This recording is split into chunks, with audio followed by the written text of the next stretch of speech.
Chapter 356, Yuan Su, the Immortal Ancestor, initiates reincarnation. Hearing Shinjin's words, Gu Anil laughed and asked, "What do you think it is? A prophecy?" Shinjin rolled her eyes at him, saying, "It just popped into my mind out of nowhere. That vision was so shocking that I still get goosebumps thinking about it. Whether it's a prophecy or not, I'm not sure. If you think of anything else in the future, keep me updated." Guan continued with a smile, "I'm quite curious about what will happen to the two figures you spoke of." Guan thought of Anhao and Yang Jian. However, their cultivation levels weren't that high yet.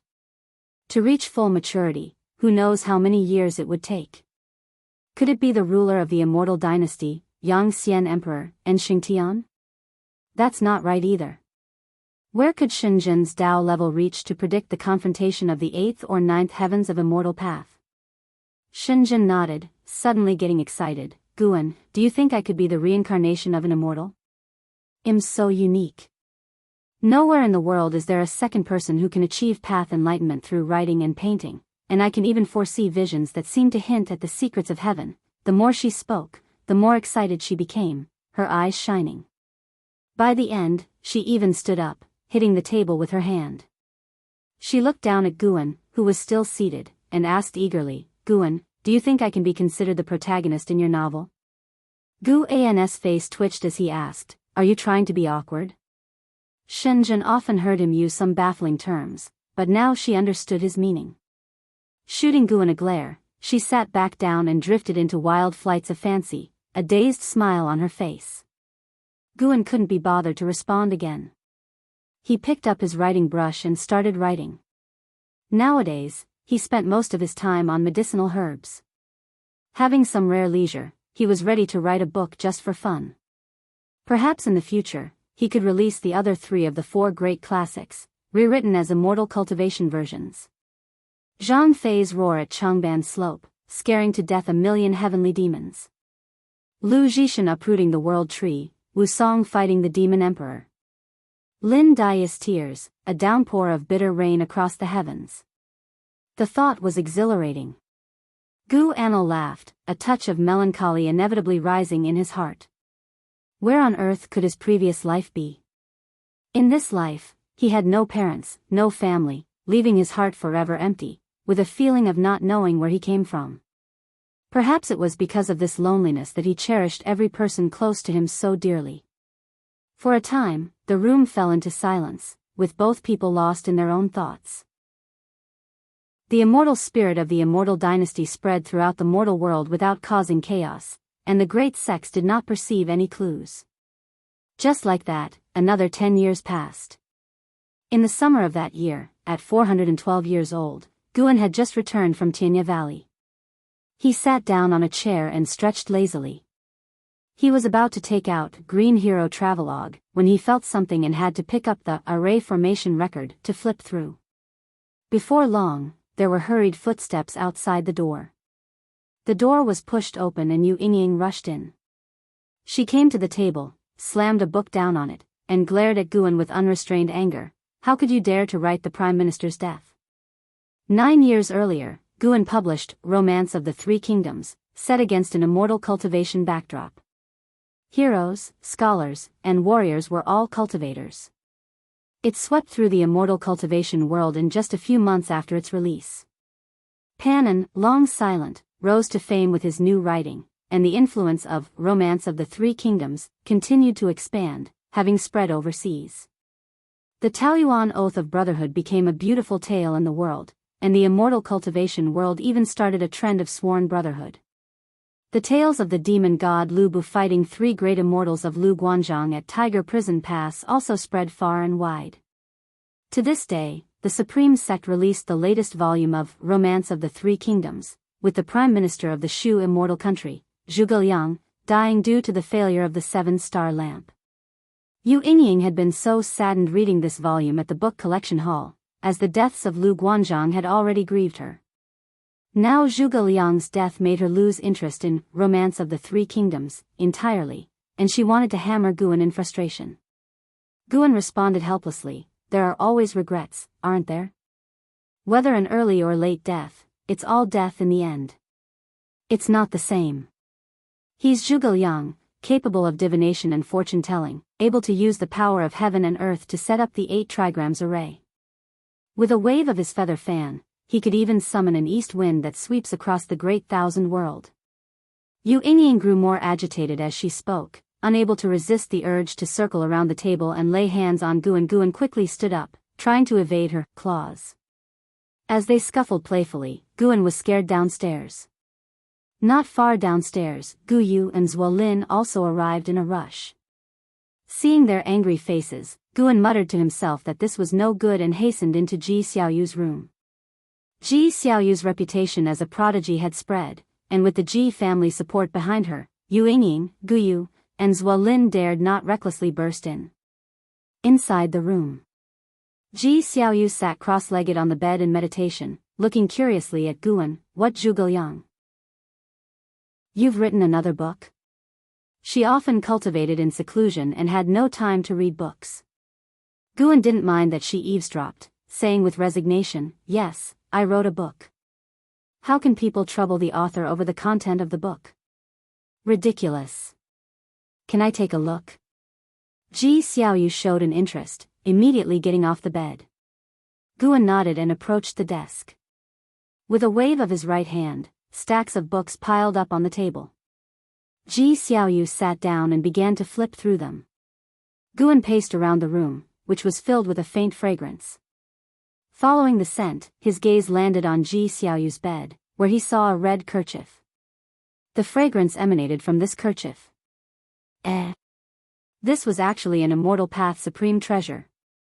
Had Guan not explored it with his divine thought, he wouldn't have sensed it. Where did this Immortal Path supreme treasure come from? Guan felt that the restriction within the kerchief bore a resemblance to Ji Xiaoyu, and it didn't seem like it was a result of a latter recognition of a master. Could it be that this supreme treasure was refined by Ji Xiaoyu in her past life? In that case, Ji Xiaoyu's past life must have been at least at the level of the 9 heavens of Immortal Path. That made sense.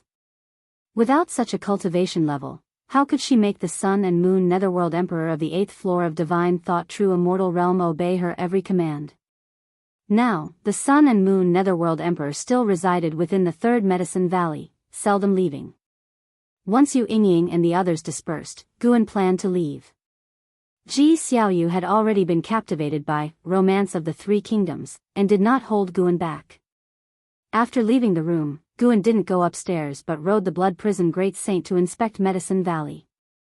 An Xian was absorbing qi and cultivating below the mystic pure tree. Long Qing and Shenxinzi were refining their bodies in the forest, and the other disciples were also busy with their tasks.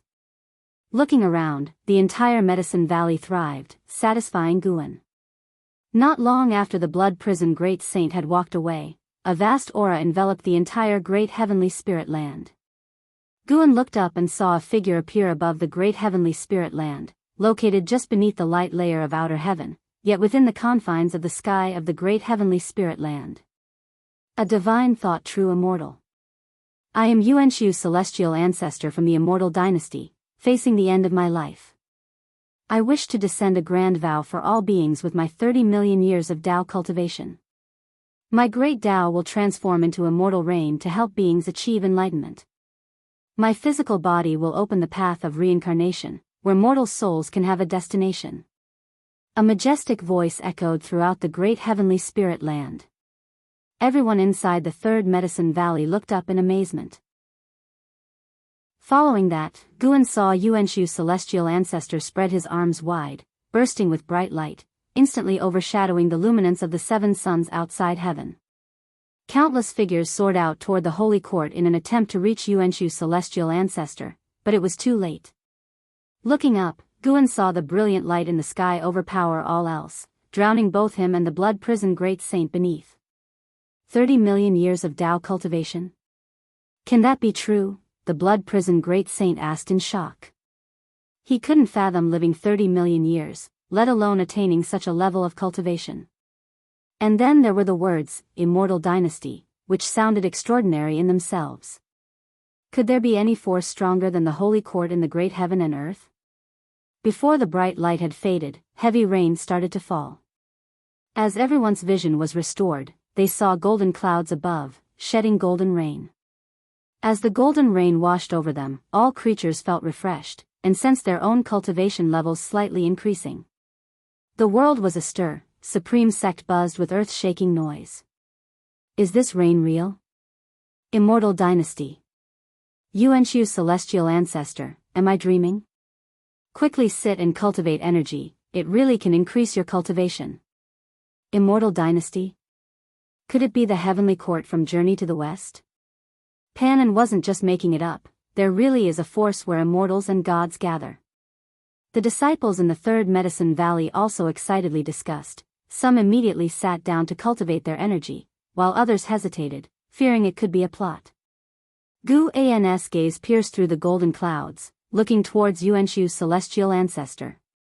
In that dazzling light, Yuanshu's celestial ancestor's body exploded and, following that, transformed into a stream of air, swirling into a vortex that gradually solidified. Indistinctly, Guan felt a certain rule of heaven and earth moving closer to that vortex.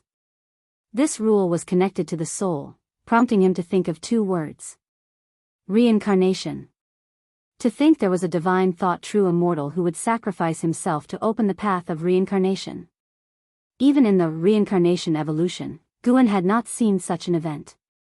After this event, the name of Immortal Dynasty became renowned throughout the world, informing all beings of their existence, and moreover, ensuring they would remember their favor.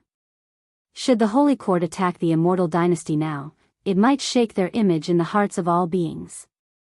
Guan raised his right hand to feel the golden rain. Suddenly, he saw Zhang Xianwang soaring into the sky, flying to the airspace of the Taitsong continent.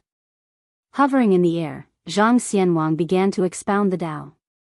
At the sound of his celestial voice, everywhere on the continent, regardless of what people were doing, all stopped in their tracks, immersed in a mystical state. It wasn't only the Taitsong continent. Guan saw immortals spread throughout the world beginning to expound the Tao, which also alarmed the main cities of the Holy Court in every domain. The great cultivators of Holy Court rapidly surrounded those expounding immortals, but no one dared to act rashly. As the thoughts of the masses were linked by the sound of the immortal's voice, the immortals need only a thought to implant voices and images into the minds of all beings. The blood-prisoned great saint beneath Guan also entered a path enlightenment state, lying down unconsciously. There's even this kind of method, Guan mused inwardly. He stayed on the back of the beast, pretending to be in a state of enlightenment with a vacant look in his eyes. The Sun and Moon Netherworld Emperor walked out from inside the house, looking towards Zhang Xianwang with a slight frown. The Immortal Dynasty, to think they would sacrifice a divine thought true immortal. The Sun and Moon Netherworld Emperor was also stunned by the magnanimity of Yuanshu's celestial ancestor. Having lived more than 15 million years himself, he had never seen such an event. Regardless of whatever Yuanshu's celestial ancestor's ulterior motives might be, this act truly benefited the masses. Copious golden rain fell through, penetrating rooftops and mountains. No matter where one was, every being could receive the blessings of the golden rain and hear the expounding voice of the immortals. Chapter 357, Great Merit. Decree from an immortal Lord. Golden rain that enveloped the whole world persisted for an entire ancient hour before it ceased and all creatures awakened. Meng Lang's divine thoughts swept across the area and discovered that the Supreme Sect's disciples' cultivation levels had all increased. However, the extent of growth varied, possibly relating to their innate talents. The one with the most significant increase in cultivation had merely broken through a minor realm, not enough to trigger a breakthrough in a major realm. He patted the groggy blood-prisoned great saint, then turned and walked towards the loft buildings. Along the way, he continually cast lifespan detection towards his disciples and found that after the baptism of the golden rain, their maximum lifespans had increased as well, some by only a year or two, others by several decades, though he saw no one whose lifespan increased by more than a century.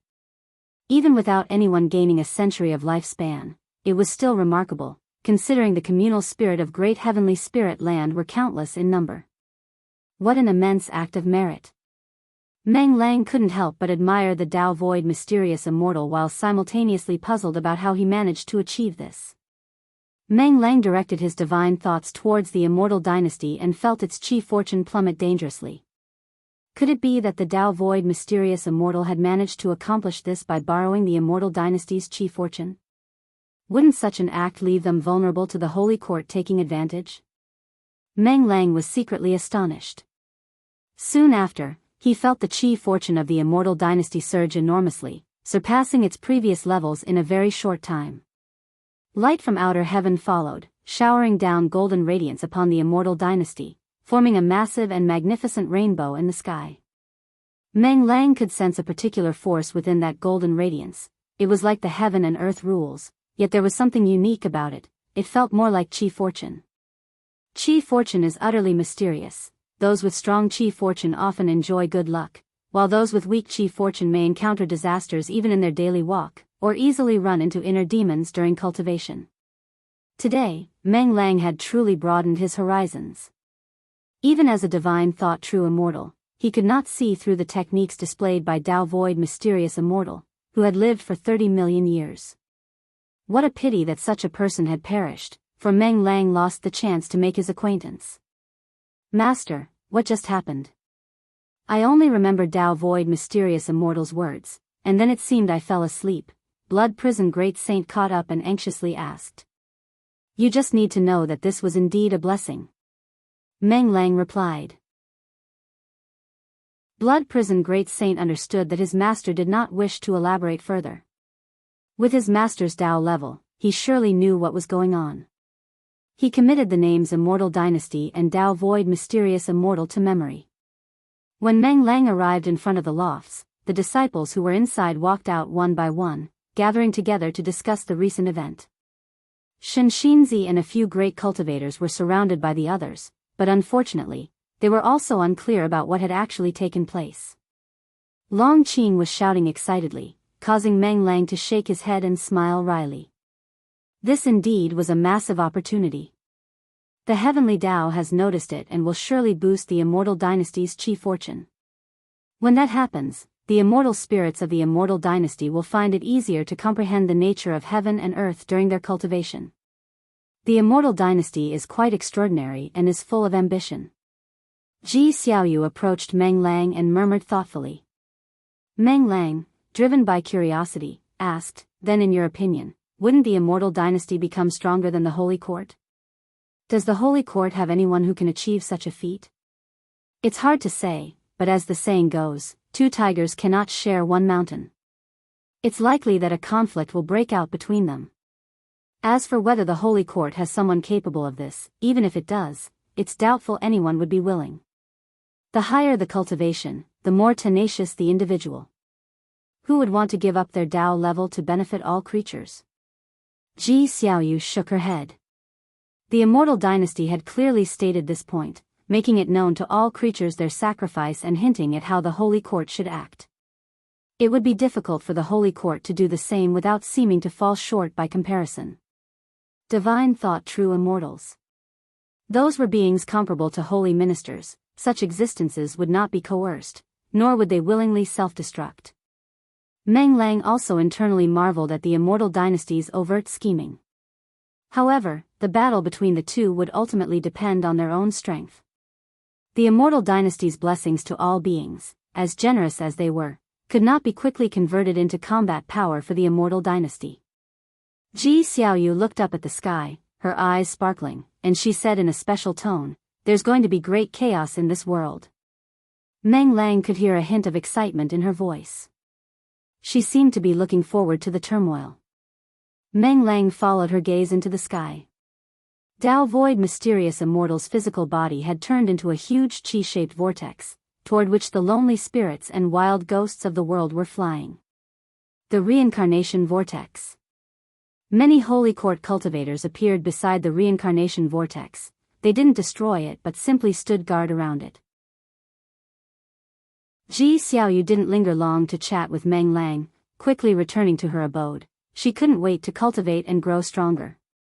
Meng Lang joined the crowd of disciples, sharing in their awe and discussion. Shen Xinzi left the group and stood alone under a tree, looking up at the sky and calculating with his fingers, his expression complex as he muttered to himself, "The heavens will has become murky. What on earth is going to happen next?" In the days that followed, the discussions around the immortal dynasty and Dao Void mysterious immortal did not subside. Meng Lang even saw the citizens throughout Taizong continent starting to build monuments and viewing platforms in honor of Dao Void mysterious immortal. The Golden Rain had granted many mortal spirits the opportunity for immortal cultivation, and many chronically ill mortals were healed. It was a jubilation for the whole world. 5 days later, Meng Lang visited Immortal Seeking Island alone. Island Master Sun Hanfeng, Hu Shaojian, and the elders gathered to meet him. More than 20 people were assembled in the hall, eager to recount the blessings from 5 days prior. Meng Lang sat in his chair, watching their excited expressions, and felt even more profoundly the boundless merit of Dao Void Mysterious Immortal. It wasn't just mortal spirits who were grateful to Dao Void Mysterious Immortal, even beings of the immortal path also appreciated him. The creatures didn't care what motives Dao Void Mysterious Immortal had, having received kindness and benefits, they naturally felt thankful. After listening for a while and confirming that nothing had gone amiss on Immortal Seeking Island, Meng Lang was relieved. He briefly spoke a few words and then took Hu Shaojian and left. He would always roam around Immortal Seeking Island whenever he visited, and Hu Shaojian would accompany him. After leaving the island master's residence, Hu Shaojian brought up the romance of the Three Kingdoms. Meng Lang had allowed Immortal Seeking Island to also start selling his books, and the effect was surprisingly good. Once released, Romance of the Three Kingdoms was greatly loved by many cultivators. Before Dao Void Mysterious Immortal's blessing, Romance of the Three Kingdoms was the most talked about topic on the island. The romance of the Three Kingdoms on Immortal Seeking Island had only reached the point in the story where LV Meng crossed the river in white clothing, and Guan Yu met his demise, which infuriated many cultivators. After Hu Shaojian finished discussing the profits from Romance of the Three Kingdoms, he couldn't help but inquire about the upcoming plot, but alas, Meng Lang refused to divulge it, so he could only give up. As they walked, Meng Lang suddenly spotted someone and immediately cast a lifespan detection spell towards the individual. Imperial Edict Immortal Lord, Dao Void Mysterious Immortal Realm 3rd Layer 3653007/4500000/11000000, Dao Void Mysterious Immortal. And he was even imbued with the Immortal Dynasty's chi fortune. Meng Lang inwardly marveled. It used to be difficult to encounter spirits of the Immortal Dynasty, but now it seemed they could be met everywhere. Dao Void Mysterious Immortals were a rare sight. Meng Lang watched as the figure approached him directly. The Imperial Edict Immortal Lord, clad in a deep purple robe, held one hand behind his waist, his long hair secured beneath a green jade crown, his countenance full of authority, his gaze even more so oppressively piercing. He came to a halt in front of Meng Lang and spoke, "Might you be the Island Master Meng Lang?"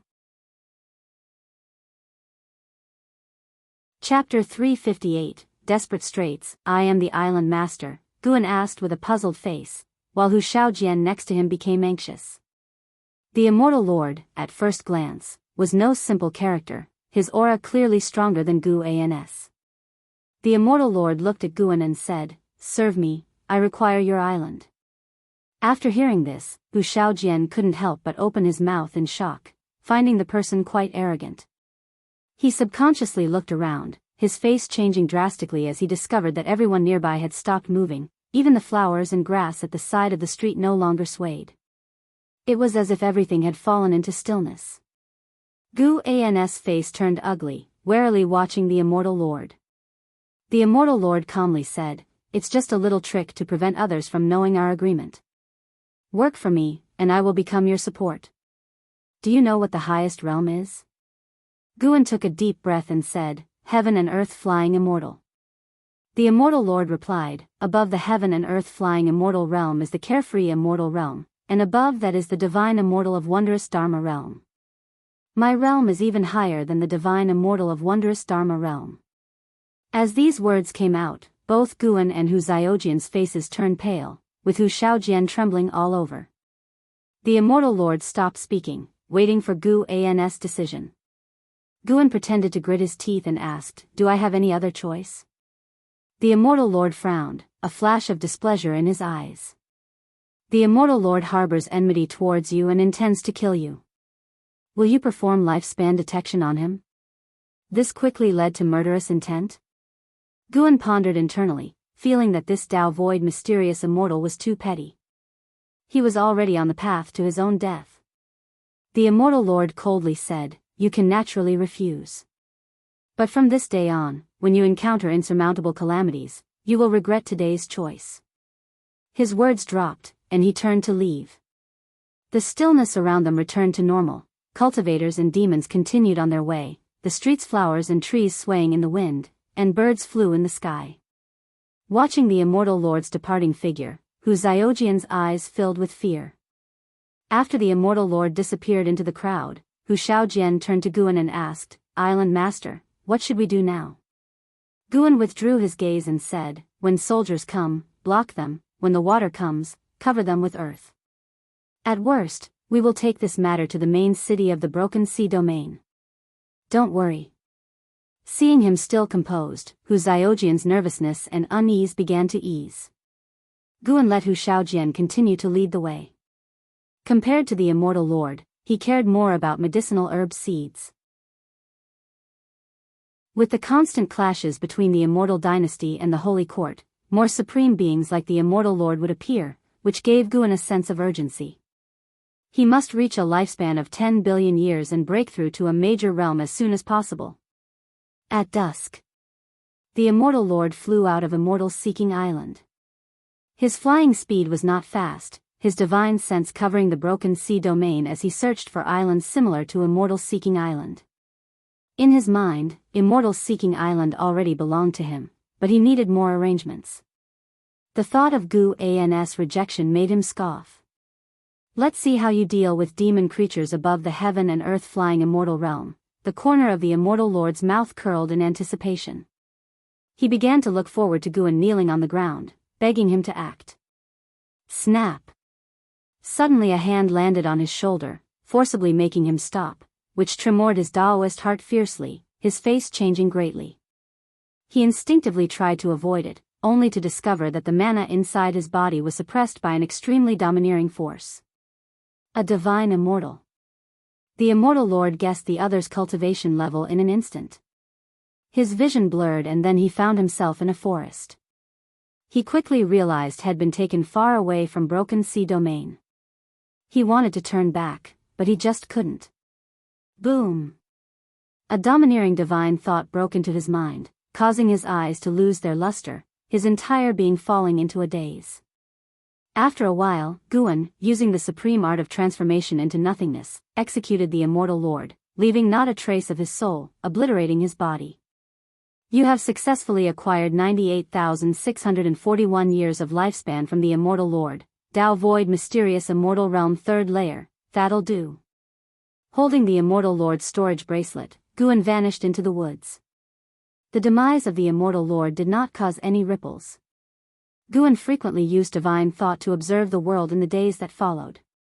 He saw battles erupting constantly across all sea domains, all between the immortal spirits of the immortal dynasty and the people of the holy court. Though the holy court had more people, the immortal spirits of the immortal dynasty had stronger fighting power in equal realms. As the number of battles increased, the tense atmosphere began to spread, overshadowing the joy people felt from the blessing of the primordial immortal ancestor. 5 years later, news of the clash between the immortal dynasty and the holy court had spread throughout the world, and even the lowest-ranking cultivators of the Taizong continent knew that two colossal forces were warring, and should their battlefield fall upon Taizong continent, it would be catastrophic. Perhaps because the holy court drew the attention of the immortal dynasty, the death of the immortal lord never triggered an investigation by the immortal dynasty. 7 years had passed since the fall of the immortal lord. That day, Guan returned from the Outer Gate City, having just submitted the last volume of Romance of the Three Kingdoms. Over the years, he had been suppressing his unease with Romance of the Three Kingdoms. In his opinion, the battle between the immortal dynasty and the holy court should not target him, and he could continue to survive quietly. But deep down, he was worried that an accident might be triggered by the great war between the immortal dynasty and the holy court. If the primordial immortal ancestor could bestow blessings upon all beings, then might these two colossal entities, if they went to full-scale war, destroy the great heavenly spirit land? Each time he thought this, it made him uneasy. On his way back to the valley, Guan decided to continue to push forward. It was time to take a risk. Guan's divine thought swept across the world, searching for a sect rich in medicinal herbs. He found it difficult to kill beings with whom he had no enmity, deciding instead to help other sects harvest their herbs, taking without stealing, doing good deeds without leaving a trace.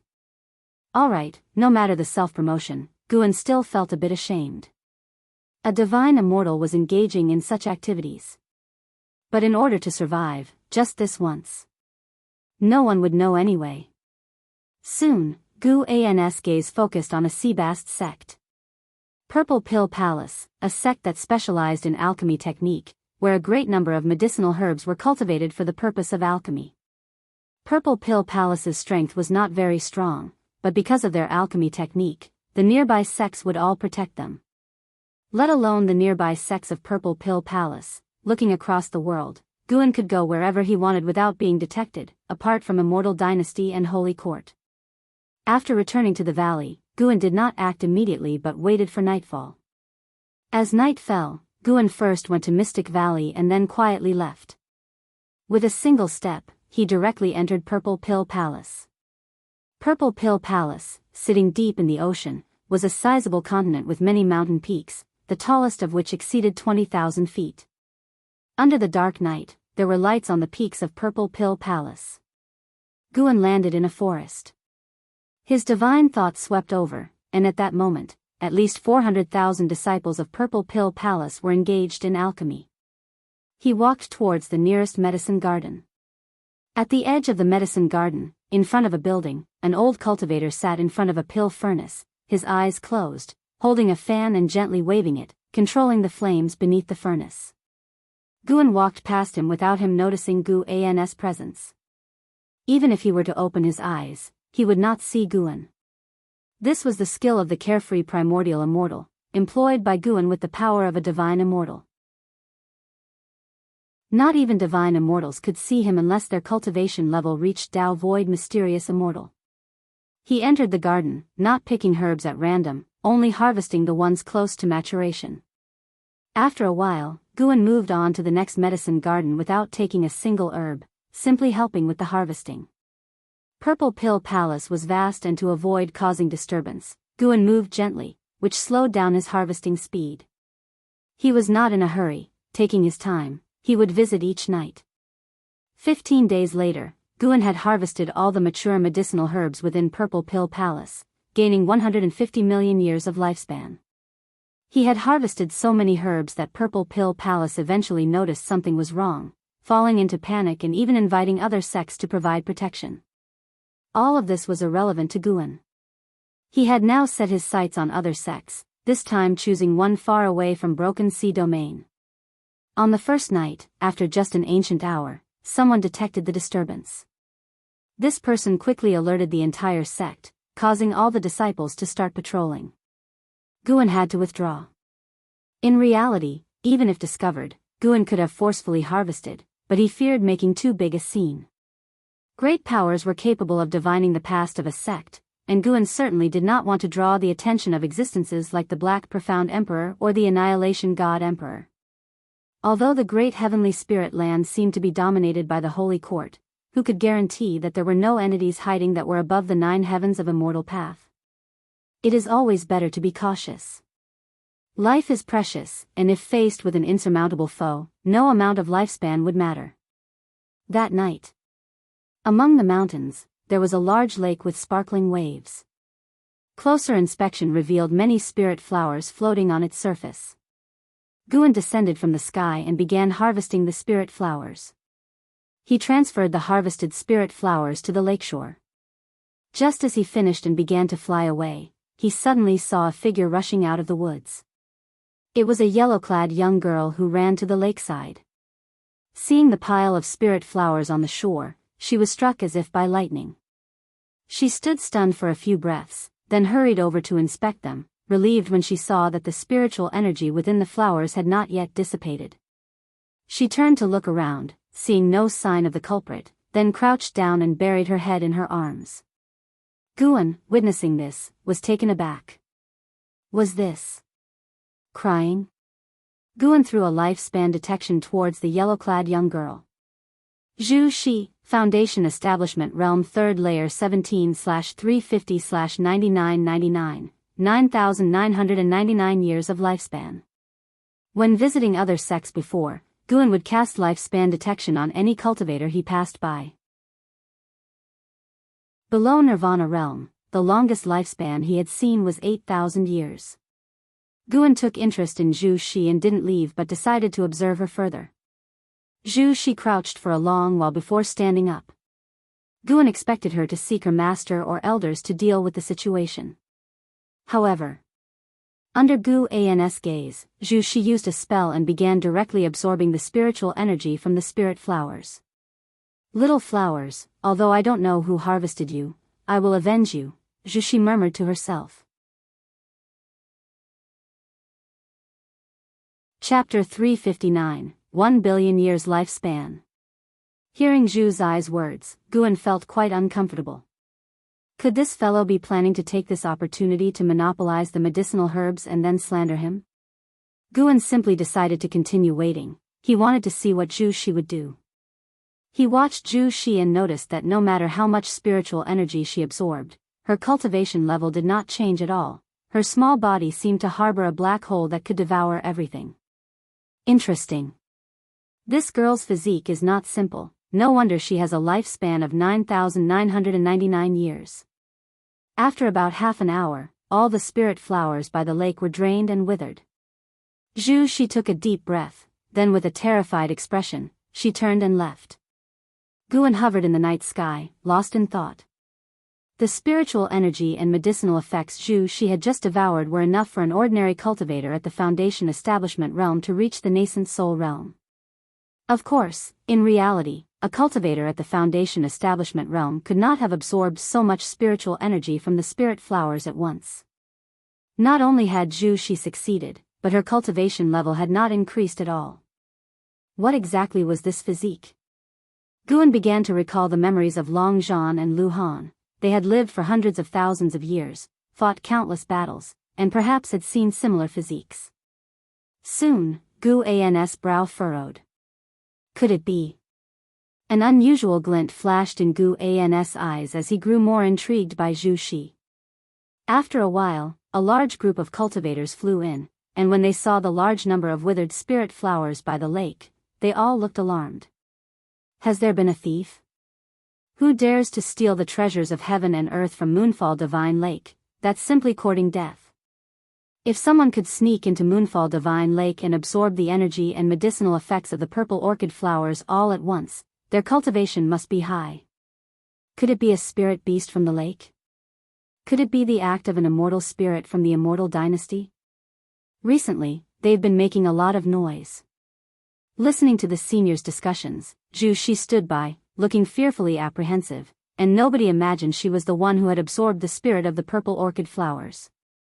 After a long discussion, the cultivators of Moonfall Divine Lake couldn't come to a conclusion and prepared to report the matter to the higher-ups.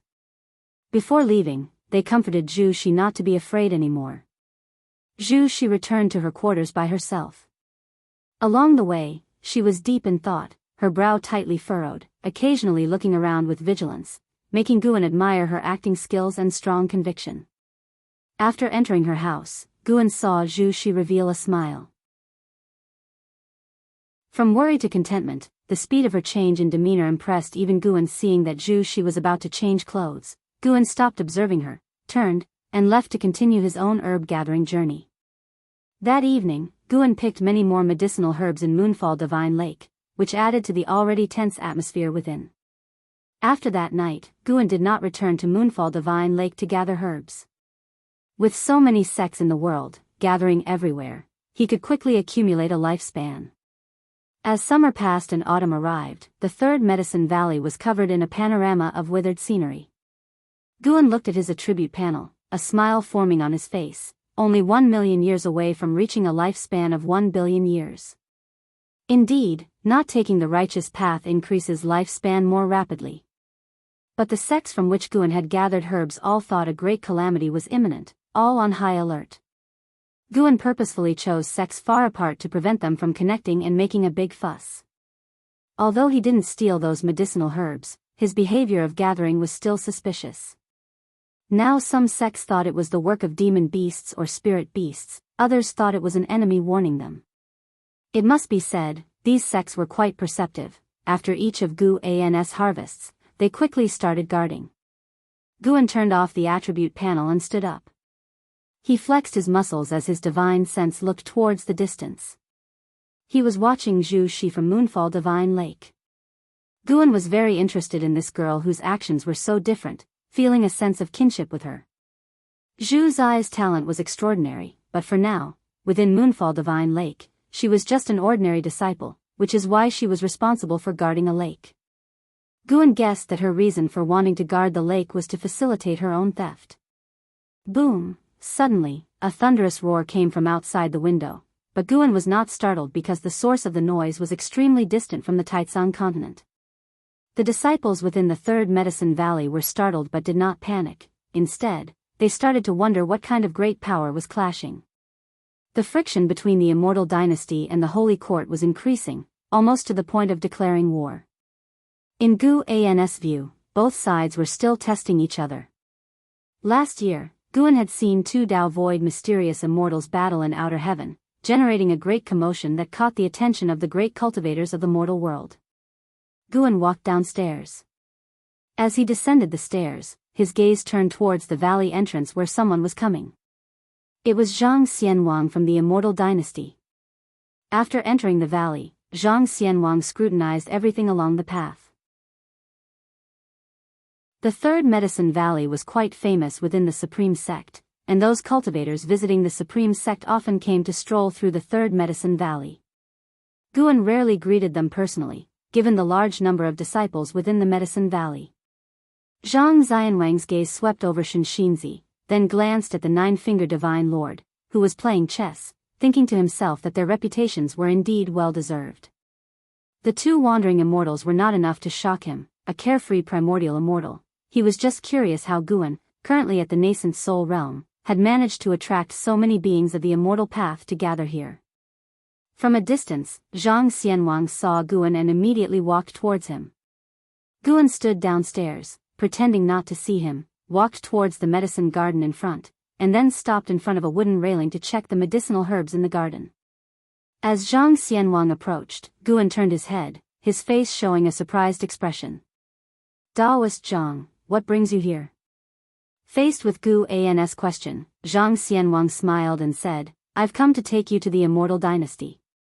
Upon hearing this, Guan hesitated and said, after much deliberation, I don't really want to go to the Immortal Dynasty, Daoist Zhang, thank you for your kindness.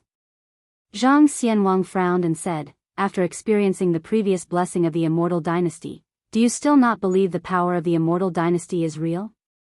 I do believe, but I can't part with everything I have now, Guan said helplessly. Zhang Xianwang stared at him and said, if you go to the Immortal Dynasty, you can establish everything you currently have. You should understand that the most important thing in cultivation is your own future prospects. Guan took a deep breath and said, everyone has their own aspirations. My pursuit is not just about future prospects. Zhang Xianwang's brows furrowed tighter. Just as he was about to say more, Ji Xiaoyu suddenly came over. Going to the Immortal Dynasty might not necessarily lead to a better future, Ji Xiaoyu said to Zhang Xianwang, her tone indifferent, her words blunt, clearly showing no fondness for Zhang Xianwang. Zhang Xianwang saw the Dao patterns on Ji Xiaoyu's forehead and looked perplexed. His eyes shifted back and forth between Guan and Ji Xiaoyu's foreheads. Ji Xiaoyu came to stand beside Guan, turned to face Zhang Xianwang. What do you mean by that? Zhang Xianwang asked, curious about her identity, but her previous words had displeased him. Ji Xiaoyu replied, the opponent of the Immortal Dynasty is the Holy Court. By pulling him to the Immortal Dynasty, you're not leading him to a better future but to a path of swords and fires. You probably can't be sure that the Immortal Dynasty will definitely defeat the Holy Court. Zhang Xianwang's face turned ugly, and he said in a deep voice, I naturally believe that the Immortal Dynasty will have the last laugh. I'm not trying to harm him. Ji Xiaoyu continued, you may have good intentions, but at this critical juncture, joining the immortal dynasty is really not a good thing. At the very least, we should wait until this conflict is over, right? Guan felt the divine sense of the sun and moon netherworld emperor locking onto Zhang Xianwang. If Zhang Xianwang made any wrong moves, he might be annihilated in an instant. He quickly spoke up, Daoist Zhang, thank you for your kindness. She is also considering my well-being. I apologize on her behalf. Her words are indeed somewhat harsh. As he spoke, Guan raised his hand in respect towards Zhang Xianwang, causing Ji Xiaoyu to pout. Zhang Xianwang took a deep breath and smiled. No matter, she does make sense, and I wasn't thoughtful enough. Let's leave it at that. Guan, worried that Zhang Xianwang might feel uncomfortable, then invited him for a drink, which Ji Xiaoyu did not join, merely watching Zhang Xianwang's retreating figure. Zhang Xianwang stayed in the Third Medicine Valley for an ancient hour before departing.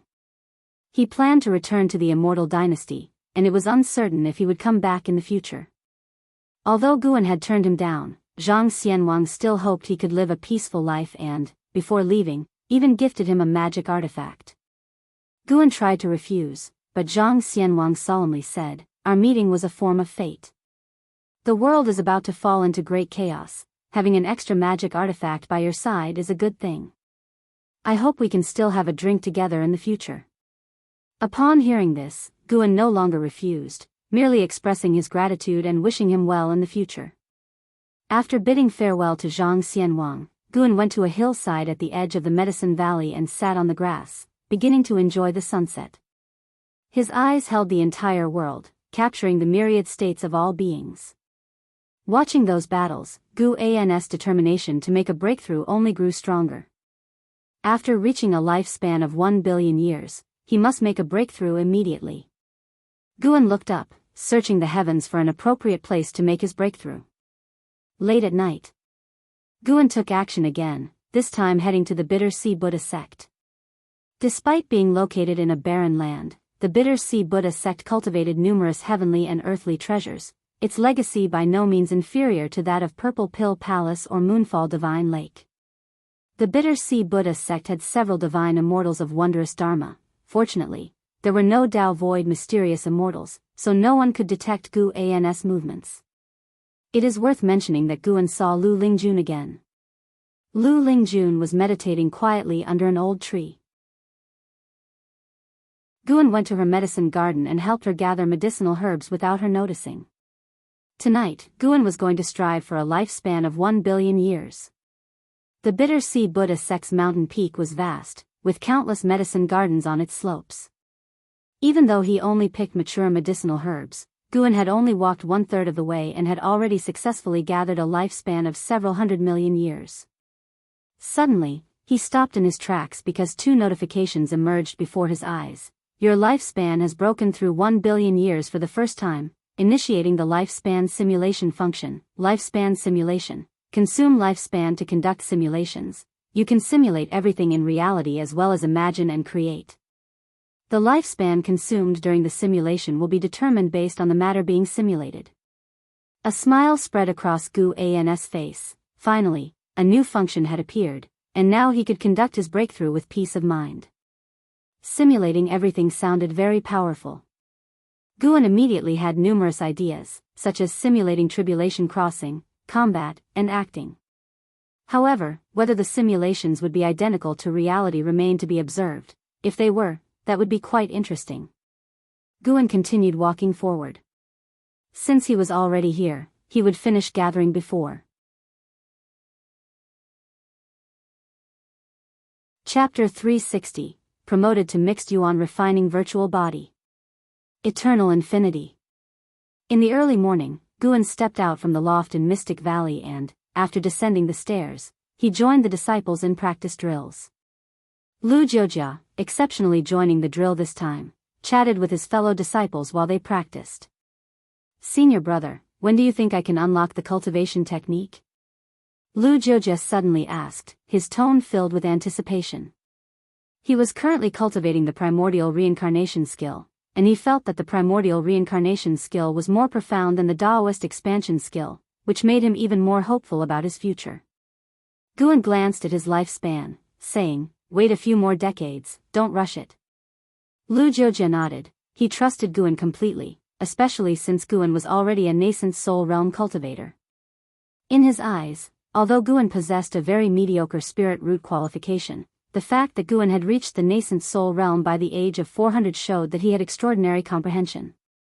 He guessed that behind the primordial reincarnation skill lay unimaginable great karmic connections, and listening to Guan was his only chance for enlightenment in this lifetime. They talked until the practice drills ended, and then Guan left. He returned to the third medicine valley and, as usual, he spoke a few words with the disciples he met along the way. Today he was in an even better mood. Having reached a lifespan of 10 billion years, it was time for a breakthrough. He projected his divine sense into the cosmos. Although he had already chosen a location, he feared that living beings might intrude nearby, so he needed to observe it again. Suddenly, he came up with a bold idea. Should he attempt to break through in the silent destruction domain? The silent destruction domain was even more vast, and it also contained abundant spiritual energy. Judging by the commotion caused by his last breakthrough to the divine thought true immortal realm, this time it could possibly alarm the great heavenly spirit land. Guan did not want the holy court or the immortal dynasty to discover the birth of a new 9th level of immortal path. The 9th level of the immortal path, known as the free immortal. Thinking of how powerful Long Zhan and Lu Han were when they reached this level, Guan felt an intense surge of excitement. After making a round in the third medicine valley, Guan returned to his loft. He then projected his divine sense into the silent destruction domain. The cosmic space within the silent destruction domain was even darker, stars unseen, permeated with a murky Taoist aura, giving one a sense of oppression. In the silent destruction domain, many enormous fierce beasts roamed, some even as large as the Taitsang continent. After a long while, Guan found the location for his breakthrough and decided to make his breakthrough tonight. Guan withdrew his divine sense and suddenly thought of the lifespan simulation. Should he simulate crossing the tribulation? Immediately, he activated the lifespan simulation, thinking of the tribulation crossing. Simulating the evolution of your current realm to cross the tribulation will consume 1 million years of lifespan. Continue? 1 million years? What a scam! How could Guan dare to continue when there was a high probability of failing the tribulation crossing? After all, he could only rely on his physique to survive the simulated tribulation. Guan turned his head, his gaze falling on the Sun and Moon Netherworld Emperor. The Sun and Moon Netherworld Emperor was at the 8th level of divine thought true immortal cultivation. Should he try to battle him to see whose actual combat strength was superior? Guan immediately started simulating the Sun and Moon Netherworld Emperor. Locking onto the Sun and Moon Netherworld Emperor, beginning deduction simulation value.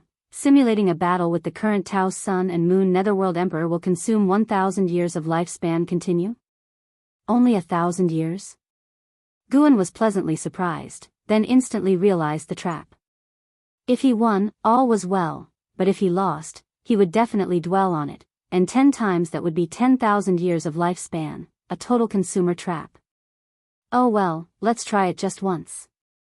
Guan chose to continue, then closed his eyes, his thoughts entering the simulation space. The environment was still the supreme sect, enormously vast. Other than him and the Sun and Moon Netherworld Emperor, no one else was visible. The Sun and Moon Netherworld Emperor rose from behind a distant peak, looking down from high above at the standing area in the third medicine valley.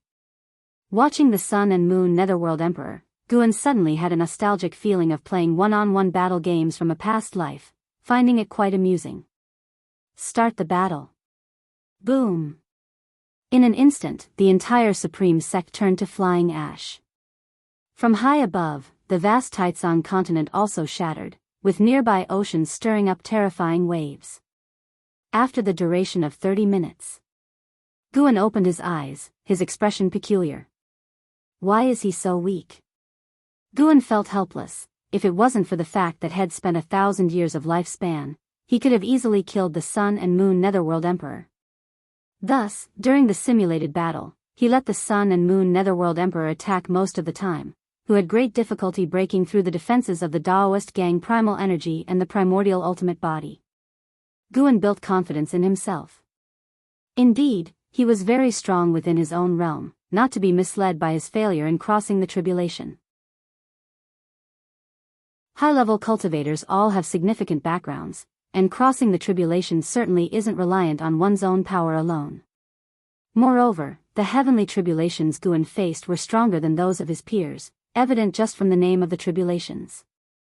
Guan calmed his feelings, closed his eyes, and dozed off in his chair, waiting for nightfall. In the evening, Guan left the third medicine valley, his departure done openly, and also through the teleportation array, leaving the valley's disciples without doubt since he often visited other medicine valleys. After arriving at Mystic Valley, Guan stayed for a while before leaving. He walked through the forest for an hour before vanishing into thin air. He performed the ultimate Taoist invisibility, turning himself into nothingness, and left the cosmos at full speed. Upon entering the silent destruction domain, he flew towards the location he had previously chosen. Soon, he landed on a meteor, with other various-sized meteorites in the distance. The meteor he was on was situated at the edge of the meteor cluster, quite inconspicuous. The moment he landed, Guan activated the lifespan barrier. Then he finally breathed a sigh of relief and comfortably sat in meditation. He did not start upgrading immediately, but instead looked into the distance, sensing the surrounding rule forces. He found that the rule forces here were very similar to those around the divine origin great heaven and earth and the primordial great heaven and earth. Could all great heavens and earths be encircled by the silent destruction domain? Or was the universe initially a silent destruction domain scene, with the great heavens and earth being born later? Guan delved into deep thought, and after a while, he finally pulled up his attribute panel. Name, Guan, lifespan, for 19/1030/812/376, physique, primordial ultimate body, cultivation, 9th layer of divine thought true immortal realm, 10 billion years of lifespan. The more he looked, the more exciting it was. First, let's upgrade the physique. Previously, he had used 20 million years of lifespan to upgrade the primordial karmic body to the primordial chaos body and then upgraded to the primordial ultimate body. This time, upgrading the primordial ultimate body would require at least another 20 million years of lifespan, right? Forget it, let's go bold, throw in 50 million years of lifespan.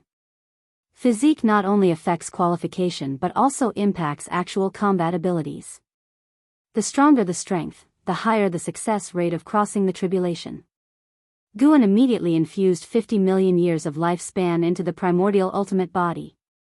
His lifespan abruptly dropped by a digit, falling to over 980 million years. A whirl of prompts crazily popped before Guan's eyes. For the first 30 million years, the primordial ultimate body did not undergo transformation but continued to strengthen. Until 35 million years, the primordial ultimate body transformed into the chaos-refined illusory body. Then, the chaos-refined illusory body continued to sense the Tao rules, constantly enhancing its perception power of the Tao rules. Ultimately, the chaos-refined illusory body could not advance further, but Guan was already satisfied. Boom, the surrounding spiritual energy frenziedly surged towards Guan. The spiritual energy within the silent destruction domain was of a higher grade than the nature's spiritual energy, mixed with an essence of Tao rules, and was known as Tao spiritual energy. Absorbing Tao's spiritual energy could not only enhance cultivation but also amplify the perception power of Tao. Of course, if the cultivation realm was insufficient, absorbing Tao's spiritual energy would only damage the physique and harm the soul. It seemed, thus, that the mysterious light covering the great heavenly spirit land might be a protective measure. Reaching the level of heaven and earth flying immortal would ensure safe absorption of Tao's spiritual energy. Guan closed his eyes, fully immersing himself in enlightenment, feeling the creation of the chaos-refined illusory body. After transforming the primordial ultimate body into the chaos-refined illusory body, its great divine power, the ultimate Tao chaos pan, although not qualitatively changed, was fully unleashed, reaching a pinnacle state. The ultimate Tao chaos pan was a type of great divine power. Guan had used it before in simulated battles, able to effortlessly crush the Sun and Moon Netherworld Emperor. If deployed at full power, it could even engulf the entire great heavenly spirit land. If Guan's cultivation was more robust, he could unleash even more terrifying might. As Tao's spiritual energy furiously entered Guan's body, the cosmic space around him stirred up Tao winds, whimsical and wanton, shaking the distant meteor cluster. Just as this commotion started, Guan sensed many powerful divine senses and divine thoughts sweeping over. The weakest was from the realm of divine immortal of wondrous Dharma. Sure enough, the silent destruction domain harbored numerous fearsome beings. As time passed, more and more divine thoughts appeared, signifying that he had alarmed the divine thought true immortals. Fortunately, those beings only used divine thoughts for observation and did not personally patrol. An hour later, Guan successfully cultivated the chaos-refined illusory body. He opened his eyes to see that the lifespan barrier had consumed 5 million years of lifespan. Such a huge consumption. Guan again pulled up his attribute panel, looking at his main cultivation technique, the myriad creation limitless skill. Upgrading from the primordial chaos supreme holy skill to the myriad creation limitless skill had earlier cost 20 million years of lifespan. Guan now planned to throw in another 50 million years of lifespan. Cultivation techniques and physiques were the most crucial, other divine skills and ultimate skills were just embellishments. Currently, he had too many Taoist sorceries, it wasn't feasible to upgrade them all. 50 million years of lifespan, throw. One digital prompt after another jumped before his eyes, and he carefully observed. Eventually, the myriad creation limitless skill was upgraded to the eternal infinite skill. An overwhelming legacy memory surged into Guan's mind. The function of the eternal infinite skill allowed Guan's mana to exist indefinitely unless erased by a stronger force. Besides this characteristic, the strength of Guan's mana also increased severally. Deploying the same amount of mana, his destructive power was now several times stronger than before. The divine skill awakening from the myriad creation limitless skill, the unlimited avatars, was also enhanced. His avatars could now exist indefinitely as well, but the avatars could not have separate spiritual wisdom. The existences of the unlimited avatars meant that Guan had additional eyes and bodies. The avatars were only made from mana, hence not as strong as the original. Who knew who could force Guan to deploy the unlimited avatars? He possessed many divine skills, but he rarely used any. Of course, he hoped not to encounter a situation where he had to use all his skills to survive a crisis. The Tao's spiritual energy erupted again, and this time, it finally alarmed a powerful being to appear. Guan lifted his eyes to see a massive figure emerging from the darkness, just an outline, resembling some demon creature. This was also the largest being Guan had ever seen in his life, larger than the great heaven and earth. Merely looking at its form was enough to feel the oppressive. Chapter 361, Breakthrough to the Free Immortal Realm 9 Layers. Guan gazed upon that mysterious and colossal entity, feeling a deep sense of wariness in his heart. He could sense that this being was immensely powerful, far surpassing the Sun and Moon Netherworld Emperor, likely having reached the 9th level of the immortal path. Thanks to the protection of the lifespan barrier, the other side did not detect Guan's presence and quickly left the area. The Tao's spiritual energy within the universe was in turmoil, expanding its influence increasingly vast. It did not spread out in the manner of a vortex but expanded irregularly, making it impossible for passing beings to trace its origin, which was quite bizarre. While Guan was wary of them, those hidden beings were also wary of this region. The universe space within the silent destruction domain was filled with a tense atmosphere. As inherited memories continued to delve deeper, Guan closed his eyes, immersed in them, perceiving the mysteries of the eternal infinite skill. Time moved swiftly. Another ancient hour passed, and Guan had completely mastered the intricacies of the eternal infinite skill. Guan couldn't help but marvel at the power of evolutionary cultivation. Even though he possessed the memories of Long Zhan and Lu Han, mastering their cultivation techniques and divine skills still required cultivation because simply remembering was not enough. One needed to transform both body and soul. Evolutionary cultivation could accomplish this, and even compress the time to about an ancient hour, which, for his level, was almost the same as direct mastery. Inheriting cultivation techniques cost another 4 million years of lifespan. Guan looked at his remaining lifespan of 9 billion and over 20 million years, feeling quite composed. An idea suddenly struck him. He needn't only enhance his own divine skills and ultimate techniques to a higher realm, he could also elevate Xiao Shengshan's, Long Zhan's, and Lu Han's proudest divine skills to the returning to the truth realm, potentially increasing all aspects of his strength and possibly consuming less lifespan. Having thought this, Guan began to act. He brought up his attribute panel and started investing lifespan. In the end, he elevated 7 divine bodies, fighting will, heavenly dragon reincarnation dharma aspect, and destruction Dao seal to the returning to the truth realm, consuming a total of 90 million years of lifespan. These 4 transformations each had their prowess, involving different forces of rules.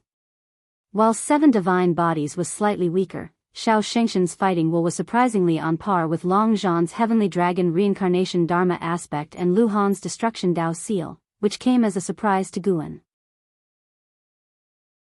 In the attribute panel, fighting will was not categorized as a divine skill, spell, or ultimate technique but created its separate entry known as Daoist intent. Xiao Xingtian lived only 143 years but could fathom such transformations. His talent was certainly terrifying. Unfortunately, he had encountered the Black Profound Emperor. Perhaps this was why the Black Profound Emperor sought him out. Of course, the fact that Xiao Xingtian had the ability to seize lifespan from a young age did not prove his talent was stronger than that of Long Zhan or Lu Han. Another 8 million years of lifespan was consumed by the lifespan barrier, so Guan turned his focus onto his cultivation level. Cultivation was the paramount concern. Let's try with 100 million years of lifespan to test the waters. Guan remembered that when he was assaulting the divine thought true immortal realm, it required 300,000 years for each tribulation crossing, but he wondered how much it would need this time.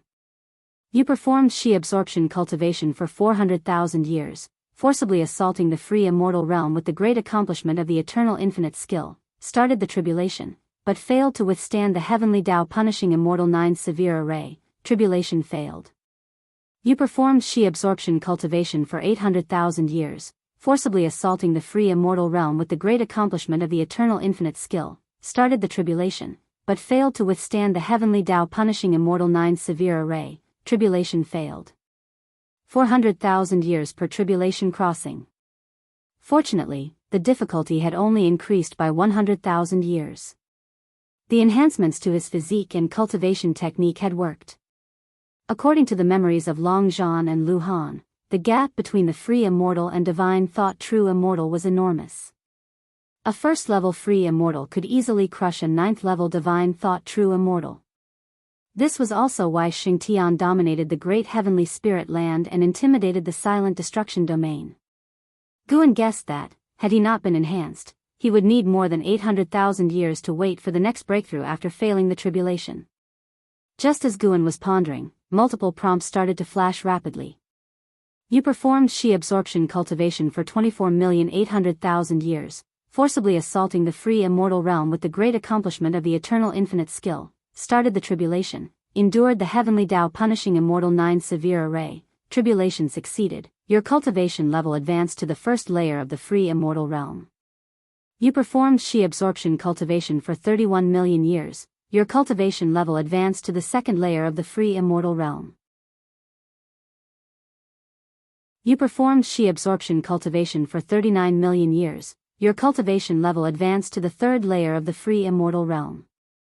You performed Qi absorption cultivation for 85 million years, your cultivation level advanced to the 7th layer of the free immortal realm. You performed Qi absorption cultivation for 100 million years, your cultivation level advanced to the 8th layer of the free immortal realm. It actually succeeded. Gu An's face lit up with joy. He had been prepared to lose 100 million years without gain, but as long as the breakthrough consumed less than 300 million years of lifespan, he could accept it.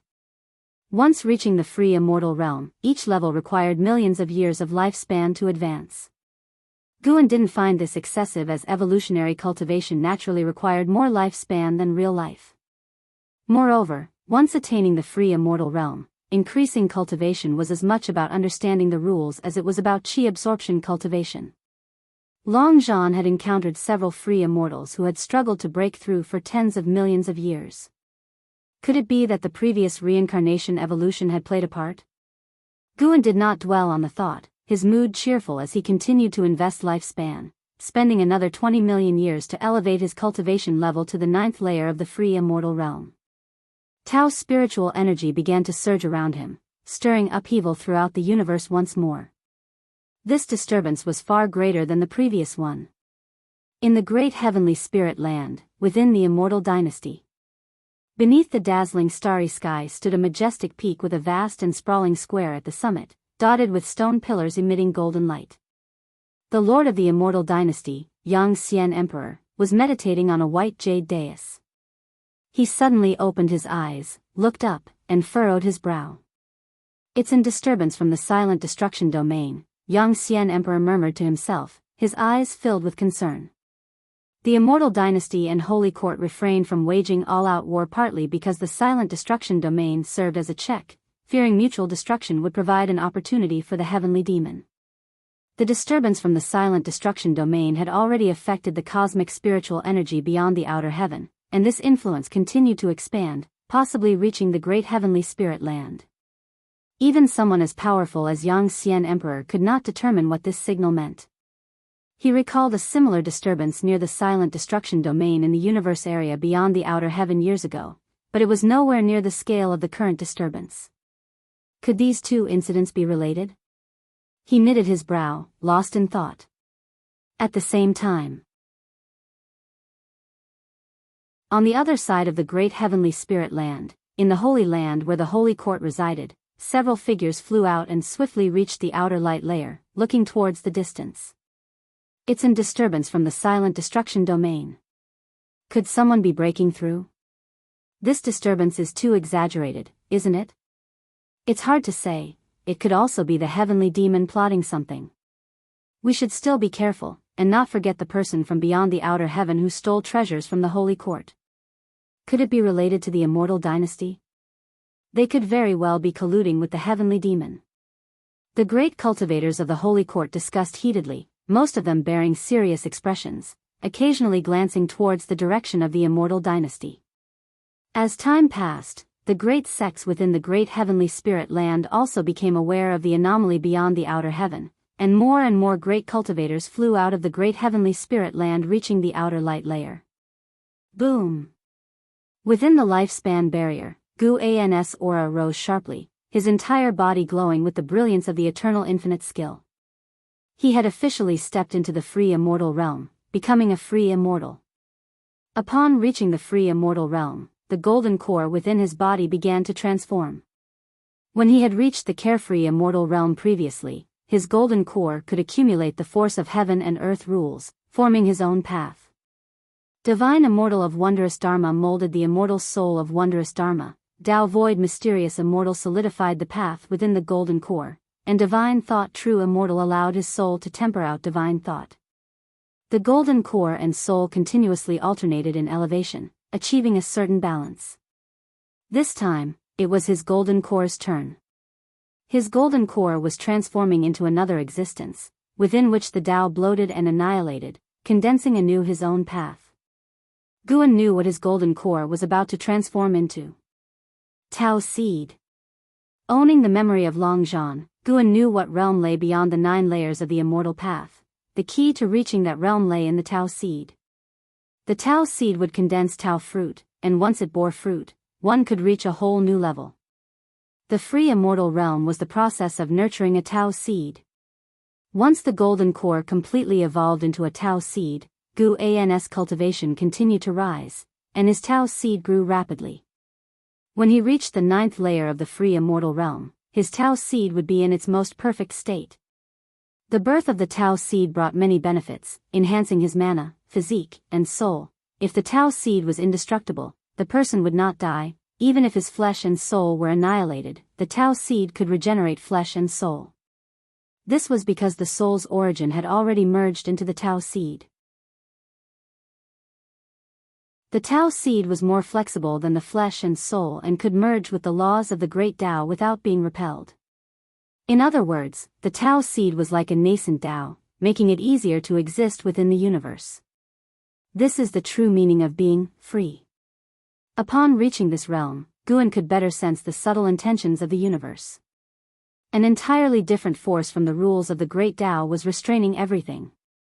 Enveloped in the transformations of the free immortal realm, Guan was utterly captivated. As he closed his eyes, another pair of eyes appeared in the distant darkness, spying on the void, and soon vanished. Shadowy figures swept past meteor clusters, like illusions, fleeting in an instant. The moon set, and the sun rose. Sunlight swept across the Taizong continent, dispersing the darkness. A new day dawned, and the disciples of the Third Medicine Valley began their usual training, a magnificent sight. Wu Ju came early in the morning to visit Guan but did not see him. He did not leave but stood at a distance watching the Medicine Valley disciples train. After the disciples had finished their training, an Exian approached Wu Ju, asking if he had come looking for Guan. Wu Ju nodded, and an Exian informed him that their master had gone out the day before and would likely return today. Wu Ju then decided to wait. He walked over to the Go area and watched others play. He preferred watching Chinese chess over Go. Hearing some discuss the romance of the Three Kingdoms, he couldn't help but join the conversation. The argument was whether Liu Bei was truly virtuous, engaging in an endless debate with a great cultivator from the sect, red-faced with anger. Just then, the transmission array platform lit up, and Guan walked out.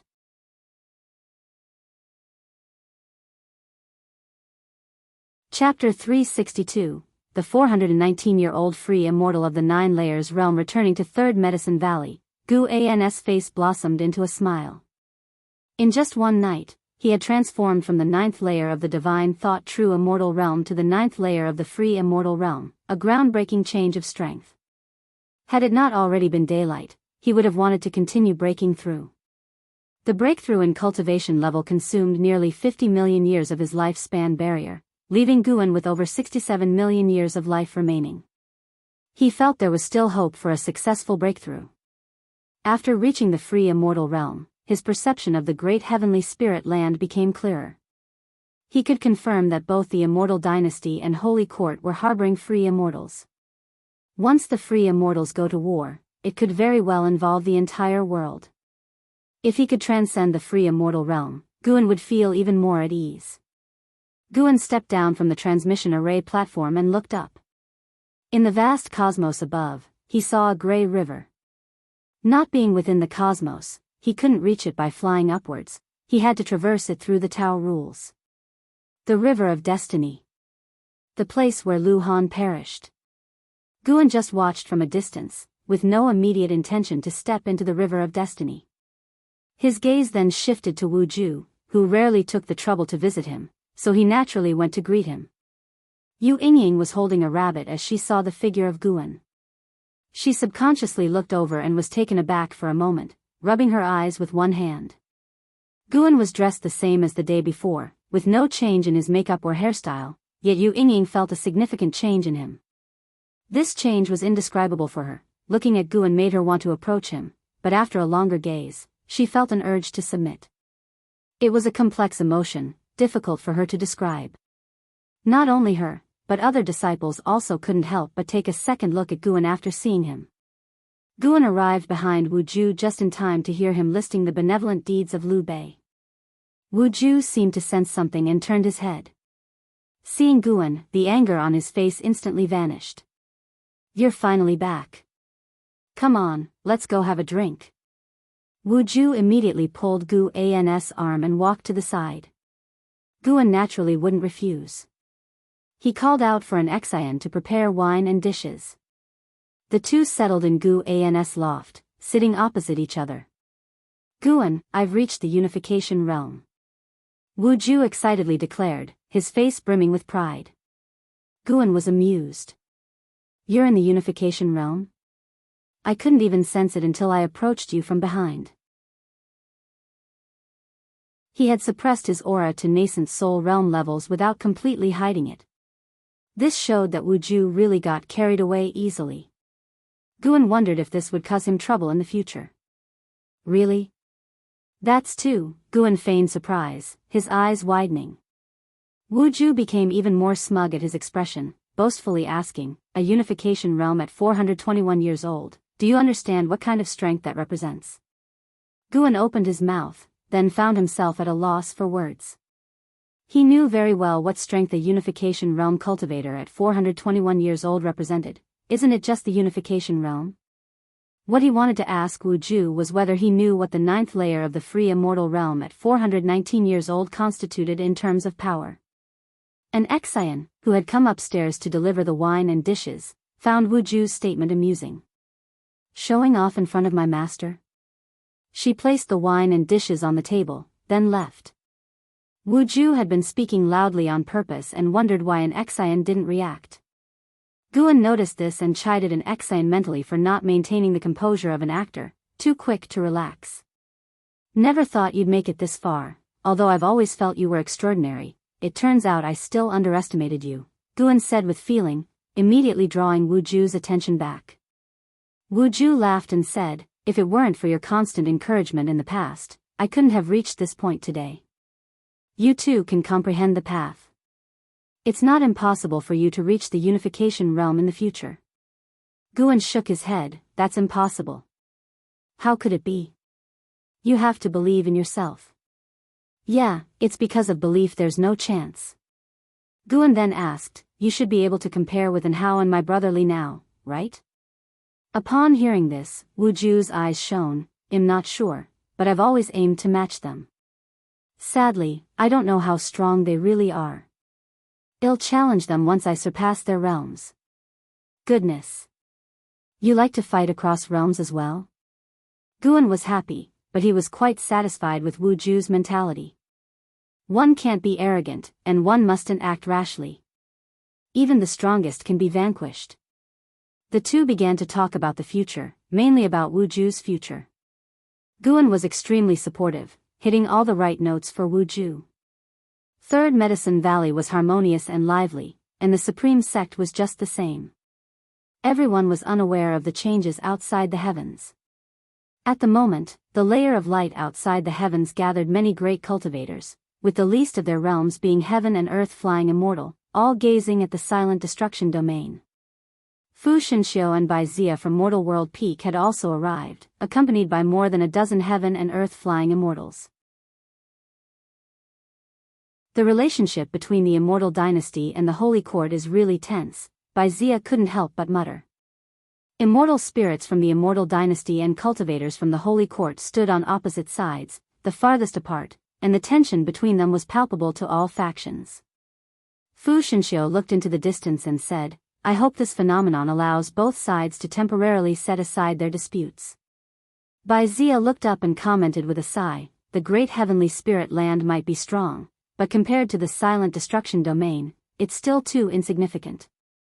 If not for Xingtian, heavenly demons would have trampled the great heavenly spirit land long ago. Fu Shenxiu turned to him and asked, you've been to the silent destruction domain, is it really all heavenly demons there? How could it be? The so-called heavenly demons are just our name for them. The silent destruction domain does have a race of heavenly demons, but we consider all the beings born there as heavenly demons. The domain is boundless, and I don't know just how vast it is. Perhaps there are other great heavens and earths hidden there? Bai Zia spoke wistfully, as if recalling something, his eyes growing dim. While the two discussed the silent destruction domain, other factions were doing the same, sharing their experiences within the domain. Meanwhile, Guan, the instigator behind the phenomena, was in the valley enjoying wine and good times with a friend. This continued until late at night when Guan began to act again. The gap between the free immortal realm and higher realms was immense, a significant leap in stages. Fearing that 600 million years of life might not suffice, he wanted to surreptitiously gather 10 billion years worth. Yes, the last time. This time, once he gathered 10 billion years, he absolutely wouldn't steal again. The act itself made him feel ashamed. To avoid drawing connections to himself, he first went to Mortal World Peak to steal medicinal herbs, making it appear as if they too were victims. To his surprise, he sensed a divine immortal of wondrous dharma cultivating in the main peak, encircled by the chi fortune of Mortal World Peak, likely an elder returned from outer heaven. Guan only stole from the main peak's herbs and then quickly departed, ultimately alerting mortal world peak. By dawn, the divine immortal of wondrous Dharma stood in front of a pile of harvested mature medicinal herbs, silent for a long time. Only when the sunlight bathed him did he take a deep breath. "This world remains unfathomably deep," he sincerely remarked. 10 days later, Guan successfully accumulated a lifespan of 10 billion years. Next was the breakthrough. Guan looked towards outer heaven. The proximity of the silent destruction domain had many powerful beings roaming it, which meant he couldn't rashly choose a place for his breakthrough. He certainly couldn't delve deep into the silent destruction domain. What if an existence like the Black Profound Emperor was waiting? Autumn winds whistled through the forest where Guan sat on a rock, gazing at the sky through the gaps in the leaves. The blood prison great saint lay beside him, while an Exian practiced the stepping path of age's step. Her movements were smoother than before, each step full of grace, catching even the blood prison great saint's eyes. The blood prison great saint also wanted to learn, but simply watching an Exian couldn't unravel the technique for him. He guessed that to learn such divine skills, personal guidance from the master was necessary. He didn't ask, understanding his current form was unsuited for divine skill cultivation. If he behaved well, he would eventually learn once 1,000 years passed. Guan's eyes turned to the sea. His covert action had still caused disturbances, with the factions from which he had stolen unable to find the true culprit, resorting to seeking help from the Holy Court. The Holy Court gathered the information and dispatched many of its cultivators for investigation. Guan heard some saying the affair might be related to the phenomena outside the heavens, even discussing the heavenly demons' conspiracies. It made him laugh and cry. The initial guesses were accurate, but later they veered off course. Nevertheless, he wasn't worried about being exposed. After all, he would no longer steal after this breakthrough, resuming his usual state to watch the world's changes with a smile. The only downside to a peaceful world is that with stable order, it's hard for those at the bottom to climb, and breaking the rules would easily invite trouble. The resources of the great heavenly spirit land had been divided among various factions. Any land nurturing heaven and earth treasures was always near a sect, with very few ownerless treasures left. Either they were guarded by a sect, or a great demon was watching them. Of course, compared to the turmoil of unrest, Guan preferred peace. Peace may have less opportunity, but it's not as dangerous. If not for the Holy Court establishing order, the 7-star spirit realm would have trampled the supreme sect before Guan could rise. It was the world's rules that kept the 7-star spirit realm from acting recklessly, their vile acts only able to be performed in the shadows. Guan's divine thoughts suddenly fell on Zhu Shi of Moonfall Divine Lake. In the vast world, only a handful of people he had physically seen could reach the peak longevity of 9,999 years before the Nirvana realm, and how, the evil emperor, Yang Jian, the blood prison great saint, Ji Xiaoyu, and Zhu Shi. Among them, the evil emperor, the sect hierarch of the ephemera sect, was trapped under the immortal king crown and crushed by Guan. There surely were other individuals with the maximum longevity of 9,999 years in this world, they just hadn't appeared before Guan yet. Perception could not be used for lifespan detection. Guan saw Zhu Shi cultivating, her cultivation level the same as the last time he saw her, with no hint of change. What heights will the Tai Chu swallowing Yuan body reach here? Guan was filled with curiosity. Within the great heavenly spirit land, ancient treasure bodies were rare, above them were Taoist bodies, and higher still were holy bodies. The Tai Chu swallowing Yuan body was comparable to the primordial karmic body, exceeding even the holy bodies. In terms of physique alone, Zhu Shi was much stronger than An Hao and Yang Jian. Of course, physique was just one aspect of talent. Like An Hao, his intellect was equally remarkable. 9,999 years is the limit of longevity for the human race beneath the Nirvana realm, but it doesn't necessarily mean the limit of their gifts.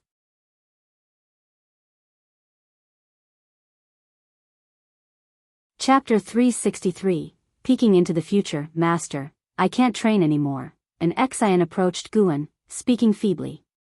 Guan came back to his senses, nodded slightly, then stood up and took an Exian and blood prison great saint away. Master, do you think the immortal dynasty will fight with the Holy Court? Everyone outside is saying that great changes are coming, an Exian asked curiously as she walked beside Guan. The ancestor of void illusions blessed all beings, causing the status of the immortal dynasty in the hearts of all beings to soar. Now, in the eyes of most beings, the immortal dynasty was even stronger than the Holy Court. Once the immortal dynasty defeated the Holy Court, a new era would begin. Perhaps, Guan answered, but it has nothing to do with us. The Taizong continent can't participate in such a struggle yet. Looking at the lights in outer heaven, Guan suddenly felt that he delayed the conflict between the immortal dynasty and the Holy Court. Now the entire great heavenly spirit land feared the silent destruction domain and dared not rashly go to war. Guan suddenly felt very great, thinking that his breakthrough could help maintain peace in the world. Perhaps such peace could only last a few decades, 100 or 200 years, but mortal spirits could only live that long. An Exian continued to inquire. She was very curious about who was stronger between the immortal dynasty and the Holy Court. Guan didn't make a judgment, his answers were equivocal, but this didn't hinder her imagination. Seeing that her master didn't want to speak more, she started chatting with the blood prison great saint. In the following days, Guan's divine thought explored the silent destruction domain daily, looking for the right time to break through.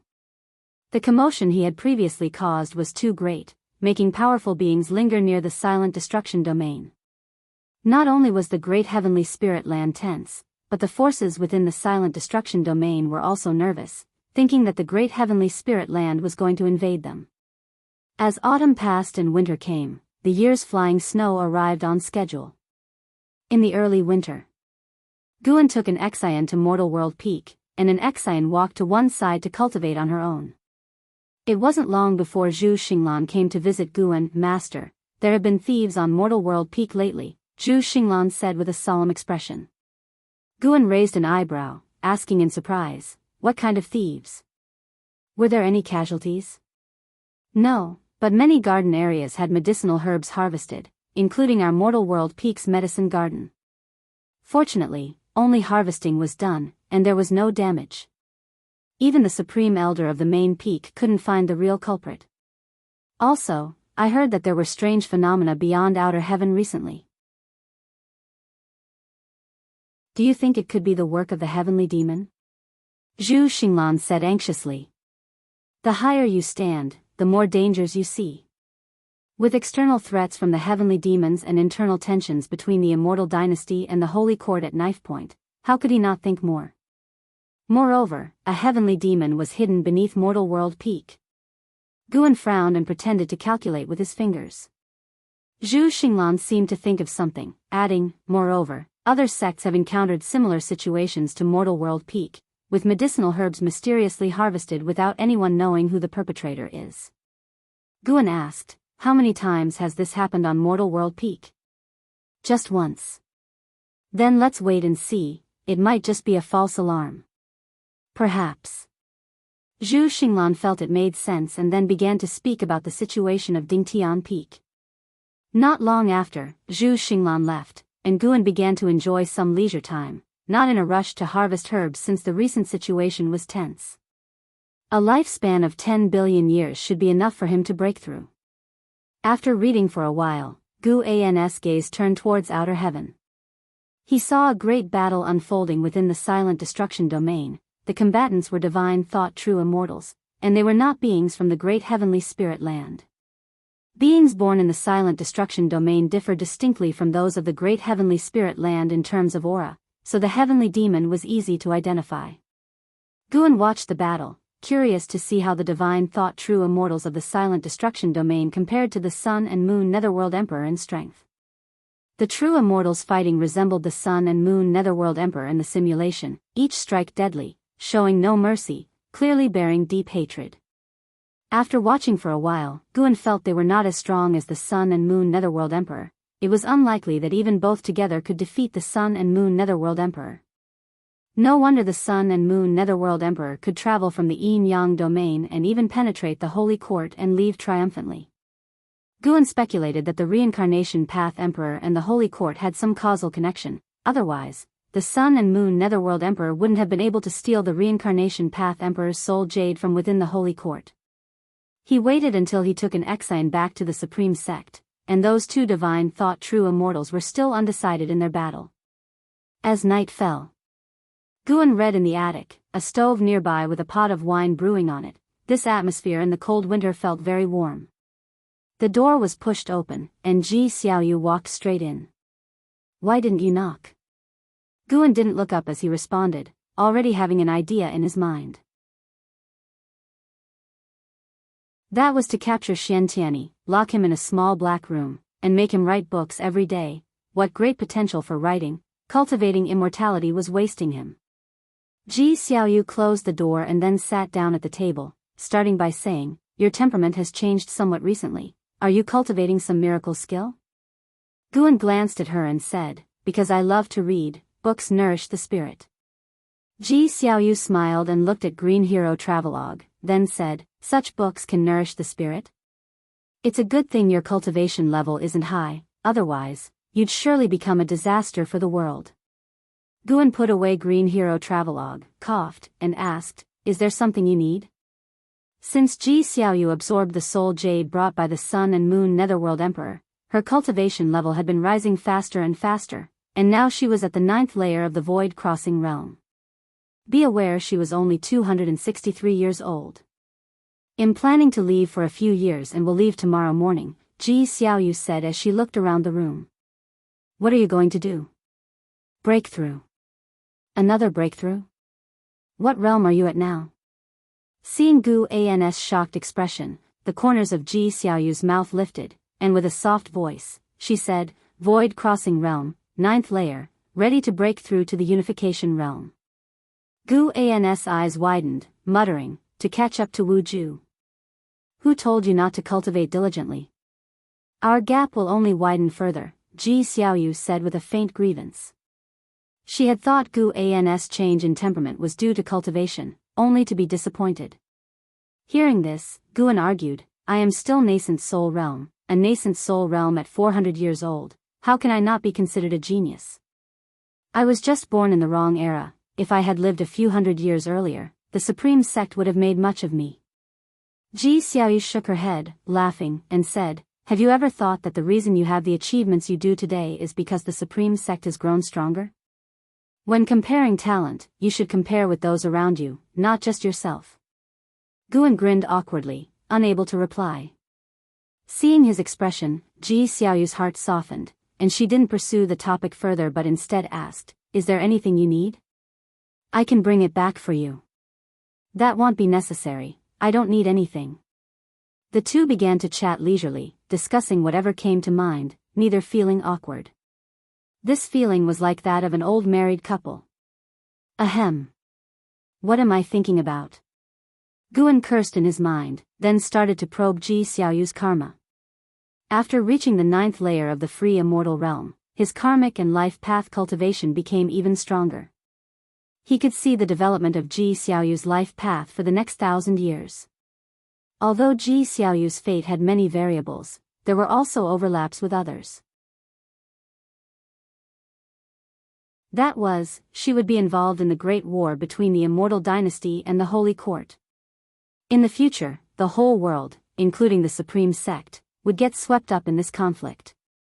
The Supreme Sect supported the Holy Court because Sword Venerable Fudao had joined the Holy Court, and the Holy Court continuously tried to tie the Supreme Sect to their chariot. Guan could see the future through the beings of the Supreme Sect, and he had no thoughts of preventing or changing it, rather, he felt a sense of detachment. At first glance, all beings lived according to a heavenly scripted drama, but he could foresee everything and had the power to change it, a feeling wonderfully sublime. After chatting for an hour, Ji Xiaoyu finally left. Guan then stood up and went to the stove, lifting the wine jug to pour himself some wine. Ji Xiaoyu was preparing for a breakthrough, and he was also ready for his own. It was truly a double celebration. Tonight deserved celebration. The next morning, Ji Xiaoyu left 3rd Medicine Valley. After joining his disciples for training, Guan also left on his own. He stayed at Mystic Valley for a while before departing. Using his ultimate art to turn his body into illusion, he concealed his form, and combining the cosmic path divine skill to hide his own aura and karma, he directly crossed through the light layer of outer heaven, unnoticed by any great cultivator, and flew towards the silent destruction domain. This time, Guan headed in another direction. Soon, he entered the silent destruction domain and landed in a nebula. He could sense beings roving in all directions, those two divine thought true immortals still locked in battle. He couldn't manage that much anymore, he had to break through as soon as possible. Settling into a meditative pose, he activated his lifespan barrier, then accessed his attribute panel. Name, Guan, lifespan, for 19/1004/613-224, physique, mixed origin refining void body, cultivation level, free immortal realm, 9th layer, a lifespan of 10 billion years should be enough for a successful breakthrough, right? Guan suddenly felt worried. He had decided this time to not enhance his divine skills or cultivation techniques any further but to directly attempt the breakthrough. After all, there's no limit to enhancement in various aspects, and he was more concerned with ascending realms. There was no need to wait any longer. Never mind. A direct breakthrough, if 10 billion years of lifespan isn't enough, then hell just have to wait more. Guan's expression hardened, his gaze lingering on his cultivation level section. Invest 1 billion years of lifespan. You undergo energy absorption cultivation for 2 million years, using the eternal infinite skill's great accomplishment to forcefully attack the Tao fruit realm, begin tribulation crossing. You couldn't endure the heavenly Tao Tai divine element grand tribulation, the tribulation crossing failed. You undergo energy absorption cultivation for 4 million years, using the eternal infinite skill's great accomplishment to forcefully attack the Tao fruit realm, begin tribulation crossing. You couldn't endure the heavenly Tao Tai divine element grand tribulation, the tribulation crossing failed. Well. 2 million years for one tribulation crossing. That's a huge gap. Guan's eyelids twitched, but thinking of Long Zhan's tremendous strength after his successful breakthrough, he felt slightly relieved. What are 2 million years? He had a 10 billion year lifespan and could afford the gamble. One prompt after another jumped out. Guan deliberately only looked at the length of the prompts. No changes at all. Until 1 billion years were exhausted, he still hadn't broken through. Guan took a deep breath and invested another billion years of lifespan.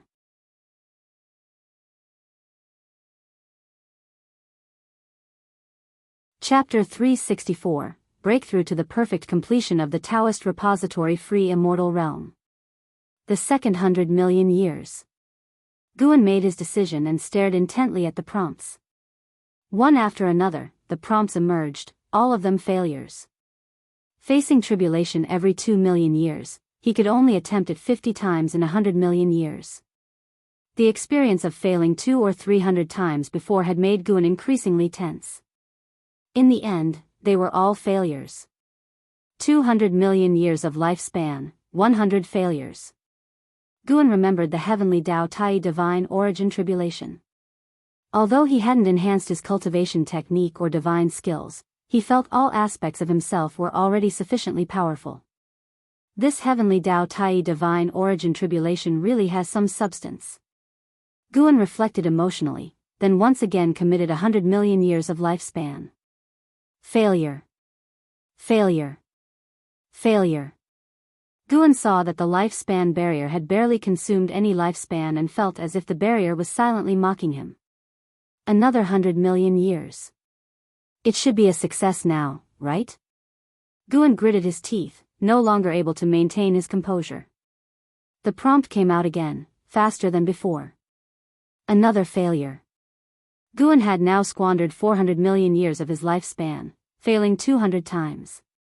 He couldn't help but think of Long Zhan. He didn't know how many years of lifespan it had taken Long Zhan to succeed in his breakthrough. He had inherited Long Zhan's memories, but he couldn't see Long Zhan's life-stealing prompts, nor could he hear Long Zhan's inner monologue at that time. He could only experience Long Zhan's life through his own eyes, which was how he was certain he himself was the true incarnation. He wouldn't get lost because of it. Long Zhan had never revealed his life-stealing ability to anyone, nor did he ever talk about his lifespan, so Guan didn't know how many years of lifespan Long Zhan had. However, recalling Long Zhan's memories, he realized that Long Zhan did indeed feel frustrated in the early stages of charging into the Tao fruit realm. Presumably Long Zhan had also failed many times. Guan took another deep breath, cast aside all distractions, and continued with the breakthrough. He still had 600 million years of lifespan left. It would be fine as long as he succeeded. After all, the lifespan is just a number, which can be slowly accumulated.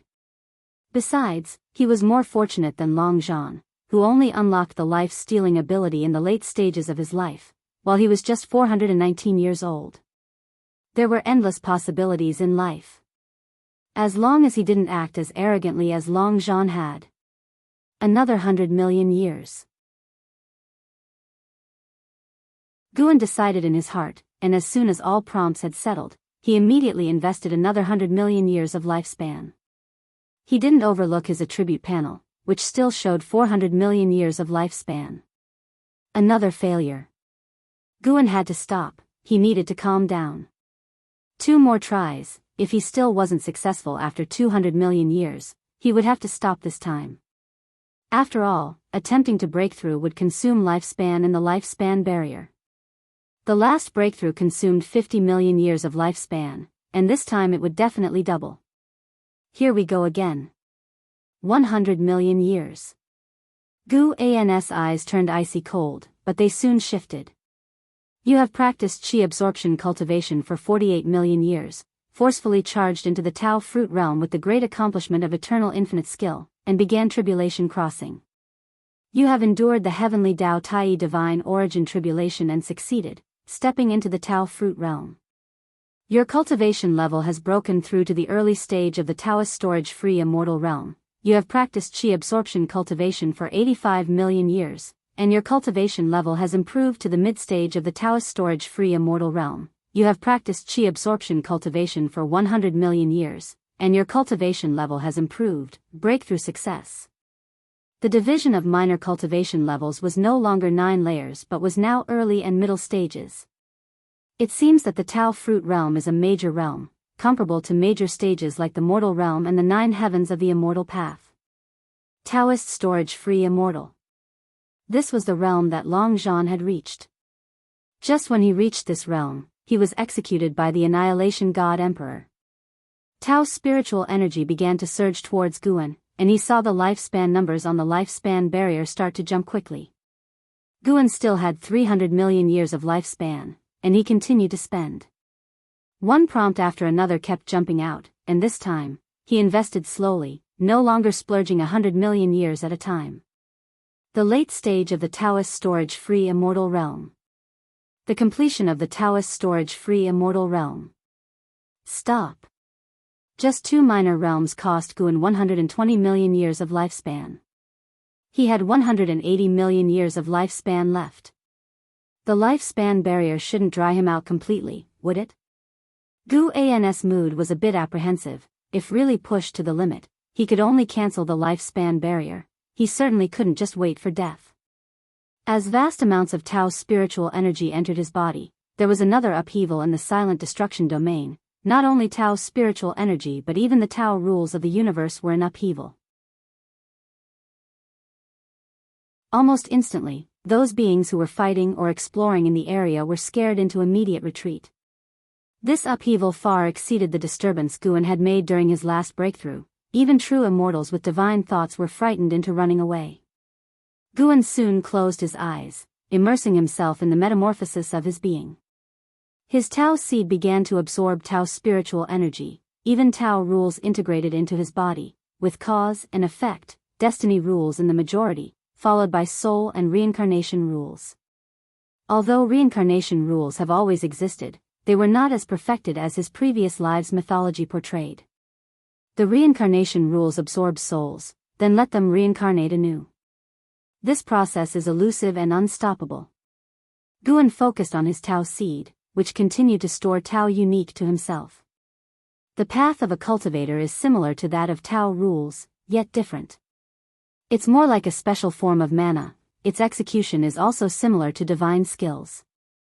Once the Tao seed blossoms into Tao fruit, Guan would be able to fight using his own Tao, entering a higher level of combat with even richer methods.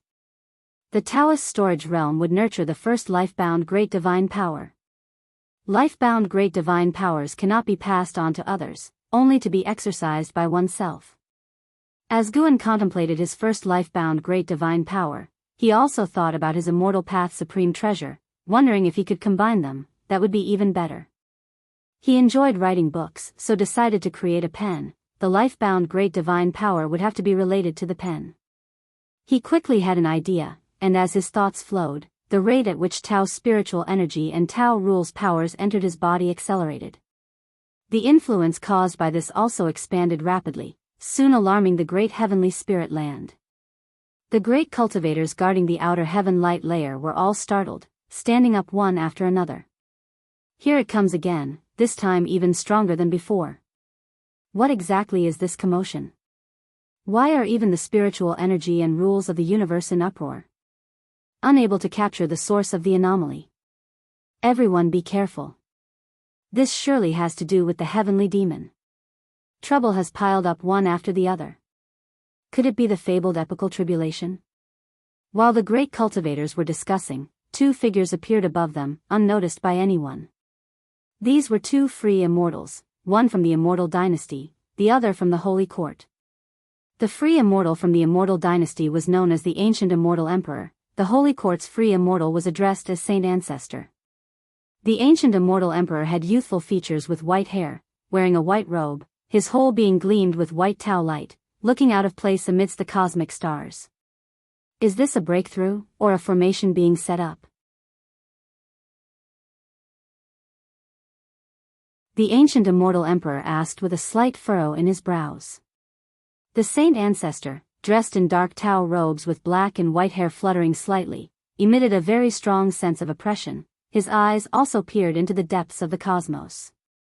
It doesn't seem to be either, it's more like some Tao rules are affecting the universe, Saint Ancestor said with a complex tone. Both free immortals lapsed into silence. After a long time, Saint Ancestor looked towards the ancient immortal emperor. You wouldn't interfere in the disputes of the younger generations, would you?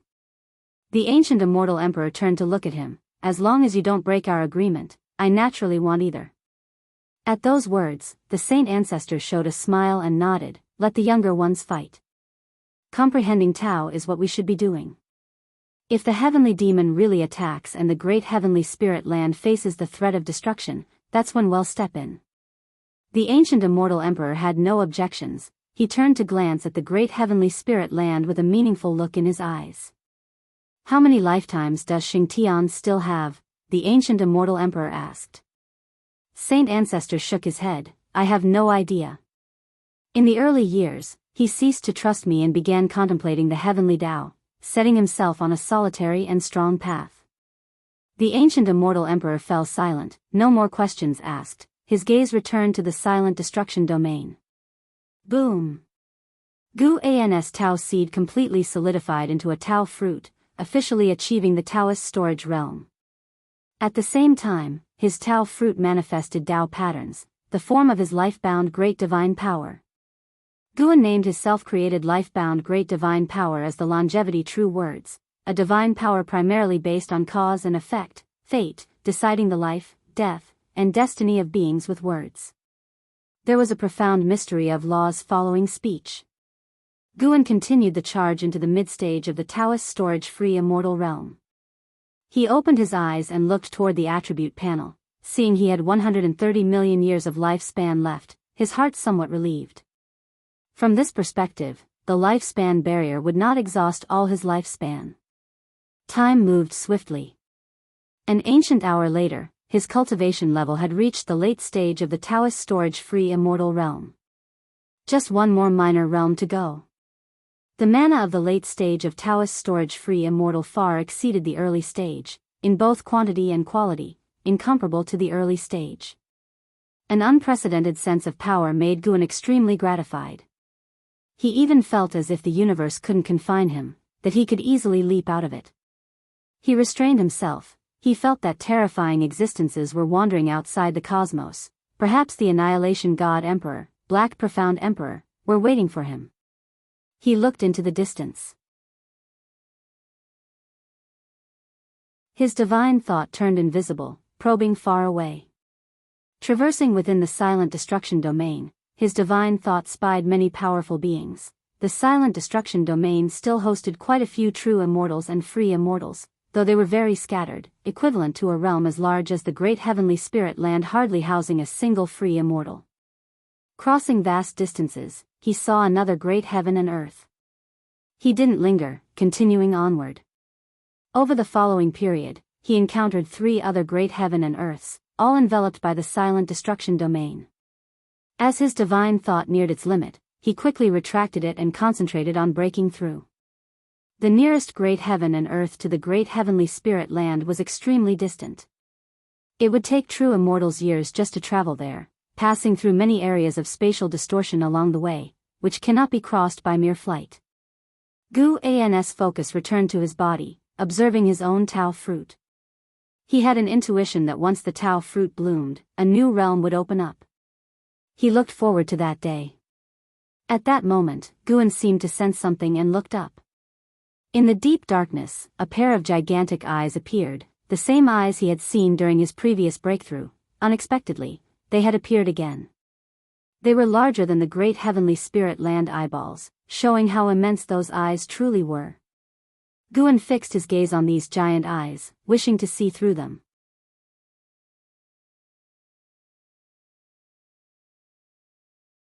Chapter 365, Mysterious Reincarnation. Fate determining. Pen Gu compared his memory with the eyes before him and determined they were not the eyes of the Black Profound Emperor. As for whether they were the eyes of the Annihilation God Emperor, he couldn't decide. Long Zhan had never actually seen the true body of the Annihilation God Emperor and was pinched to death by a hand that the Annihilation God Emperor had reached out. For the time being, he could not see through the cultivation level of this pair of huge eyes, but they indeed gave people an uneasy and oppressive feeling.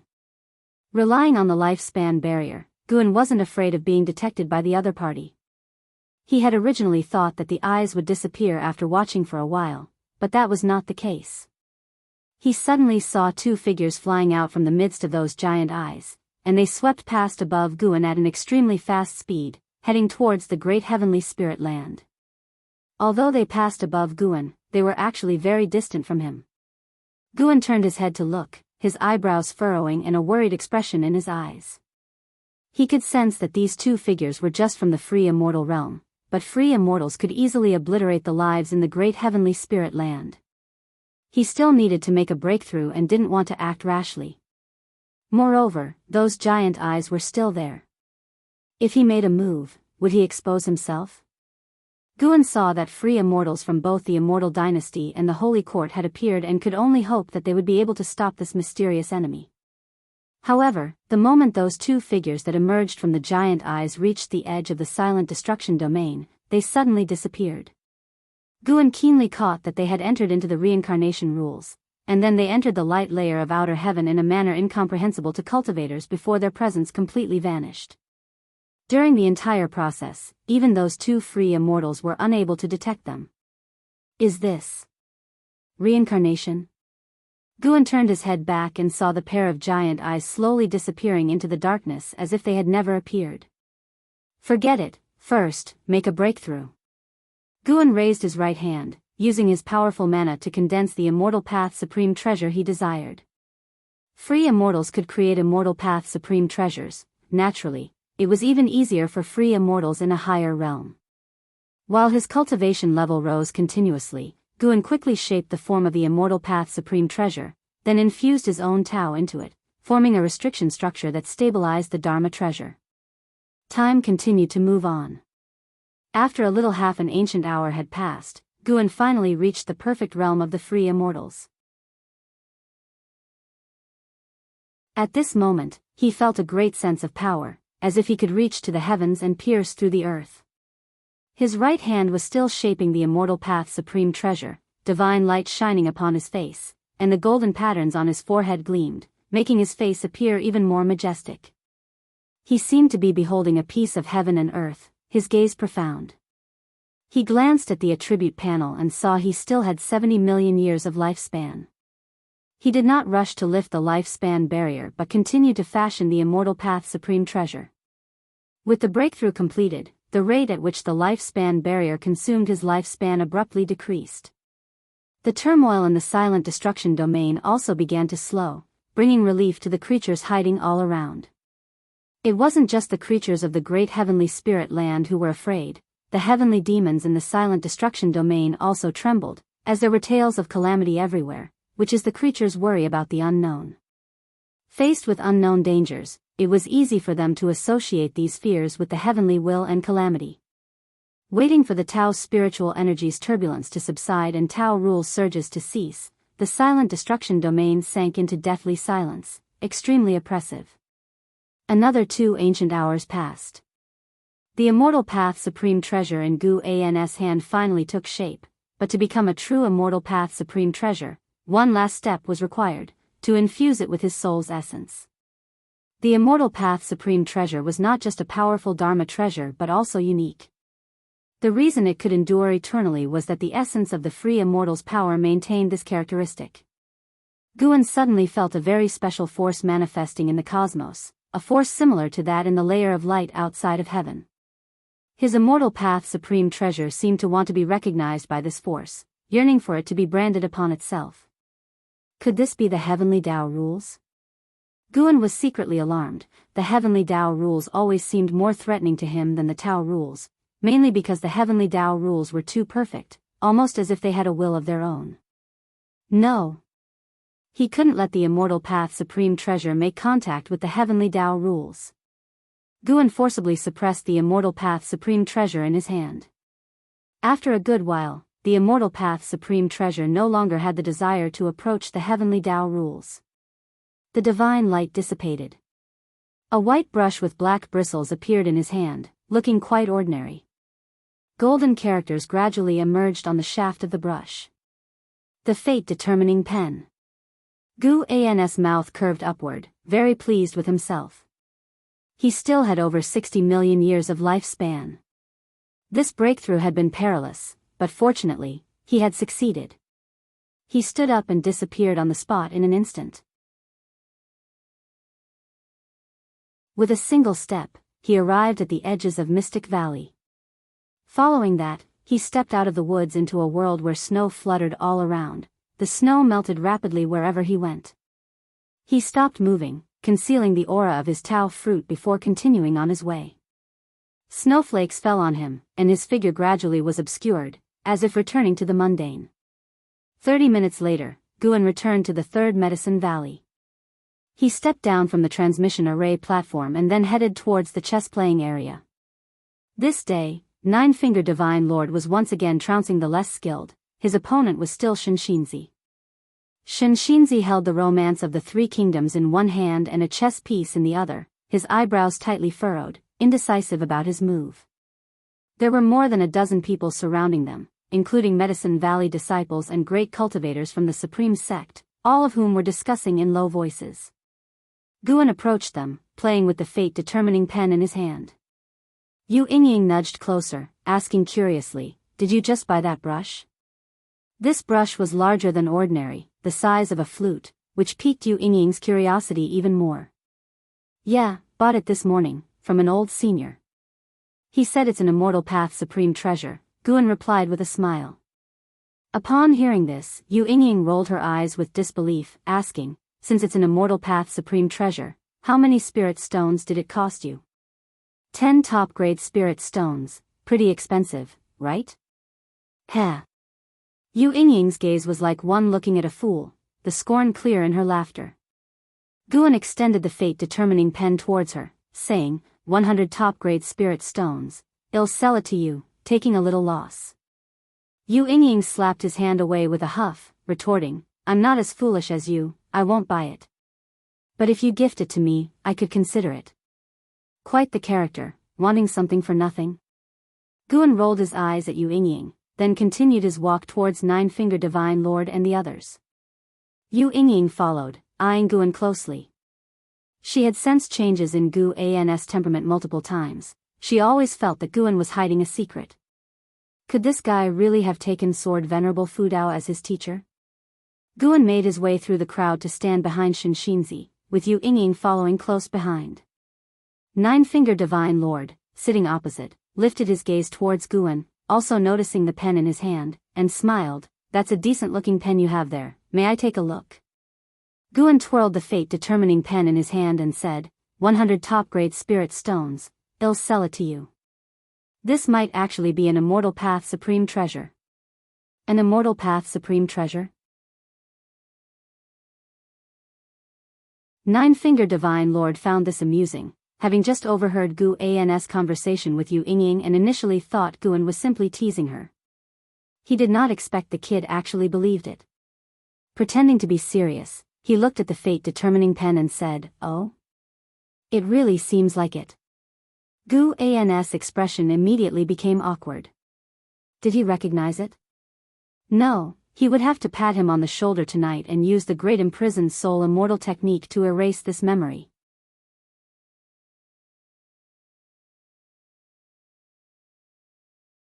Chapter 366, Heavenly Demon Turbulence. Nine-Finger Divine Lord wasn't sure what Guan was thinking. Seeing the change in Gu An's expression, he feared the young man might actually believe it, so he said, "I was just kidding. With your cultivation level, if it really were an Immortal Path Supreme Treasure, you would be reduced to ashes upon contact." Guan, upon hearing this, relaxed inwardly, but his face contorted as if he couldn't bear to accept this fact. He looked down. Shinshinzi had already fallen into a dead end and was struggling in vain. "Let me do it," Guan patted Shinshinzi on the shoulder and said. Shinshinzi took a deep breath and then stood up. Nine-Finger Divine Lord began to pick up pieces. Picking up the black pieces, he stared at Guan with a smile. "My chess skills have improved. You need to be careful this time." Guan sat down, twirling the fate-determining pen in his hand, and said, "In chess, I cannot lose." Yu Yingying, standing by, had a peculiar look on her face. For some reason, she felt Gu An's statement was very imposing. The Nine-Finger Divine Lord made the first move, and the chess game began.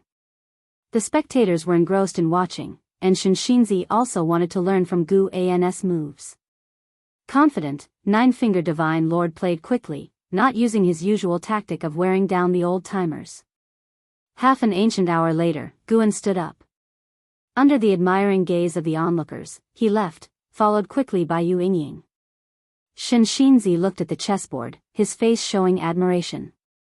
Nine-Finger Divine Lord, however, had a dark expression, staring intently at the chessboard. For some reason, he felt the gap between him and Guan widening, and he couldn't understand why. Guan was planning to go see Long Qing, but Yu Yingying was following him. He could feel that Yu Yingying sensed his change, but he wasn't panicked. Now in the great heavenly spirit land, no one could see through his cultivation level. Even if his demeanor had changed drastically, he was still in the nascent soul realm, so neither Nine-Finger Divine Lord nor Shinshinzi paid attention to his change. The two started chatting casually. Guan brought up the Star Sea congregations. Xiantianyi had already returned to the Supreme Sect, and Anhao and Liya had also left the Star Sea congregations. Although there was still cooperation between the Supreme Sect and the Star Sea congregations, the latter was rarely mentioned within the Supreme Sect. Yu Yingying came from the Star Sea congregations, but since coming to the Supreme Sect, she had never gone back. In the past, Guan was wary her heavenly demon identity would cause trouble, but now it didn't matter. The silent destruction domain was full of heavenly demons, and Yu Yingying's karma was not as significant as Long Qing's. "Do you want to cultivate?" Guan suddenly asked. The reason Yu Yingying couldn't break through was due to the suppression from her heavenly demon karma. Her past life might have been afraid of being discovered, so her reincarnation couldn't break through to a higher realm. With Gu An's current capabilities, he could erase the karmic restrictions within her. Yu Yingying glanced at Guan and said, "Of course I want to, but my identity is special, I cannot cultivate. What if I could help you?" When Yu Yingying heard this, her eyes filled with depth. She shook her head and said, "No need, I will just live out this life honestly and reincarnate sooner. I don't want to become a disaster." After hearing this, Guan fell into silence, no longer speaking. "Why don't you ask me why I think I am a disaster?" Yu Yingying said discontentedly. This guy is quite good at talking to others, so why is it always awkward with her? Guan turned his head to look at her, asking, is there a need to ask? This rhetorical question annoyed Yu Yingying so much that she lunged at him, arms flailing. The two playfully scuffled all the way to a forest, where the grass was covered in snow. Long Qing was practicing his fist technique in the snow.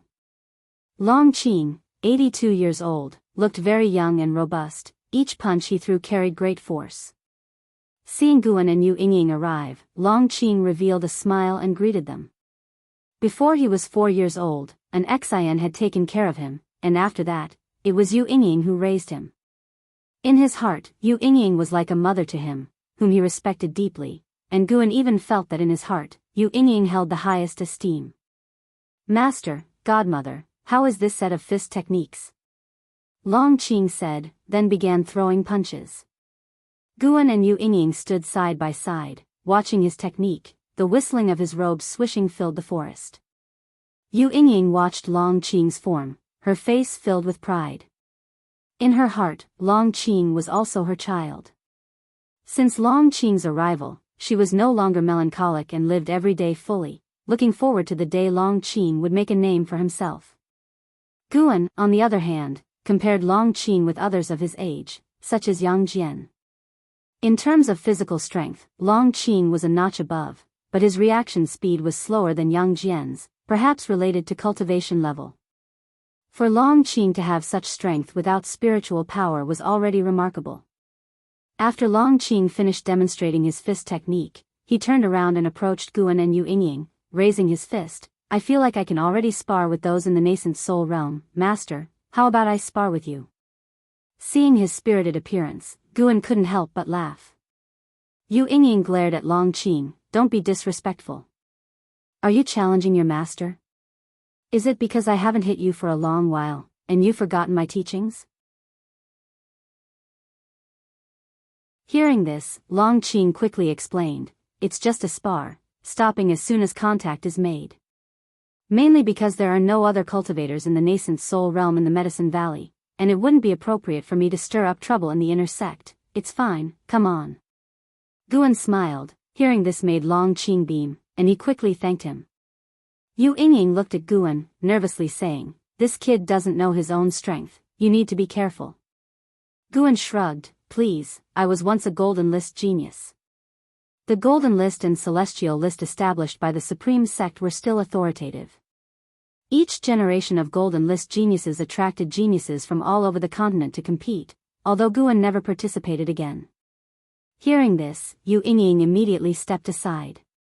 Long Qing stood about 10 paces away, warming up. He was very excited. He had long wanted to test Guan's capabilities.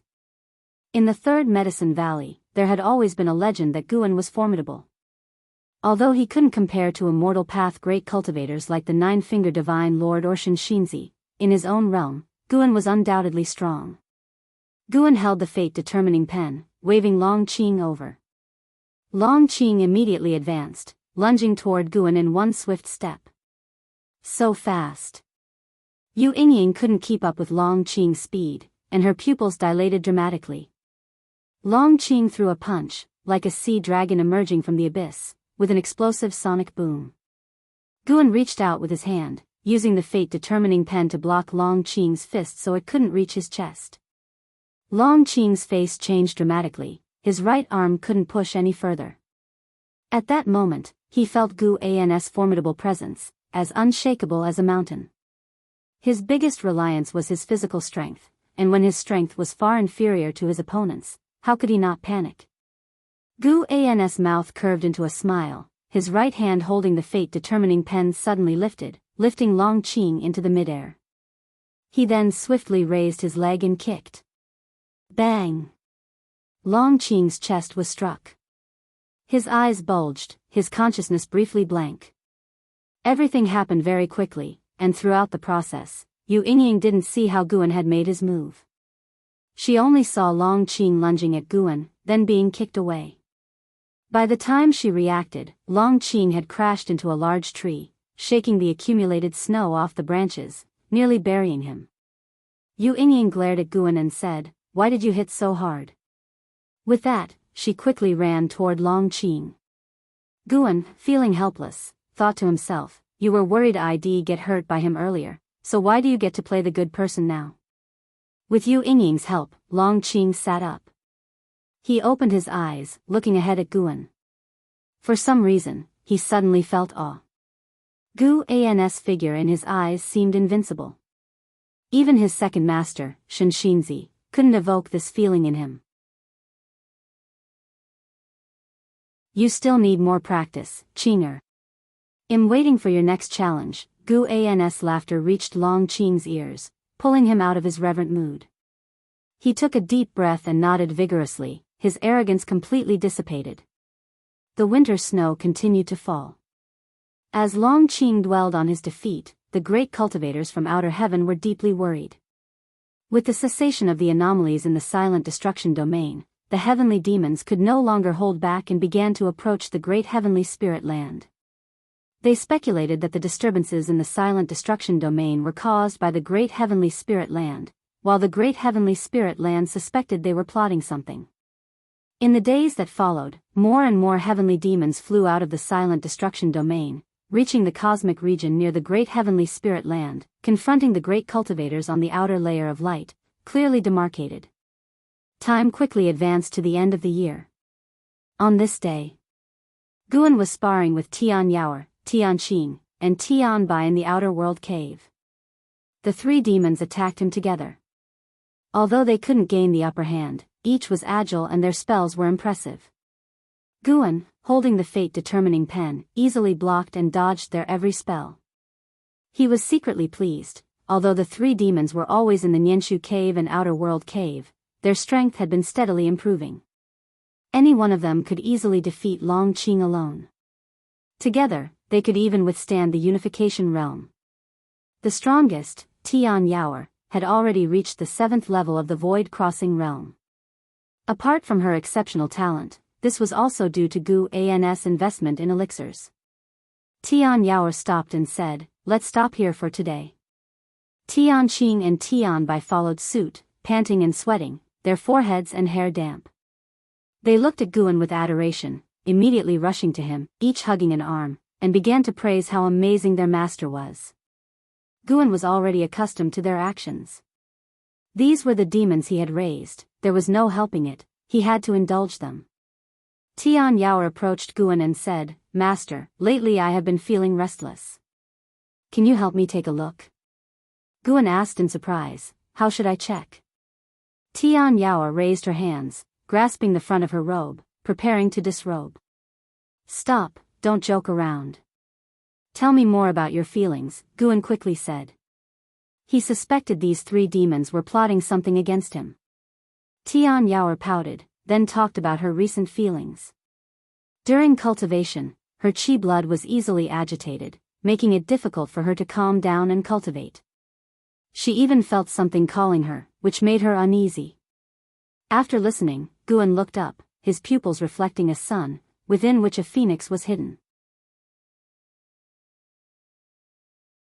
As the heavenly demons approached in large numbers, the 7 suns outside were also disturbed, the mysterious creatures within each awakened, watching the heavenly demons, ready for battle.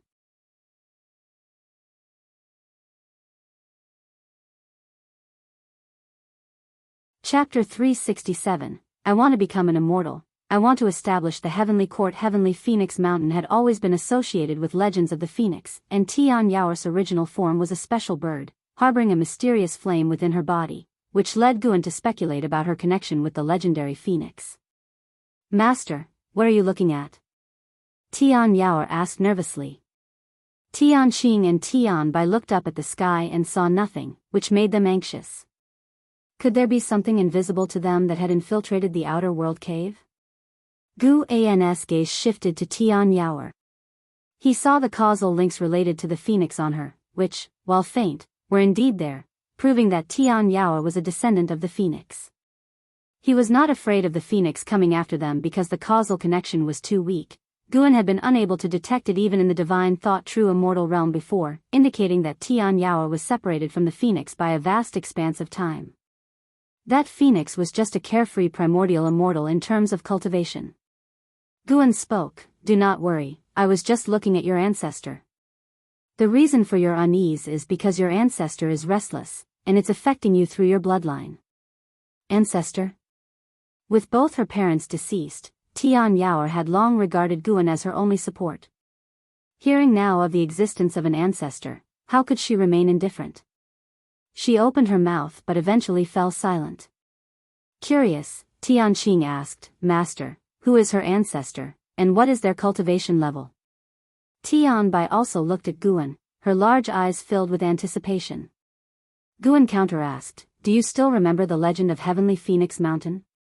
At this remark, Tian Yaor's expression changed. Anticipation, nervousness, resentment, various emotions flashed through her eyes. For this moment, she seemed unlike her usual naive and romantic self. Could the miss be a descendant of the phoenix? Tian Bai gasped, eyes wide. Guan smiled and nodded, saying, "However, the bloodline has been diluted over who knows how many generations, and the descendants of that phoenix are beyond count." He wasn't joking. Following the causal thread of the phoenix, he saw the myriad causalities throughout the world related to it, with countless descendants like Tian Yaor, even the ones in the sea. After hearing these words, Tian Yaor seemed to shed a burden, visibly relieved, and a smile appeared on her face. Guan looked at her and asked with a smile, "Were you afraid just now?" Tian Yaor nodded, "I don't want any ancestor, I just want to be with you, master. When I was imprisoned by the Heaven Phoenix demon mother, when I was hunted, no ancestors showed up." Knowing about the existence of an ancestor, her heart was more filled with worry and fear. She was afraid that Guan might send her to that ancestor. Guan moved forward, rubbed her head, and laughed. "What are you thinking? How could I possibly abandon you? Even if the phoenix came for you, I wouldn't agree. I've raised you for so many years, how could it be for nothing?" Hearing this, Tian Yaor's smile brightened. In reality, if she wanted to leave, Guan wouldn't stop her. Now he was powerful enough not to fear exposing the outer world cave. But he feared that saying he was willing to let Tian Yaor go would instead make her anxious.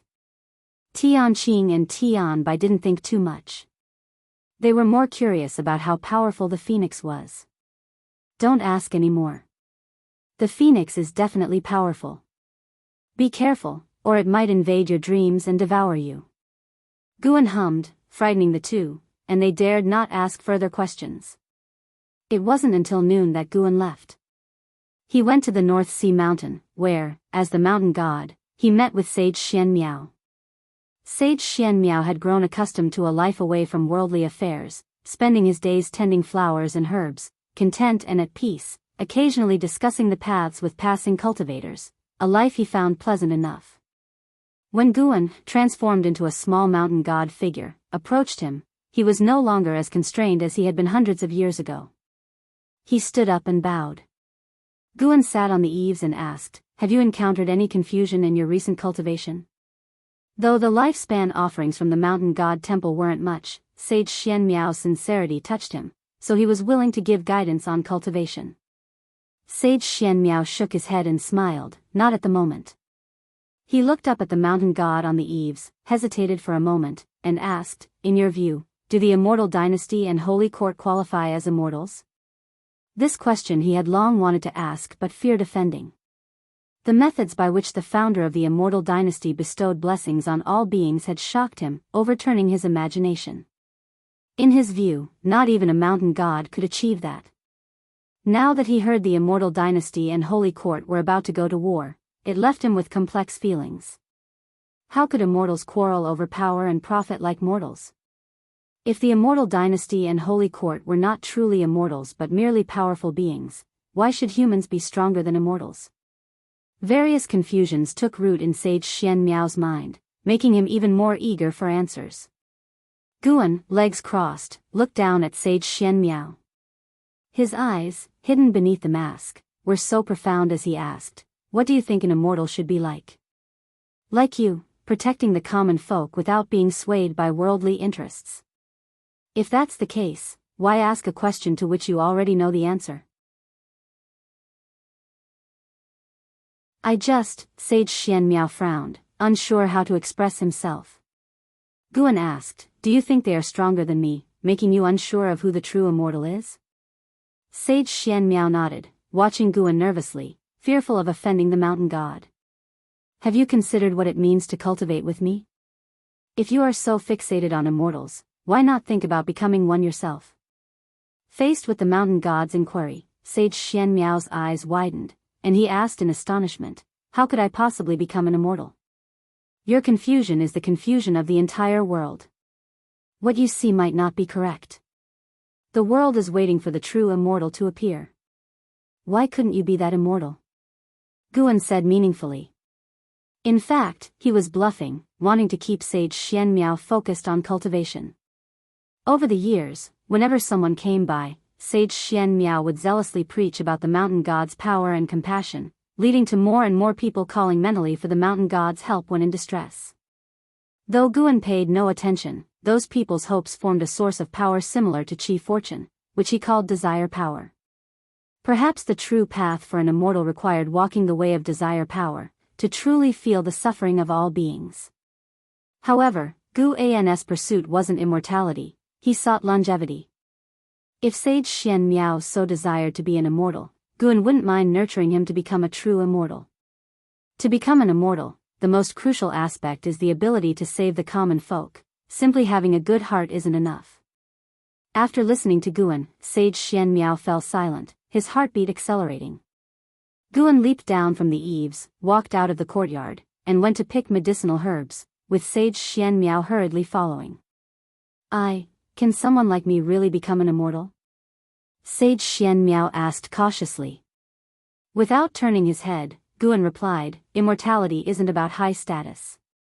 With the right intention, it can be achieved. Sage Xianmiao's expression changed, deeply moved by these words. After a long time, the two returned to the courtyard. Guan was about to leave when Sage Xianmiao suddenly looked up at him on the eaves and said, Mountain God, I've figured it out. I want to become an immortal, I want to establish the heavenly court. Guan stopped walking, turned his head to look at him, and asked in surprise, the heavenly court? That's the celestial authority from Journey to the West. In the book, the celestial beings fight demons and control the weather for the sake of the common folk.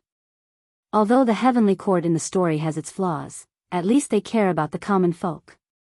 Sage Xianmiao spoke earnestly, and by the end, his facial expression turned determined, his eyes gleaming brightly. Guan smiled and said nothing more, then disappeared from the eaves.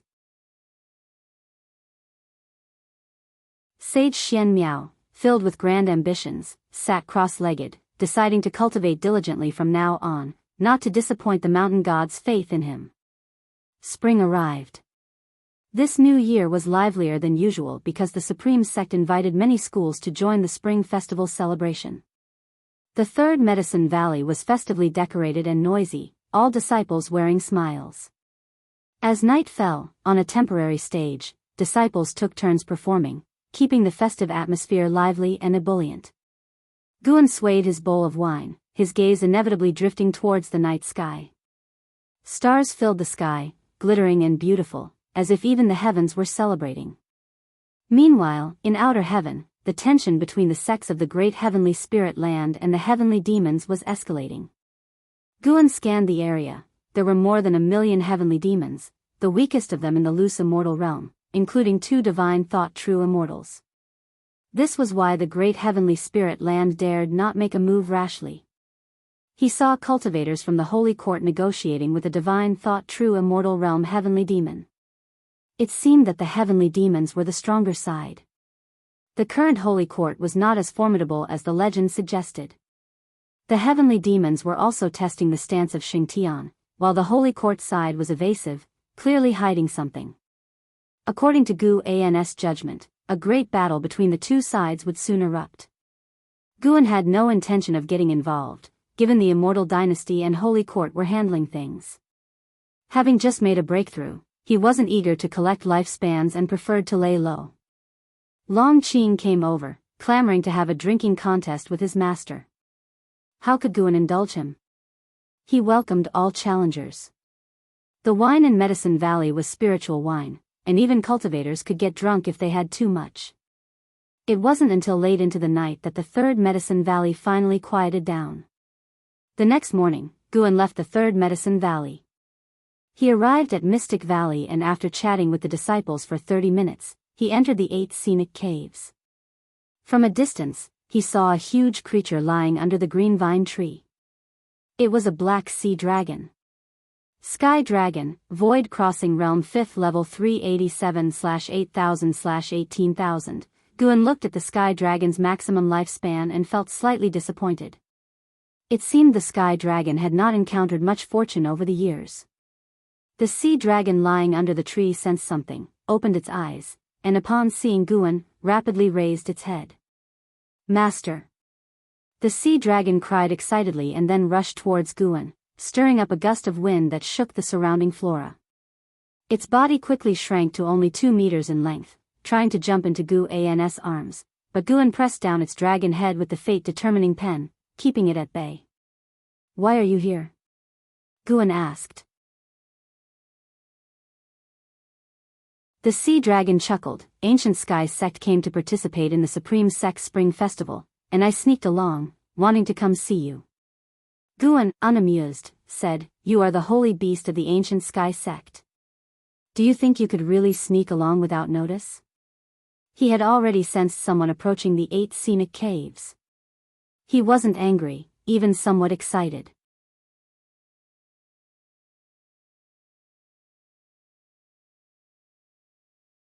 Chapter 368, Eliminating the Backer. "I am now at the Void Crossing Realm level. They won't be able to detect me," Sky Dragon said proudly. Despite being over 300 years old, its voice had not lost its youthful tone, sounding like a young boy. Guan did not argue, nor did he mention that someone was sneaking into the 8 scenic caves. He sized up Sky Dragon and said, "Are you accustomed to staying with the Ancient Sky Sect? If you want to come back, I can talk to the Supreme Sect." With the current power of the Supreme Sect, wanting to take the holy beast from the Ancient Sky Sect would be no difficult task. Sky Dragon replied, "It's quite good, I won't come back. The Supreme Sect is much stronger than the Ancient Sky Sect. The status I would have upon my return would certainly not compare to my former one." Guan smiled to himself, silently thinking what a foolish dragon it was, and thought to himself, "Then just stay in the Ancient Sky Sect." He would not go out of his way to reveal his strength to Sky Dragon. This was also his attitude toward his disciples. Only those who sincerely and insistently wished to stay by his side would he cultivate seriously. Just at that moment, footsteps were heard from the distant cave entrance, startling both Guan and Sky Dragon as they turned to look. They saw a figure emerge from the cave mouth, a man in black with handsome features, holding a folding fan in his hand and with a palm-sized black spider perched on his shoulder. He looked at Guan and Sky Dragon from afar, a mocking smile on his face, and his gaze then shifted to the green vine tree, his eyes betraying a greedy light. Although Guan could see through his cultivation level, he still could not help but send out a lifespan detection towards him. Demon Chaser, Mystic Heart Realm, Second Layer 2107/4600/7500, a 2,000-year-old monster. Guan looked forward to his next move while maintaining a vigilant expression on his face. "Is it you? How did you?" Sky Dragon's eyes widened in astonishment. Guan saw through cause and effect, destiny, and noted the intersection between Sky Dragon and Demon Chaser. Demon Chaser had hidden his identity and joined the Ancient Sky Sect, had visited Sky Dragon, and at that time, Demon Chaser had disguised himself as a nascent soul-level cultivator, treating Sky Dragon with utmost respect. "If it weren't for me, do you think you could have come here?" Demon Chaser sneered disparagingly. He stepped forward, the aura of the Mystic Heart Realm erupting, startling Sky Dragon, who quickly revealed its true form to stand in front of Guan. "You are no match for me, and if we start fighting, this place will be exposed." Demon Chaser said coldly, his gaze fixated on the green vine tree, his eyes becoming brighter and brighter. "Who exactly are you? How can you possess such a cultivation level?" Sky Dragon asked through gritted teeth. The Void Crossing Realm and the Mystic Heart Realm were separated by the Unification Realm, and facing Demon Chaser, Sky Dragon felt immense pressure. Guan then began to probe Demon Chaser's cause and effect. Demon Chaser's background was rather profound, with a Mahayana realm master who was seriously injured, hiding in a cave. His master came from a demon sect at sea, with the highest cultivator within reaching the loose immortal realm, incidentally Demon Chaser's martial master. His loose immortal martial master was a traitor from an ancient family lineage. Although a traitor, his brother was still present, and the two shared a close relationship. Demon Chaser's martial master often sought his brother's help when encountering insurmountable troubles. And the strongest person from this ancient family line reached the heaven and earth flying immortal realm. It's worth mentioning that this family's chief fortune was related to another great heaven and earth that Guan detected during his previous breakthrough. That is to say, the origin of this family line came from another great heaven and earth. Guan was not fearful. That great heaven and earth was not substantially stronger than the great heavenly spirit land, moreover, they were far apart. He merely marveled at the complexity of Demon Chaser's cause and effect. Becoming enemies with Demon Chaser could easily entangle one in a series of cause and effect grievances. Defeat the underling, then the superior, and after the superior, the elder. Not long after, Demon Chaser approached Sky Dragon and said, "Kneel down. Submit to me, this is your only way to live." His tone was incredibly domineering, brooking no dissent. Guan stepped to the side to let Demon Chaser see him, playing with the fate-determining pen in his right hand, and inquired with an almost smiling tone, "What about me? Do I have a way to live?" Demon Chaser looked at Guan, and Guan's smile annoyed him. He felt provoked. "Demon Chaser has developed hostility towards you, seeks to kill you. Do you wish to perform lifespan detection on him?" Seeing the prompt before him, Guan couldn't help but shake his head with a chuckle. His movement caused a chill to flash in Demon Chaser's eyes, who then coldly said, You must die, perfect to feed the green vine tree." Guan asked, "How do you know the green vine tree feeds on flesh and blood? What is your relationship with the Thousand Autumn Pavilion?" He knew the truth, of course, but wanted to ask one more question. After all, there was no hurry at the moment. Demon Chaser suddenly transformed into a wisp of demonic chi and dissipated, startling Sky Dragon greatly. It looked around instinctively and then saw Demon Chaser appear beside Guan. Demon Chaser's eyes widened in disbelief, his right hand trembling as it was blocked by the fate-determining pen. He was not only unable to harm Guan but also unable to retreat, as an invisible force had rooted him to the spot. How is this possible? Who exactly are you?" Demon Chaser asked, his voice quivering with fear. Guan looked down on him and asked, "Since I can't grant you a way to live, do you have any last words?" The sentence sent shivers down Demon Chaser's spine. "If you dare kill me, my master will not let you go." Demon Chaser gritted his teeth. Guan curiously asked, "Your master is just at the Mahayana realm, and he's gravely wounded too, how can he not let me go?" As soon as he spoke, Demonic Chaser's pupils shook violently, and fear and despair enveloped his heart. He seemed to remember something, hastily saying, "My master comes from an immortal path sect, spare me, and well call it quits." Demon Chaser harbors deep-seated hatred toward you. Do you wish to perform lifespan detection on him? The hostility has even increased. Guan looked at the prompt in front of him, completely unmoved, as he had no intention of sparing Demon Chaser. Now, so be it, more deaths to come. Guan withdrew his arm, a terrifying force pressing Demon Chaser to kneel before him with a thud. Sky Dragon gaped, staring blankly at Guan. Memories from a long time ago surfaced in its mind. Guan was holding the fate-determining pen, waving it through the air, and with one stroke, a golden trail appeared before him, floating in the air. The golden light shone on Demon Chaser's face, leaving it completely pale.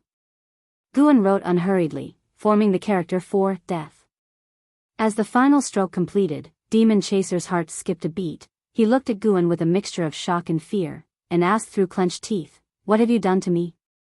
"You have successfully taken 67 years of lifespan from Lingchuanjinren, Mahayana realm, 9 layers.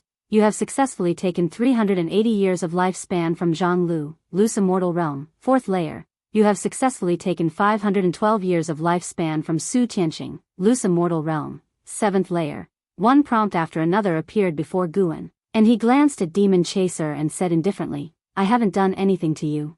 I've simply erased all the backing you could call upon.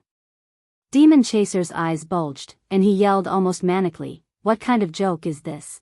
Before he could finish speaking, an indescribable panic enveloped Demon Chaser's heart.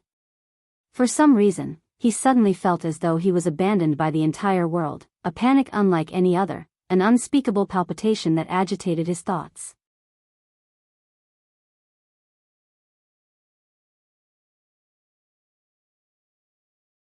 Chapter 369. Descending into the world. Watching the Demon Chaser about to crumble, Guan couldn't be bothered to explain. With a wave of the fate-determining pen, he turned the Demon Chaser to ashes that rapidly vanished. Throughout the process, the Sky Dragon didn't speak a word, just staring blankly at Guan until the Demon Chaser disappeared. Only then did it snap back to reality. Swallowing hard, it looked at Guan with eyes filled with fear. Guan's strength had exceeded its imagination, and it hadn't been in Guan's company for many years. Reuniting after a long separation and witnessing such methods, how could it not be afraid? Seeing its expression, Guan found it amusing. He suddenly became interested and stared expressionlessly at the Sky Dragon. The look in his eyes made the Sky Dragon even more afraid, causing it to back away subconsciously. About today's affair, Guan said hauntingly, deliberately suspending his tone. The Sky Dragon hurriedly said, I definitely won't speak of it. Please trust me, Master. Guan twirled the fate-determining pen in his hand, his lips turning up into a smile. This pen of mine can kill people from a very, very far distance. If you break our agreement, you understand what I mean. The Sky Dragon, terrified, its dragon body trembling, kept giving assurances. Guan turned and walked toward the green vine tree, his main purpose for taking action today being to confirm whether the fate-determining pen could indeed seize lifespan. The result was very satisfying, just as he had wished. The fate-determining pen was his own creation, not employing any external object. In the future, seizing lifespans with the fate-determining pen would be even easier for him. Dealing with the Demon Chaser this time, Guan had slain over 100, all directly related to the Demon Chaser. Sooner or later, they would be entangled in this web of cause and effect. Guan essentially allowed them to meet their end early. This was the way of cause and effect. To be able to glimpse into the process of the evolution of all things was also the foundation of participating in the way of destiny. The way of cause and effect was profound and unfathomable. Guan had just begun to delve into it and already possessed the power that not even gods or demons could predict. This action had earned him over 40,000 years of lifespan, which, to him at this moment, wasn't significant. The Sky Dragon shrank in size, cautiously approaching Guan. Master, you are the sword venerable Fudao of the Supreme Sect, right? The Sky Dragon asked cautiously. Without turning back, Guan said, the less you know, the safer you'll be, understand? Startled by these words, the Sky Dragon nodded hastily. Together, the man and the dragon reached the green vine tree. The tree extended 2 vines that began to knead Guan's shoulders, causing the Sky Dragon to stare in bewilderment. 2 ancient hours later, Guan and the Sky Dragon left the 8 scenic caves. Guan headed toward Tianya Valley while the Sky Dragon went to look for the cultivators of the ancient Sky Sect. Within the bustling Supreme Sect, no one knew that a mystic heart realm cultivator had been reduced to dust and smoke. After the spring festival, Guan's life returned to peace. He traveled between various medicine valleys, occasionally bringing an Xian to Mortal World Peak, or visiting Yilan and Zhenqin on his own. The sects that had their medicinal herbs mysteriously harvested gradually returned to calmness. Even the Holy Court, unable to find the cause, had to give up, especially since such incidents hadn't reoccurred lately. Although he had reached the level of a Taoist hidden immortal, Guan never ceased his pursuit of development. He kept expanding the collection of high-rank medicinal herbs inside his outer world cave. Time flew swiftly. In the blink of an eye, 5 years passed. The number of heavenly demons outside had exceeded 5 million. They prowled the universe as if they wanted to tear the great heavenly spirit land to shreds. The Holy Court, Immortal Dynasty, and various other sects were all on high alert, positioned everywhere, not giving the heavenly demons a chance to infiltrate. On a massive meteor, two men ensnared in a dark aura stood shoulder to shoulder. They looked very similar, both dressed in black scale armor, though one stood taller. The Holy Court remained silent. It appears our information is true. Could the previous disturbance have been the reincarnation of Saint Heaven? Highly likely. Within the great heavenly spirit land, only Saint Heaven would have such capacity. If that's the case, then this is a rare opportunity. Our goal is that great emperor, we mustn't forget. The two men in black armor spoke in hushed tones, their eyes fixed on the great heavenly spirit land, brimming with hostility. As they were talking, they suddenly noticed something and turned their heads in unison to see a thick fog rolling in from the depths of darkness. The complexions of the men in black armor changed slightly, and they vanished from their spot. It was the season when spring turned to summer. Guan sat under a tree, sharing drinks with Xiantiani, exchanging insights on writing. Xiantiani was very fond of the romance of the Three Kingdoms, believing it was not inferior to the journey to the west. Once I thought Investiture of the Gods was the pinnacle, but then you wrote Journey to the West and Romance of the Three Kingdoms. You truly are amazing. Why can't I write books like these? Xiantiani looked at Guan and exclaimed. Shaking his head, Guan said, Your Green Hero travelogue isn't bad either. Don't write anything else in the future. Just focus on Green Hero travelogue. If this book grows longer, it will certainly become a classic. Xiantiani felt that writing serious books was rather uninteresting. Over the years, he had written many without much success. Really? But many people are embarrassed to say they like Green Hero travelogue, you know? Xiantiani asked doubtfully. Do you want to write a book that many people have read but seldom mention, or a book that becomes a masterpiece in the hearts of a few, something they can relish for a lifetime? Asked Guan. Hearing this question, Xiantiani fell into silence. As the two were talking, a loud boom descended from the sky, startling both to look up, and not just them, others in the valley did the same. They saw a spectacular scene of a meteor shower falling from the sky. Countless meteors with long trails of smoke descended, piercing through the clouds, resembling an apocalypse that made people uneasy from afar. What's that? Guan asked with a frown, thinking to himself that it had finally come.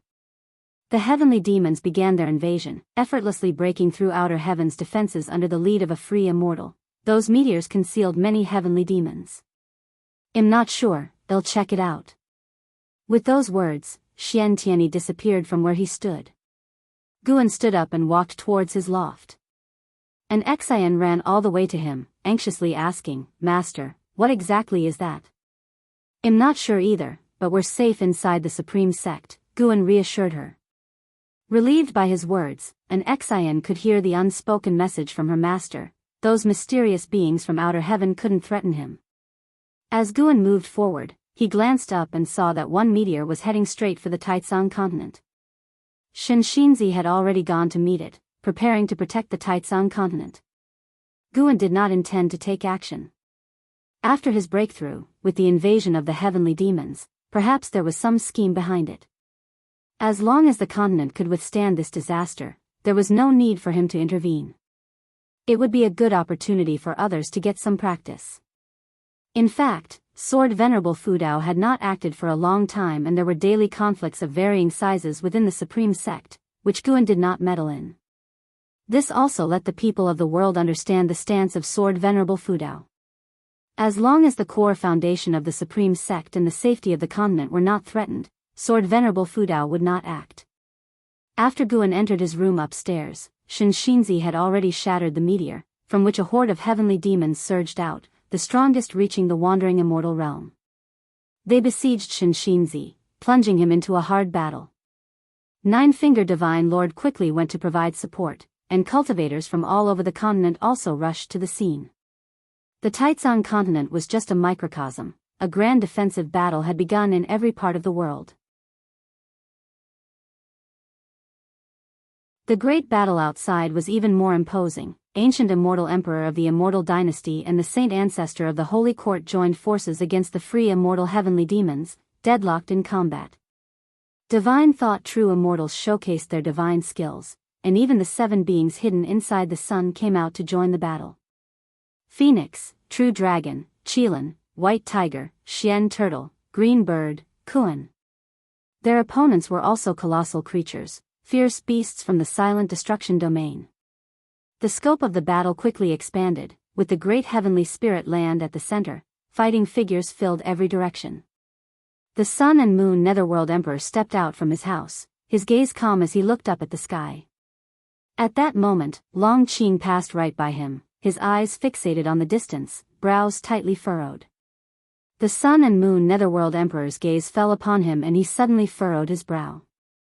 After the descent of the heavenly demons, Long Qing was overcome with uncontrollable irritation, which was why he kept moving around, trying to dispel the emotions in his heart. Why is the cause and effect on his body changing? Wondered the Sun and Moon Netherworld Emperor with surprise. And at this time of all times, this child must definitely be related to the heavenly demons. The Sun and Moon Netherworld Emperor developed an even greater interest in Long Qing, feeling previously that Long Qing had an unusual physique. Before long, a fierce wind blew from afar, a tempest stirred up by the great battle. Guan sat at his desk, holding the Green Hero Travelogue while using his divine thought to observe the entire world. The foundation of the great heavenly spirit land was truly strong. In such a short time, many divine thought true immortals, Tao void mysterious immortals, and divine immortals of wondrous dharma had emerged. From the current perspective, the heavenly demons couldn't shake the great heavenly spirit land. The battle would end following the outcome of the fierce conflict of the free immortals in outer heaven. However, Guan noticed many heavenly demons that descended chose not to fight but to sneak into the mortal world. Some seized living beings, some disintegrated, merging into the reincarnation rules, and were then sucked into the reincarnation vortex above. Guan suddenly felt that this batch of heavenly demons was not a united front. Those who had not fought were entangled in a multitude of cause and effect with Long Qing, and were very likely here to find him. His divine thought then landed on the Moonfall Divine Lake.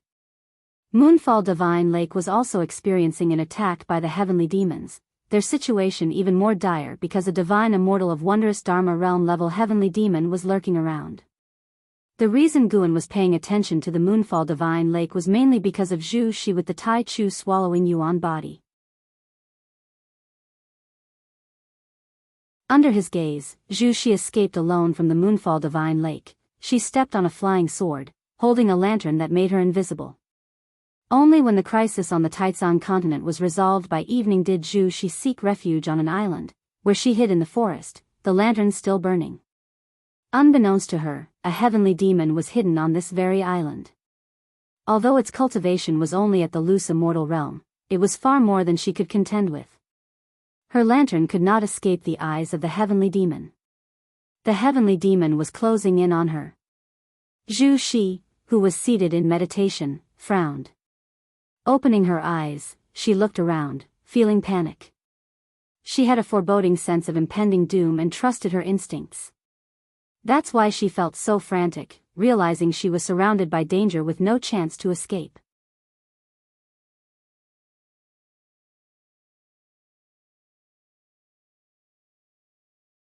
Chapter 370, The Great Emperor of Calamity. Zhou Yuan world nightfall descended, and the woods fell into complete silence, devoid of any insect song.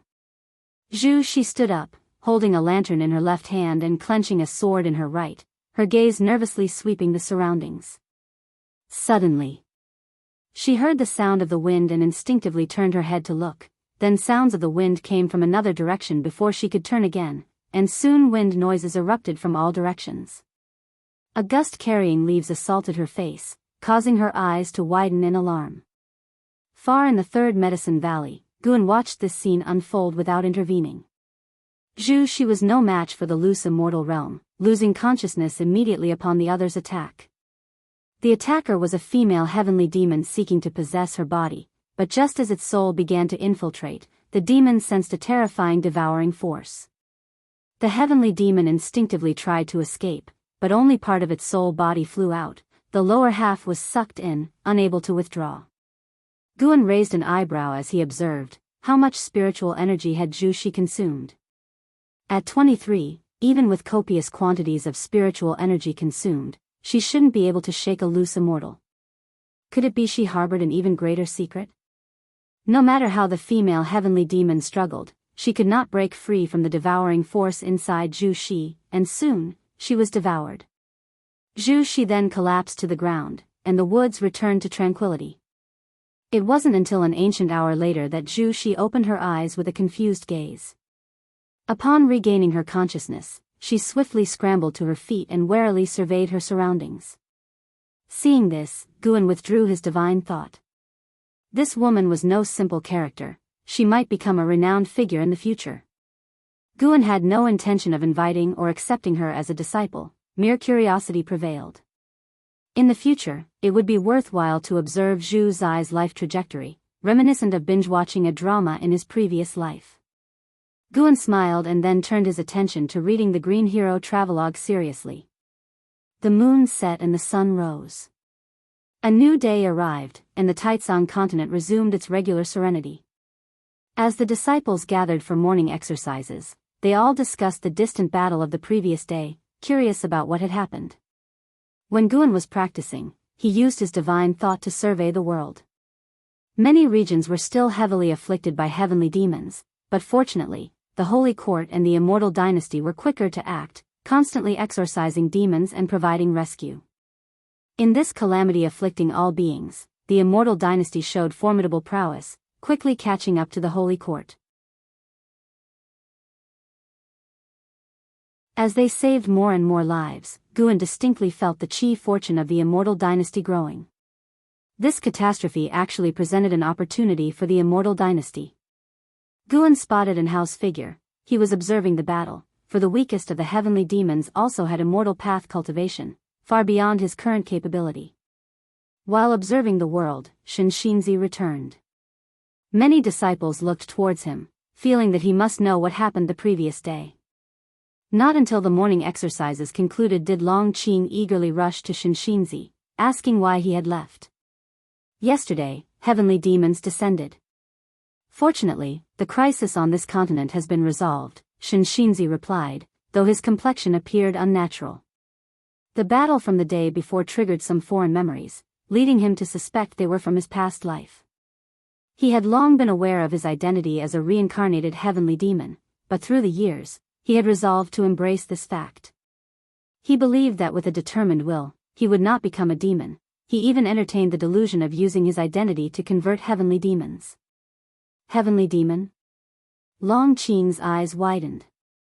Shinxinzi began to describe the terror of the heavenly demons, leaving Long Qing trembling with fear.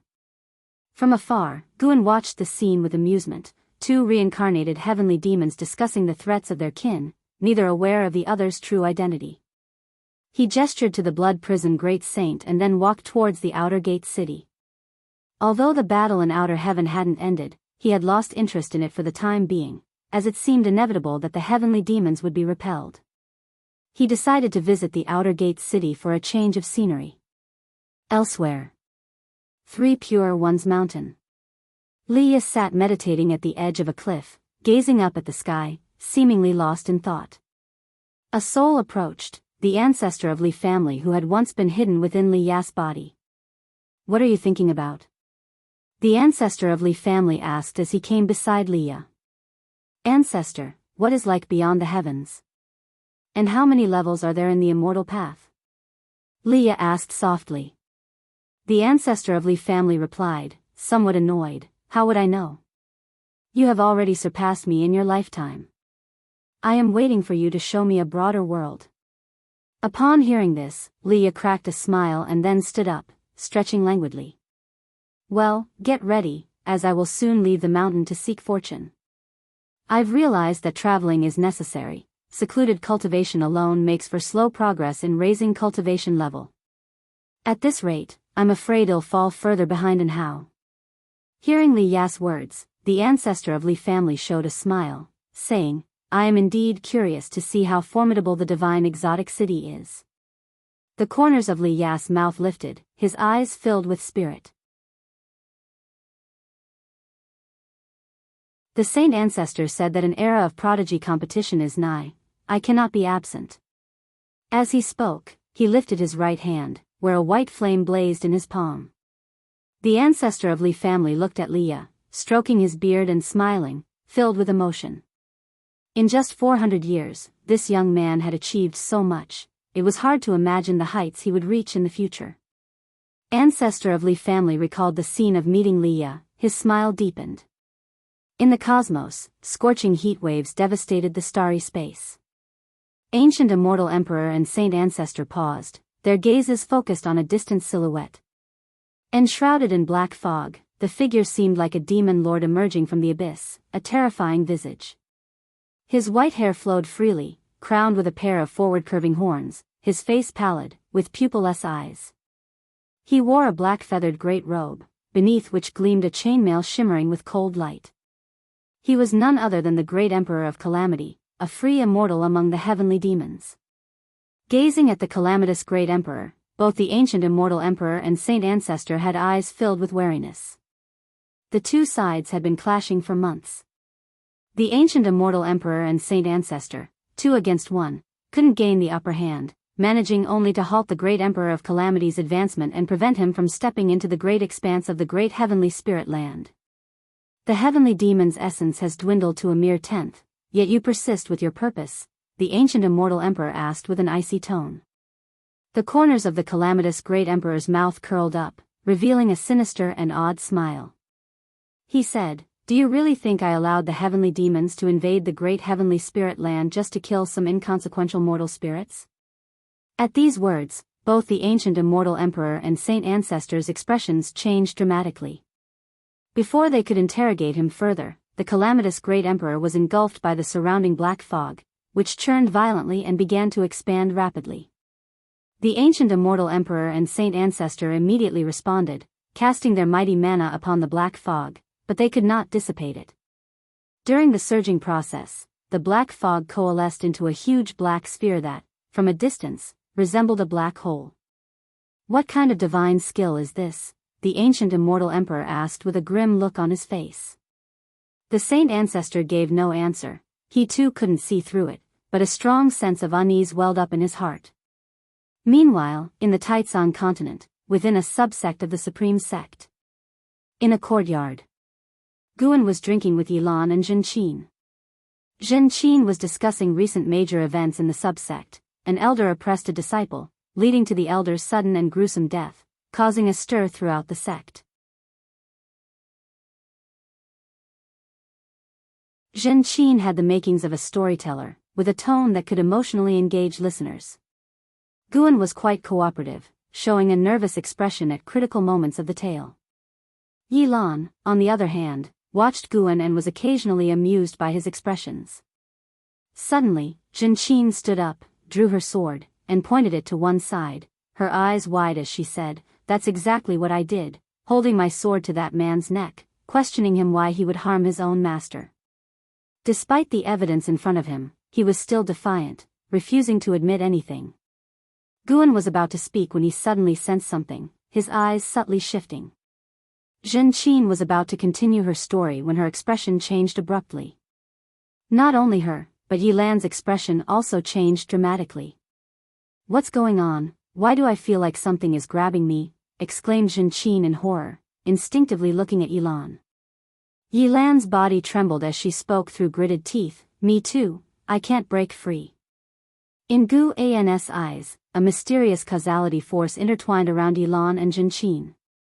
It wasn't just the two of them, within the subsect, many others were entangled by this force of causality. He looked up to see the sky, which appeared a magnificent blue, but through his eyes, there appeared an intricate black net across the sky, beyond the reach of mortal beings. This black net seemed to connect with countless souls in the world.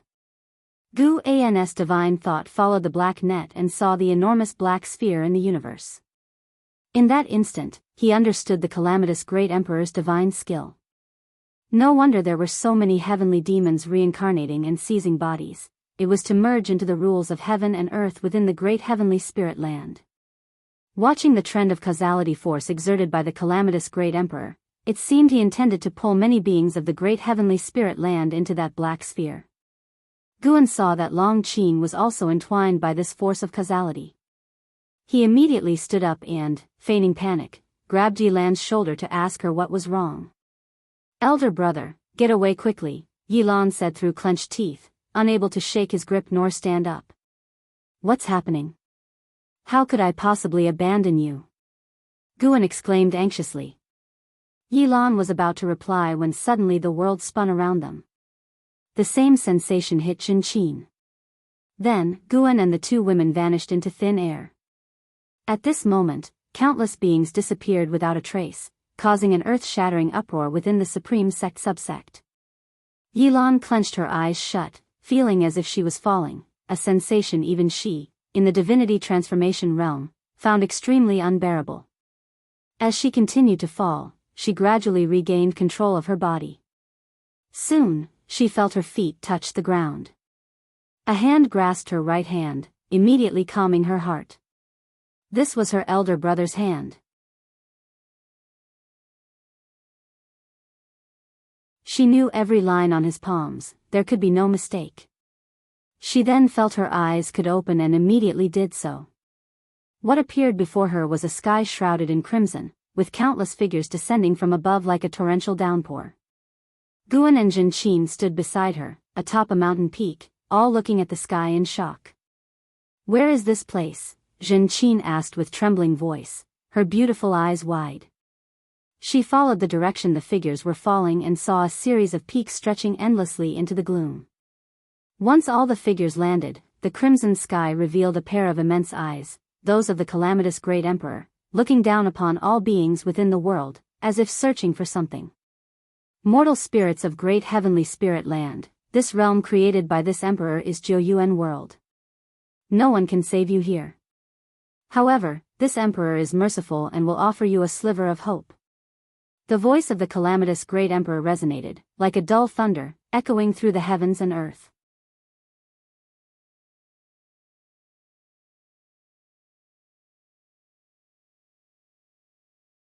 Chapter 371 Heavenly Tao and Heavenly Demon. Long Qing stood on the hillside, gazing up at the huge eye in the sky, his face full of fear.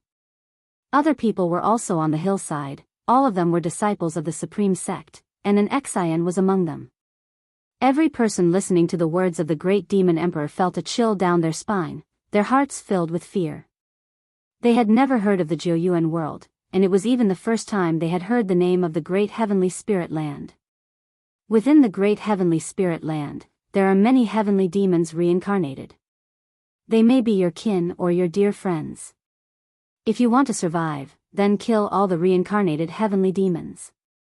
The heavenly demons must do the same, kill off all the creatures of the Great Heavenly Spirit Land, and you will regain your freedom, said the Great Demon Emperor, his voice ringing out, tone frosty, filled with a murderous intent.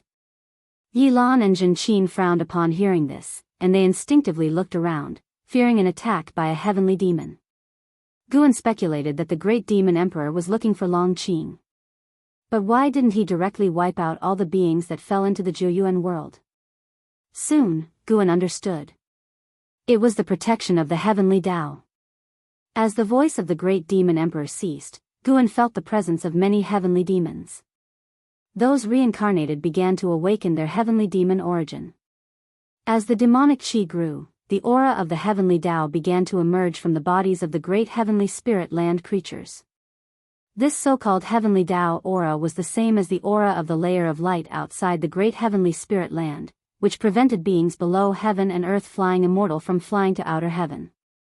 In fact, everything in the Great Heavenly Spirit Land was infused with Heavenly Tao aura, including the other great heaven and earth realms that Guan glimpsed during his breakthrough. The Heavenly Tao is omnipresent. This is a force distinct from the Tao, and within it, implicitly lies the will of heaven, referring to the Heavenly Tao rules. The creatures from the silent destruction domain are easily distinguishable because they don't have the aura of the Heavenly Tao. Their presence is discomforting to beings born under the Heavenly Tao, and thus the two factions have been incompatible since ancient times. The Great Demon Emperor was obviously studying the way of cause and effect, fearful of slaughtering too many creatures of the Heavenly Tao and suffering a karma rebound. Killing a few creatures of the Heavenly Tao, however, was no issue. In the memories of Long Zhan and Lu Han, they had heard mentions of the Heavenly Tao, which for cultivators, was a vague and elusive legend. Of course, if pushed to the brink, the great demon emperor wouldn't care so much. After all, he came from the silent destruction domain and couldn't possibly suffer a karma rebound so severe that his body and Tao perished. If the heavenly Tao were so powerful, there wouldn't be the existence of the silent destruction domain. The great demon emperor stopped speaking, and the pair of eyes also vanished, plunging the entire world into silence. Guan noticed that Ji Xiaoyu, and Hao, Liya, Wu Ju, Xian Tianyi, Jiang Qiong, Long Qing, and Xian, and other people had also been pulled into the Jiuyuan world.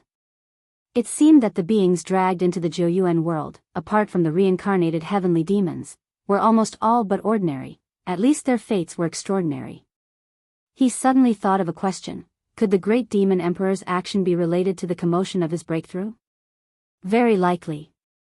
On reflection, if it were not for him, Long Qing would not have been born early. According to the man in black on Qingtian Peak, Long Qing needed to be nurtured for at least a few thousand years. Gu An's actions advanced many things by thousands of years. What should we do? Zhen Qin looked at Yilan and asked, accustomed to Yilan taking the lead. Yilan took a deep breath and said, "We'll have to play it by ear." According to his words, we can unite with many people. This is not a matter of individual survival but a competition between two camps. Over the past few months, news about the heavenly demons had already spread within the Supreme Sect, and many legends of heavenly demons circulated. They knew that the heavenly demons came from beyond the heavens, and because of this, they were very wary of them, not overly confident. Yilan continued, "I sense the presence of some of our fellow sect members. Let's meet up with the people of the Supreme Sect first." Zhen Qin nodded, and Guan had no objection. He wanted to see how Yilan and the others would perform in the face of such a catastrophe. The three of them began to descend the hill. Gu An's divine thought swept the area. There were quite a few heavenly demons, numbering over 1,000,000. Although they were not as numerous as the creatures of the great heavenly spirit land, the heavenly demons' cultivation levels were higher. A fierce battle would follow soon. Guan would make his move when the great heavenly spirit land side was on the brink of collapse. To him, the great emperor of calamity wasn't that strong.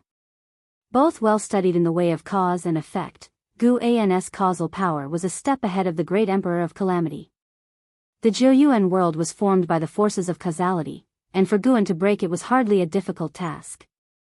"Master, who would have thought that the three of us would have the chance to adventure together?" Zhen Qin suddenly turned her head to look at Guan, saying with a grin, no longer as tense as before. Yilan couldn't help but look towards Guan as well, though her eyes held more worry. In her mind, Guan was protected by Sword Venerable Fudao, but whether Sword Venerable Fudao could find the Jiuyuan world was not certain, hence, she worried that she wouldn't be able to protect Guan. She would rather die alone than let Guan die before her. Intuition told her that the heavenly demon was absolutely terrifying. She had to go into battle prepared to die, without a trace of carelessness. "Rest assured, I am very strong, I won't hold you back," Guan said seriously, taking out the fate-determining pen. Zhen Qin couldn't help but tease, being in the nascent soul realm is indeed impressive. "Got wings and now looking down on your master's cultivation level? Dare not, dare not." The master and disciple began to banter. Gu An's divine thought had already spread out, watching over Ji Xiaoyu, and Hao, and others, to prevent them from encountering an unbeatable foe. 30 minutes later, Guan and the others from the Supreme Sect gathered, deciding to look for disciples from their own sect. The Jiuyuan world was large, but not as incomparably vast as the great heavenly spirit land, so an Xian and the others were not far from them. The disciples of the Supreme Sect pulled into the Jiuyuan world numbered only a few dozen, either with extraordinary fates or geniuses. Long Qing's body contained the path of returning primordial spirit strengthened by Guan, and thus he did not awaken to become a heavenly demon.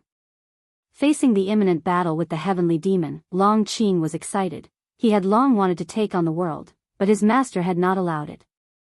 During flight, a thunderous roar came from afar, startling the disciples of the Supreme Sect into immediately accelerating away from the battle. Guan stood behind Yilan, sharing a sword with her, when he spotted a familiar face engaged in the distant battle. Leah. The kid was directly using the power of divine exotic city to suppress the heavenly demon, drawing in more of them for a siege. Guan began to watch the battle, wanting to see how much Leah had improved. Time rushed by quickly. An hour later, the Supreme Sect's side finally met up. The forces of causality hadn't scattered their position. Master. An Xian, seeing Guan, immediately showed a joyously surprised expression. She swiftly flew by Gu An's side, her anxious look swept away, replaced with excitement. Long Qing too flew over, chattering non-stop in excitement. He couldn't wait to fight the heavenly demon. Yilan started negotiating with other disciples of the Supreme Sect. Zhen Qin looked at an Xian and Long Qing, her expression odd. Why weren't these two scared at all? It was one thing for Long Qin to be fearless, the young and rash type, but why was an Xian, that girl, getting all excited too?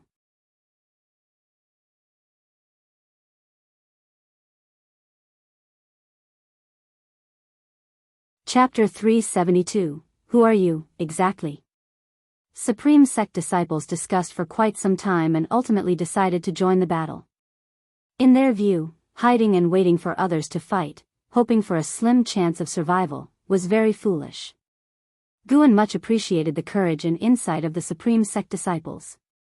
In such a situation, choosing to lay low could indeed result in a complete loss. Unity was surely the best approach. Dozens of people banded together and flew towards the nearest battlefield. Leah had already finished his battle. Relying on the powerful force of divine exotic city, his victory came easily. He didn't even have to lift a finger, it was entirely the divine exotic immortal spirit fighting on his behalf. 30 minutes later, Guan and the others joined the encirclement against the heavenly demon. Under Yilan's arrangement, Guan was positioned on the outermost layer, responsible for casting long-range spells. With the fate-determining pen in hand, Guan pretended to exert himself earnestly. His divine thought also looked towards the distance, enveloping the entire Jiuyuan world, spying on the battlefield from a macro perspective. More and more beings began to engage in battle with the heavenly demon, all becoming embroiled in fierce combat. Guan started to snatch kills. When the heavenly demon was on the verge of death, his divine thought would strike at the heavenly demon. A series of prompts popped up before his eyes, bringing him increasing pleasure. Suddenly, he captured a whiff of the presence of a free immortal. The other party was well hidden but could not escape his divine thought. It must be the creator of the Jiuyuan world. This person was masquerading as part of the great heavenly spirit land side and was still opposing the heavenly demon. What did this mean? Guan couldn't figure it out, so he couldn't be bothered to think about it. He continued to balance the battlefield. If the heavenly demons had an overwhelming advantage over the beings, he would help suppress them, giving those of the great heavenly spirit land a chance to train. The beings who were drawn into the Jiuyuan world were not mediocre. One day, they would become the backbone of the great heavenly spirit land. What Guan needed to do was ensure not too many talents from the great heavenly spirit land perished while allowing this experience to provide them with opportunities for transformation. In the cosmos, more and more cultivators flew to the vicinity of the Black Sphere, looking nervously at the Black Sphere created by the demon Great Emperor. Damn it, are we just going to watch this happen? My sect has hundreds of disciples caught up in this. They are all the future of my sect. Isn't our sect the same? What exactly is this method? Move aside, I refuse to believe it. Is the Holy Court truly helpless?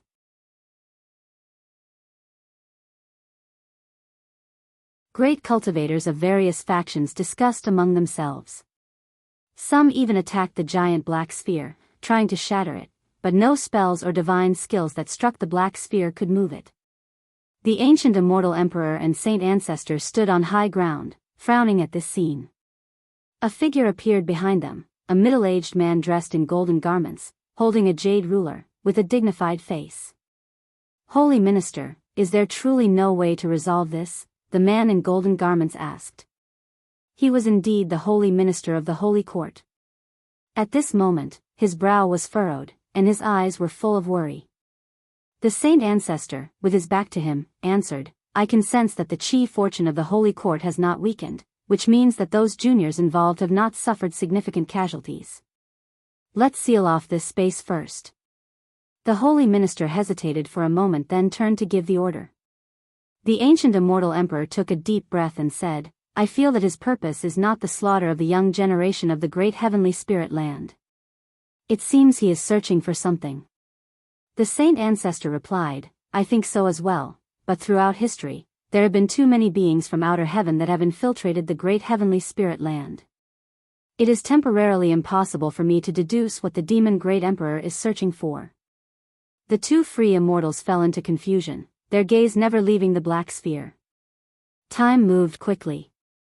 Half a day after entering the Jiuyuan world, all the beings within began to fight, with the sounds of battle everywhere. With Gu An's hidden help, the morale of those from the great heavenly spirit land continued to rise. The more the heavenly demons perished, the greater the advantage for the great heavenly spirit land side. In just half a day, Guan had already reaped more than 30 million years of lifespan, successfully surpassing 100 million in total. Not a single Supreme Sect disciple had died, everyone's confidence was growing, and even Yilan no longer constrained Guan as before, also looking for opportunities for Guan to gain experience. The Jiuyuan world seemed to have no day or night, the blood-colored sky only showed shifting clouds. Guan, holding the fate-determining pen and standing on the heavenly residence sword, followed the steps of the main force. An Xian was beside him, discussing the previous battle with Long Qing.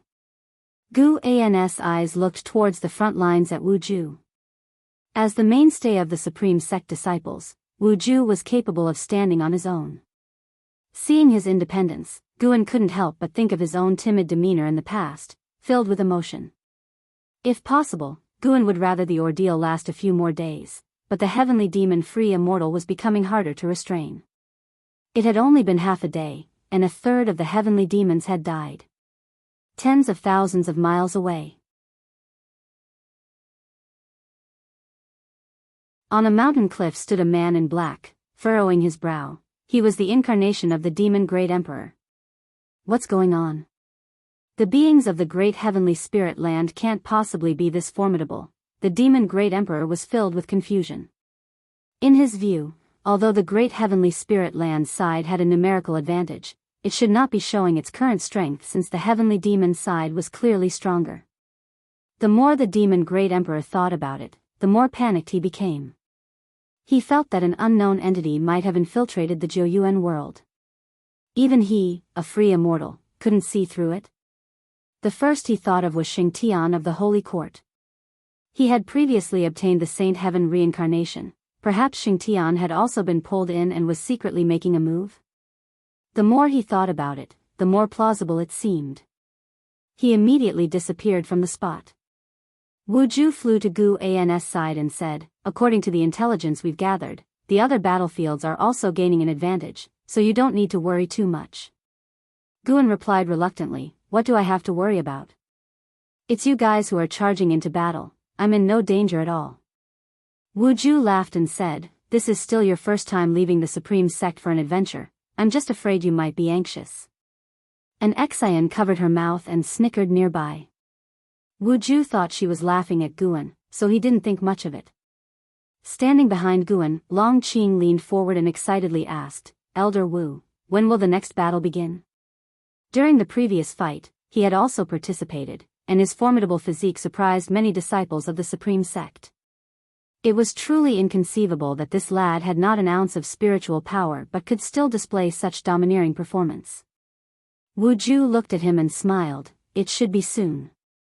Having successively slain heavenly demons, Wu Ju began to underestimate them, feeling that they were not as terrifying as he had imagined. Just as Wu Ju was about to speak further, he saw Long Qing's eyes widen in nervous anticipation, looking towards the sky. Instinctively, he turned his head and saw a pair of gigantic eyes appear in the blood-colored sky, eyes that belonged to the great Emperor of Disaster. The great Emperor of Disaster seemed to be searching for something. His gaze moved rapidly, and, except for Guan, whose heart would flutter at the sight of it, anyone else who locked gazes with the great Emperor felt their hearts race. In the presence of these eyes, any creature, no matter how talented, would feel an instinctual terror. The entire Jiuyuan world fell into silence, all lifeforms gazing up at the eyes of the great Emperor of Disaster. On the edge of a forest, Jushi looked up at the great Emperor, her eyes filled with worry, while the cultivators and demons above the forest were just as tense.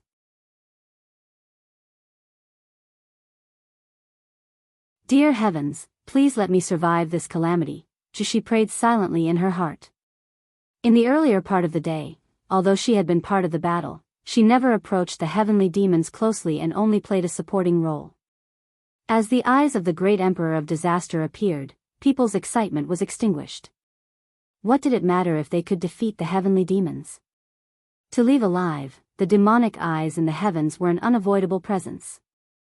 Suddenly, the great Emperor of Disaster's eyes burst open, his pupilless gaze emitting a strange red light, and all creatures changed in expression, falling into a stupefied state. Those creatures in the air began to descend, landing on the mountains and lands below, while the heavenly demons retreated, seemingly under orders not to strike when the enemy was vulnerable. Guan felt the consciousness of those around him fall into some kind of illusion. Everyone was confronting the deepest fears in their hearts. Guan pretended to go along, enduring the spread of the illusion realm. He led Long Qing down onto a hillside. The gaze of the great Emperor of Disaster landed on Ji Xiaoyu, with a strange look in his eyes, but then he moved it away and fell upon Long Qing. All creatures were in pain, yet Long Qing remained calm. The giant eyes in the sky then disappeared. The great Emperor of Disaster appeared out of nowhere beside Long Qing, looking him over. Surprisingly, Long Qing felt no fear at all, and his illusion was of a bright great heaven and earth where he was running around, calling out for Guan and an Xian. Could he be the reincarnation of Long Qing, he wondered. The gaze of the great Emperor of Disaster flickered, then, raising a hand, he attempted to touch Long Qing's forehead. Snap! Suddenly, a hand grabbed the wrist of the great Emperor's right hand, causing an unexpected change of expression on his face as he looked in astonishment at Guan standing beside Long Qing. Saint Heaven? The great Emperor of Disaster frowned and said, "You should be able to tell that I don't intend to exterminate everyone. I'm just looking for Long Qing. Don't you bear a grudge against the Long family of the battle court?" It turns out that what the great Emperor of Disaster feared was not just the heavenly Tao destiny but Saint Heaven as well. The great Emperor of Disaster, Level 5 Free Immortal Realm 37,902,765/100,000/200,000,000. What a long lifespan. It would be a pity not to slay. Guan asked, "How can you be sure that I am Saint Heaven?" As soon as these words came out, the complexion of the great Emperor of Disaster changed drastically, and he instinctively tried to teleport away, only to discover to his horror that he could not move at all. How is this possible? The great Emperor of Disaster tried to use the power of cause and effect, but he couldn't shake Guan, which terrified him even more. Who are you really? The great Emperor of Disaster stared at Guan, asking with a trembling voice that could not hide his fear. Guan asked, "Why are you looking for Long Qing?" Upon hearing this, the face of the great Emperor of Disaster filled with a look of despair as he murmured to himself, "The Long family still has a great power hidden away." Seeing that he was unwilling to answer, Guan lost his patience and directly assailed the soul of the great Emperor of Disaster with divine thought. Great imprisoned soul immortal technique. Search memories.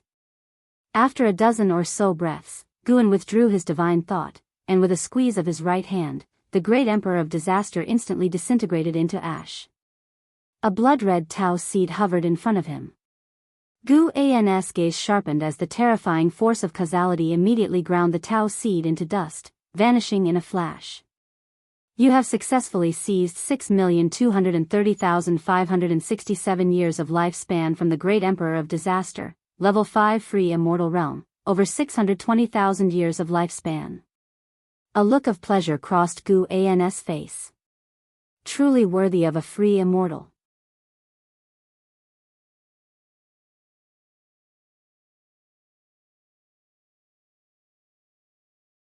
Chapter 373, Reincarnation Tribulation. After slaying the evil emperor, the Jiuyuan world did not dissipate and maintained its heaven and earth form, the beings trapped in the illusion realm awakened one after another. Yilan, upon waking, instinctively turned around, and when she saw Guan was unharmed, she immediately sighed in relief. An Xin opened her eyes, spotted Gu An's figure, and drew closer to him, while patting her chest with a frightened expression on her face. When all the disciples of the Supreme Sect had woken up, everyone gathered to discuss the recent events, all with tense minds, guarding against the evil emperor striking again. Little did they know, the master of the Jiuyuan world had already turned to ashes and smoke. Guan, having searched through the evil emperor's soul, had a subtle look in his eyes as he glanced at Long Qing and heaved a slight sigh in his heart. Long Qing turned out to be the sole survivor of the dragon lineage, and the evil emperor had been sent to eradicate the dragon family bloodline completely. The man in black at Qingtian Peak was Long Qing's subordinate. Long Qing's reincarnation was to avoid the pursuit of the forces behind the evil emperor. Battle Court. The Battle Court of today was no longer a force led by descendants of the dragon family. It was exactly for this reason that the master of the Battle Court had wanted to eradicate Long Qing, fearing that a powerful member of the dragon family could be resurrected through their bloodline. Years ago, the reincarnated Long Qing hid very well. To avoid the pursuit of the Battle Court, Long Qing's subordinates sneaked into Qingtian Peak, unnoticed by gods or ghosts, and came to the great heavenly spirit land. But the turmoil in the silent destruction domain years ago had caught the attention of the evil emperor. The Dark War Emperor was sent by the evil emperor. To be precise, the Dark War Emperor was cultivated by the evil emperor, and the inheritance of the Dark War Emperor's battle court originated from the evil emperor. It was through the Dark War Emperor's reckless actions that the evil emperor speculated that Xingtian had reincarnated. To ascend beyond the nine-layered realm of the free immortal, one must undergo reincarnation tribulations. Only after 100 lifetimes is there a chance to strike at the Tao fruit realm. This is the reincarnation tribulation. In the memory of the evil emperor, he had been defeated by Xingtian and nearly perished. This was also why the evil emperor had previously dared not personally come to the great heavenly spirit land.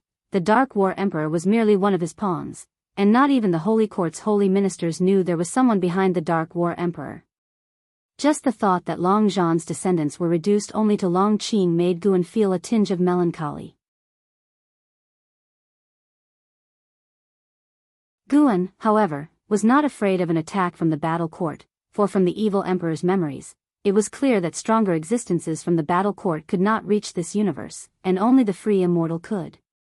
Therefore, the battle court had dispatched the evil emperor, but the specific reasons for that were unclear even to the evil emperor himself. The evil emperor had been in this universe for countless years. At that time, Long Qing's parents were still alive, and they had perished at his hands. After countless years, the bloodline of the dragon family in various universes had been exterminated, leaving only Long Qing. While the disciples were discussing the schemes of the evil emperor, Guan was silent. With a thought, the blood-red sky began to collapse silently. "Look at the sky quickly!" someone exclaimed, causing others to look up. Seeing the sky twist, everyone panicked, not having time to think further, as the dizziness they felt before entering the Jiuyuan world re-emerged, causing them to promptly close their eyes. Unable to move or peek at their surroundings, this feeling made everyone's heart race. Only Guan kept his eyes open. Under his divine thought's impact, the Jiuyuan world began to collapse, and he divided its karmic forces into the power of rules, distributing it to everyone, bestowing them a fortune. Utilizing karmic causation, Guan sent everyone back to their respective places in the great heavenly spirit land. Meanwhile, the great cultivators in the universe saw a giant black orb begin to tremble and dissolve into black mist, making them even more nervous, fearing that something might have happened to their juniors inside. As the black mist dispersed, they sensed something and turned their heads, their faces revealing joy. They felt the presence of their juniors. No matter what the evil emperor had planned, at least their juniors were alive. The ancient immortal emperor and the saint ancestors furrowed their brows, exchanging glances, both seeing confusion in each other's eyes. What's happening? On the other side. Taizong Continent, Supreme Sect Subsect. Yilan abruptly opened her eyes, saw Guan sitting across from her with eyes still firmly closed, breathed a sigh of relief, then looked around with a look of surprise on her face. Zhenqin then awoke, followed by Guan, are we back? Could it be that all the heavenly demons have been wiped out? Jin Qin asked cautiously. Guan took a deep breath and said, I'm not sure. Did you feel anything extra in your minds? He had used the karmic power of the evil emperor to enhance the being's insight into the way of cause and effect, which had nothing to do with him, so he wasn't concerned that someone could infer anything about himself through this. Besides, his own method of divine thought naturally shielded him from karmic deductions. Yilan and Jin Qin nodded, then began to share their insights. It wasn't just them. All the beings who had returned from the Jiuyuan world were curious about the karma Dao they found in their minds. After a long discussion, Guan stood up and said, I've been delayed long enough, I must go back. Yilan wanted to say something, but Guan turned and walked away, deeply concealing his abilities and his renown. It's fine, we're back now, listen to the noises outside, Jin Qin comforted her, saying that with their level of cultivation, they could hear the sounds outside the estate, confirming that they were indeed back. Yilan frowned, worrying about being pulled into the Jiuyuan world again. Yet upon second thought, if that mysterious existence wanted to do so, what would be the point in releasing them? Having just returned to the third Medicine Valley, Guan was stopped by an Xian and Long Qing, who excitedly spoke of their newfound enlightenments, drawing more and more people to gather around. Hearing about their half-day ordeal, the disciples were astonished. Long Qing looked toward Shinxinzi, who was approaching, and asked, Master, what exactly is the Jiuyuan world? Shinxinzi furrowed his brows. He was not chosen, and he replied, I do not know either. Tell me in detail about your experiences. Long Qing nodded and then began to recount to Shinxinzi about their journey to the Jiuyuan world. When he reached the part about battling the heavenly demons, he became visibly excited. While Long Qing captured everyone's attention, Guan slipped back into the house. With the fall of the great emperor of evil, this disaster brought by the heavenly demons seemed to be drawing to a close. There should be peace for a while, as long as the immortal dynasty and the holy court do not fight among themselves. Guan saw a large number of great cultivators returning to the outer heaven, and all the sects were inquiring about their disciples' experiences. It was unknown what changes this cycle of karma and fortune would bring to the great heavenly spirit land. The beings chosen for the Jiuyuan world were all geniuses, those with extraordinary chi fortune. In tens of thousands of years, they would be the ones dictating the fate of the great heavenly spirit land. Tens of thousands of years, it still seemed so distant. Guan, now 425 years old, felt such sentiments in his heart. Above the sea of clouds, a woman in yellow robes flew along. It was Zhu Shi with the Tai Chu swallowing yuan body. She gazed at the majestic mountains towering into the clouds in the distance, a look of anticipation in her eyes. Mortal world peak, I have finally arrived, Zhu Shi murmured to herself. 50 years had passed since their journey to the Jiuyuan world. In those 50 years, she traveled the world.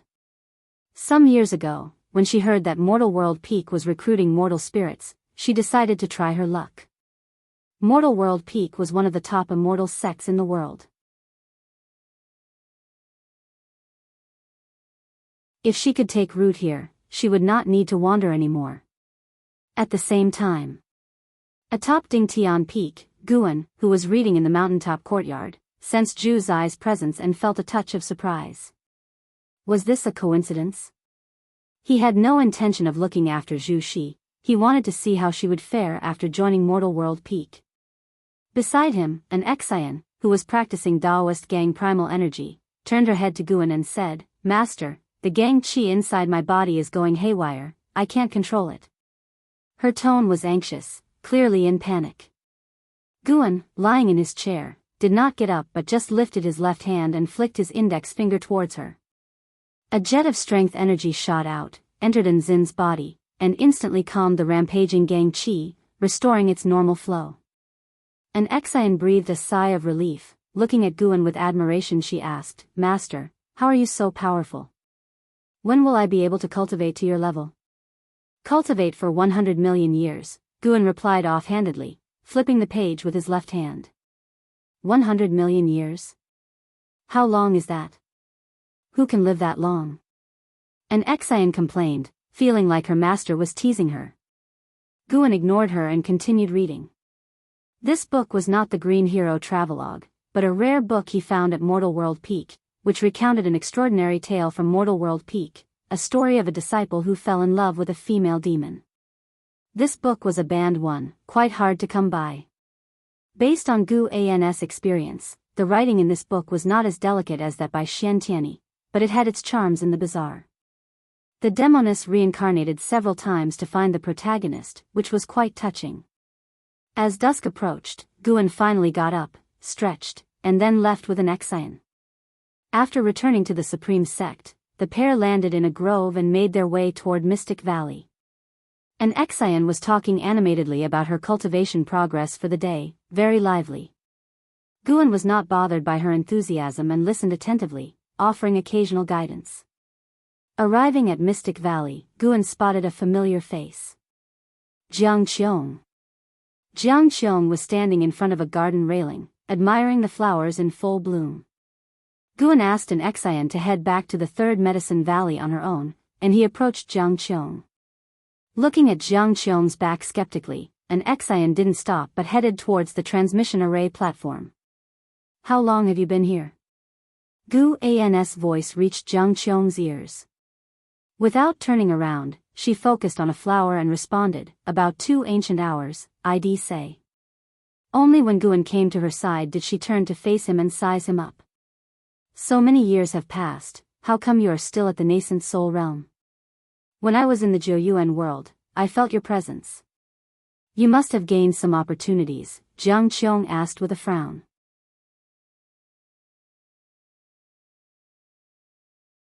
Guan raised an eyebrow. What realm are you in that you look down on the nascent soul realm? Jiang Qiong huffed, I am preparing to challenge the unification realm. I came to see you before attempting tribulation crossing. Unification realm? Gu An's eyes widened, showing a look of surprise. Jiang Qiong's lips curved up in a smile, unification realm, that's all. I actually find it rather slow. In today's world, what is the unification realm even worth? Guan fell silent. Thinking she had demoralized him, Jiang Qiong changed the subject, you should talk some sense into your disciple. That girl Zhenqin wants to take revenge on the ghost mother of ephemera. If I hadn't intervened, she would have already died at the hands of the ghost mother.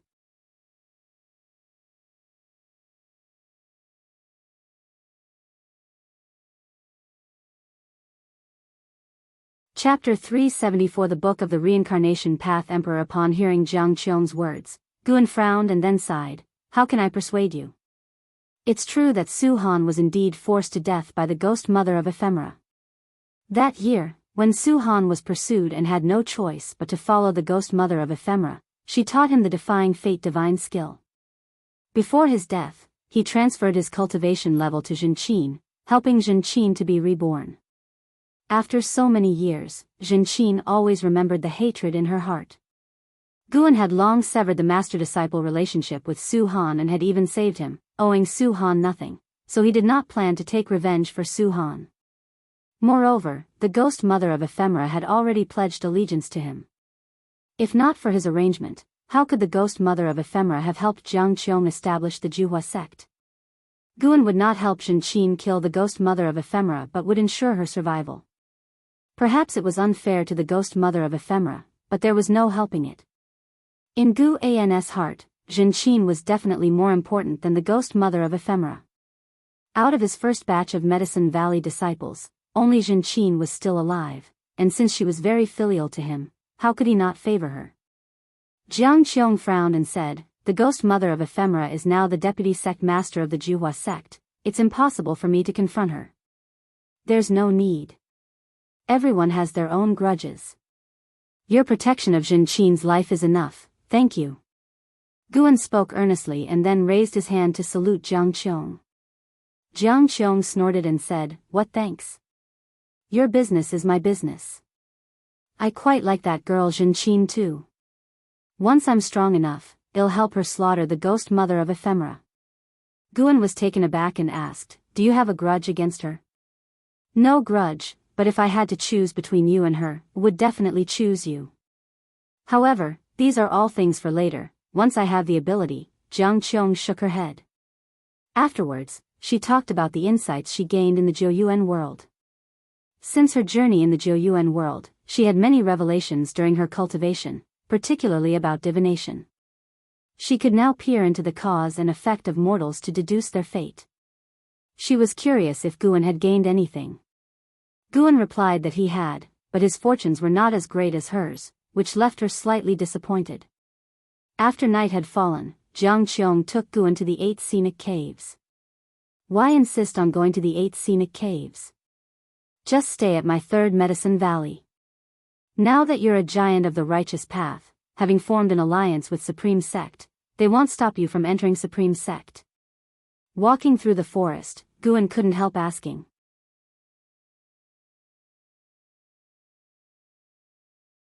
Jiang Qiong, holding his right wrist, didn't look back and said, "The 8 scenic caves are our home." "What home? You want to live in a coffin?" Hearing Guan's words, Jiang Qiong couldn't help but turn around and glare at him. In the end, Guan couldn't resist Jiang Qiong and was pulled into the 8 scenic caves with her. It wasn't until noon the next day that Guan finally returned to the 3rd medicine valley. As he arrived at his own loft, Ji Xiaoyu stepped out of the door. 40 years ago, Ji Xiaoyu had returned. Her understanding of the way of cause and effect far surpassed that of an Xian, Long Qin, Yilan, and others. Guan could feel the force of cause and effect growing stronger within her. "Who did you fool around with last night?" Ji Xiaoyu stared at Guan, asking with a somewhat cold voice. Guan looked at her and replied, "With an old friend. When I knew her, you weren't even born yet. If not for her guidance, where would I be today?" His words were no joke. Jiang Qiong had taught him so much. Among them, the demon's shadow divine skill was the most important. Under Guan's enhancement, this skill could now isolate cause and effect. Reaching the immortal path realm, many would start to delve into divination techniques, and to rise to the carefree primordial immortal realm was to study the way of cause and effect. Without Jiang Qiong's demon's shadow divine skill, perhaps Guan's true cultivation level would have been discovered long ago. Hearing his words, Ji Xiaoyu's expression softened, and she was about to continue speaking but was preempted by him. "Focus on your immortal cultivation, and don't bother with the affairs of mortal romance." Having said that, Guan quickly ascended the stairs. Ji Xiaoyu watched him go up, her eyebrows tightly furrowed. As Guan entered the room, ready to close the door, Ji Xiaoyu appeared out of nowhere, pressing her hand against the door. "What are you doing?" Guan frowned at Ji Xiaoyu, a look of fear on his face. Ji Xiaoyu stepped forward expressionlessly, startling him into stepping back. Bang! After Ji Xiaoyu entered the room, the door closed heavily behind her. Guan kept retreating until he reached the table, looking at Ji Xiaoyu's expressionless face with trepidation. What did this woman want to do? Was she going to hit him or was she trying to learn from Jiang Qiong? Just thinking about last night's chaos gave Guan a headache. Sigh. Why were so many women interested in him? Even if he refused, it wouldn't work. Ji Xiaoyu walked up to him and said, "Over these years, I've been delving into the way of cause and effect and have discovered that your disciple Long Qing has extraordinary karma. Where exactly did you find him? Do you know his true identity?" Hearing this, Guan asked in astonishment, "Extraordinary karma? What do you mean? What's wrong with him? Could he be the reincarnation of a heavenly demon?" Ji Xiaoyu scrutinized Guan's expression, feeling that he did not seem to be lying. Her expression softened as she said, "Whether he is a heavenly demon or not is yet to be determined. You keeping him by your side is sure to bring you disaster. Otherwise, hand him over to me, or let Shinshinzi take him to the Bitter Sea Buddha sect.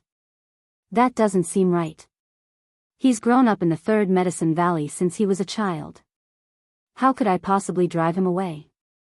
Guan frowned. Ji Xiaoyu took a deep breath and said, "His lineage is not simple. I can feel that my primordial Daoist talisman is very wary of his karma and unwilling to intervene. I'm not joking. Don't you want to live in peace forever? Guan thought to himself, of course his lineage isn't simple, he's my descendant from a past life. Guan asked, does that elder also know about this? He was referring to the Sun and Moon Netherworld Emperor. That rascal was still inside the house recuperating and did not eavesdrop on their conversation. Perhaps, Ji Xiaoyu replied, her face showing some impatience, unsure if it was because of Long Qing or Jiang Qiong. Guan clenched the fate-determining pen in his hand and, after hesitating for a moment, said, no, I can't abandon him. He sees me as a father, how could I banish him? So what if there's a great karma? Maybe by the day I die, he will not have faced his karmic retribution yet. Looking at Gu An's determined face, Ji Xiaoyu felt frustrated. Why was this man so stubborn? What if he brings catastrophe to the entire Medicine Valley, or even to the Supreme Sect? Ji Xiaoyu asked with suppressed anger. Guan said sternly, your karma is not simple either. If you encounter trouble, would I have to avoid you to prevent misunderstandings? Impossible. I can't do it. I, Guan, am not that kind of person. His words rang with conviction, causing Ji Xiaoyu's expression to soften. Indeed, women will be women, always finding an excuse to get going. Guan was sure that Ji Xiaoyu was simply jealous of Jiang Qiong. Ji Xiaoyu huffed, you always say nice things. If that day really comes, I bet you'll run faster than anyone. Guan clutched his chest, feigning heartache, and said, you actually think that of me? Ji Xiaoyu couldn't help but smother a laugh, giving him a look. She walked beside Guan, a book appearing in her hand, which she placed on the table.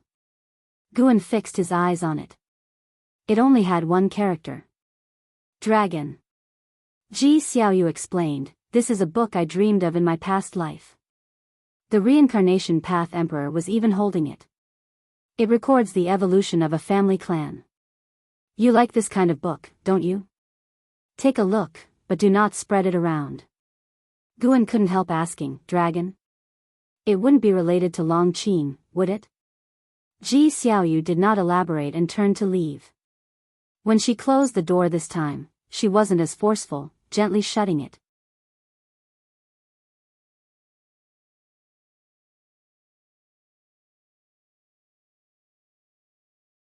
Chapter 375, Reincarnation. The mysterious senior brother Ji Xiaoyu left, and Guan sat down, picked up the book she had left behind, and began to read. Soon he became immersed in it. This book mainly recorded the legend of Long Xian, the old ancestor of the dragon family, who was known as the Dragon Emperor, the strongest in the universe. He established the battle court, swept through great heaven and earth, and traversed reincarnation. There was no mention of Long Zhan in the book, as if Long Xian was the primordial ancestor of the dragon family. Starting from Long Xian, generation by generation, the dragon family produced many glorious individuals. One of the masters of the Reincarnation Path Emperor was from the dragon family, which was also the origin of Ji family's heavenly dragon demon-suppressing form. In the end, during its prime, the dragon family encountered oppression from a mysterious existence. The book speculated it might be a curse, or maybe a punishment from heavenly Tao because the dragon family acted recklessly and arrogantly in their strength. They had merits, but also sins. The dragon family declined rapidly, the clan dissolved, and the descendants fled to different universes. From the establishment of the dragon family, to their prosperity, and then to their downfall, the story was poignant and stirring, leaving an endless aftertaste. The author did not comment on the dragon family, but continued to narrate the rise and fall of the dragon family from an objective perspective. After finishing the book, Guan also felt quite emotional. Before Long Xian, the dragon family had also experienced such cycles of reincarnation under the leadership of Long Zhan. From the content of the book, Long Xian re-established the dragon family and rebuilt the battle court after Long Zhan's death, for Long Xian was very strong from the beginning. Guan thought of the last meeting between Long Zhan and Long Xian, where the father and son parted ways. Long Xian did not understand Long Zhan's actions, but in the end, Long Xian chose to inherit Long Zhan's legacy and re-establish the dragon family and the battle court, which made him feel the longing Long Xian had for Long Zhan. Eons passed, and whether it was Long Xian or the dragon family, all had become a thing of the past and were being erased. On the path of immortal cultivation, how high must one reach to truly achieve immortality, to exist eternally? Guan turned his head to look out the window at the sky, his thoughts drifting. It wasn't until the evening that he put the book away and then got up to go downstairs. Just as he went downstairs, he heard Long Qing shouting at a distance. That kid was over 100 years old, yet still acted like a child. Guan smiled and then approached the blood prison great saint, letting him carry him to patrol the third medicine valley.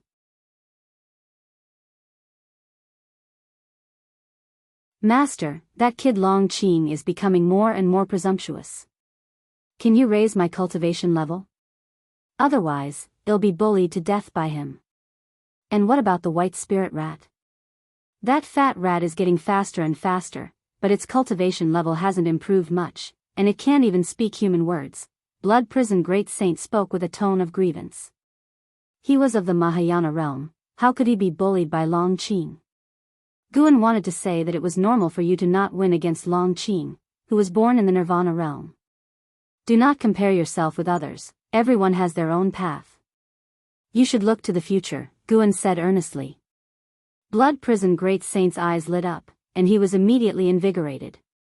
Did his master's words mean he would be a focus of cultivation in the future?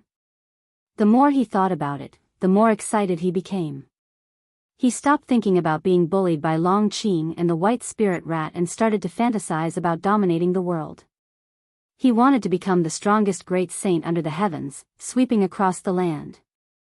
If outsiders from outer heaven attacked and he was not an opponent, then the master would take action, shocking all beings. Just thinking about it was thrilling. On the surface, he would be the strongest, and enemies would conspire against him. Who would have thought that there would be an even more terrifying existence behind him? On a resplendent golden palace, the holy minister was sitting on a chair, with steps behind him leading up to an empty throne. A row of figures stood in the hall, among them was the Candle World Saint King, who had once been responsible for negotiating with the Dark Battle Emperor. Yang Jian stood beside the Candle World Saint King, dressed in silver battle armor, with a three-pointed two-bladed knife floating behind him. Even though his realm was not as high as those around him, his aura was substantial. All the figures in the hall were holy kings of the holy court, and they were not too restrained in front of the holy minister. The holy minister's gaze swept over the 17 holy kings, paused on Yang Jian for 2 breaths, and then moved away. Ladies and gentlemen, I'm sure you haven't forgotten the calamity of the heavenly demon from 50 years ago, the holy minister said nonchalantly. A burly holy king immediately replied, it wasn't long ago, how could we forget? Whatever it is, holy minister, just give the order. His Majesty once said, in his absence, we were to listen to you. The other holy kings voiced their concurrence. Yang Jian remained silent, but his gaze was on the holy minister. The holy minister showed a smile and said, that chaos was certainly just a precursor. Yuanshu ancestor from the immortal dynasty opened the reincarnation vortex, which still hangs high in the sky. I wish to dispatch you into the vortex to find His Majesty. Who knows what year you will return when you leave? Take time to consider it.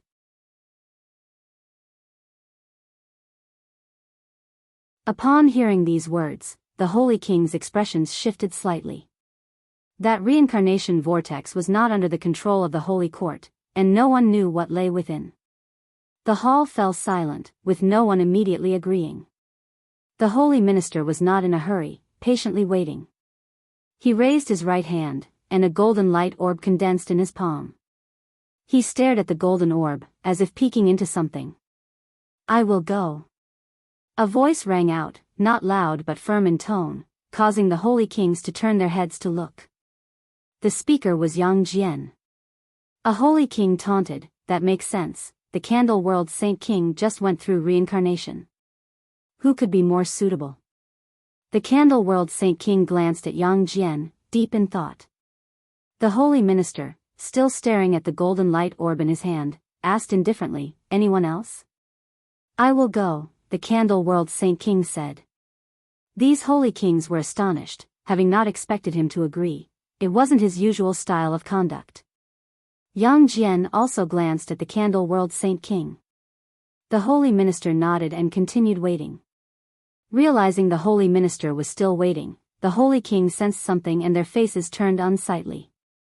One of the holy kings asked, "Holy minister, must we agree?" "It's entirely voluntary." The words of the holy minister allowed the holy kings to breathe a sigh of relief, but then the holy minister's voice rose again. "I assume you are all voluntarily going? I haven't misjudged you, have I?" The holy kings were shocked and looked at the holy minister in disbelief. As for young Jian, his expression remained calm, as if he had already foreseen this turn of events. The holy minister raised his right hand, and the golden orb in his hand burst into a dazzling light, making his expression seem even colder. "You must go to reincarnation. For you, it is an opportunity, your chance to strike at higher realms. Of course, the premise is that you survive. In reincarnation, there are countless great powers experiencing reincarnation tribulations. Act with extra caution and do not disturb those unrelated to the holy court." The holy minister's indifferent tone set this matter in stone, leaving the holy king's faces extremely unsightly. In the depths of autumn. Inside the mansion courtyard, Guan was drinking wine, while Xiaochuan swept the grounds nearby. "With so many servants in the house, and you being able to cast spells, why bother to sweep the grounds yourself?" Guan asked, his divine thought gazing skyward. He saw 17 figures from the holy court flying toward the reincarnation vortex, among them Yang Jian. These people threw themselves into the reincarnation vortex without hesitation, and immediately after, their presences completely vanished, which piqued Gu An's interest in the reincarnation vortex. What exactly is reincarnation like inside there? As Xiaochuan swept, he laughed and said, "Isn't this just a habit I've picked up?"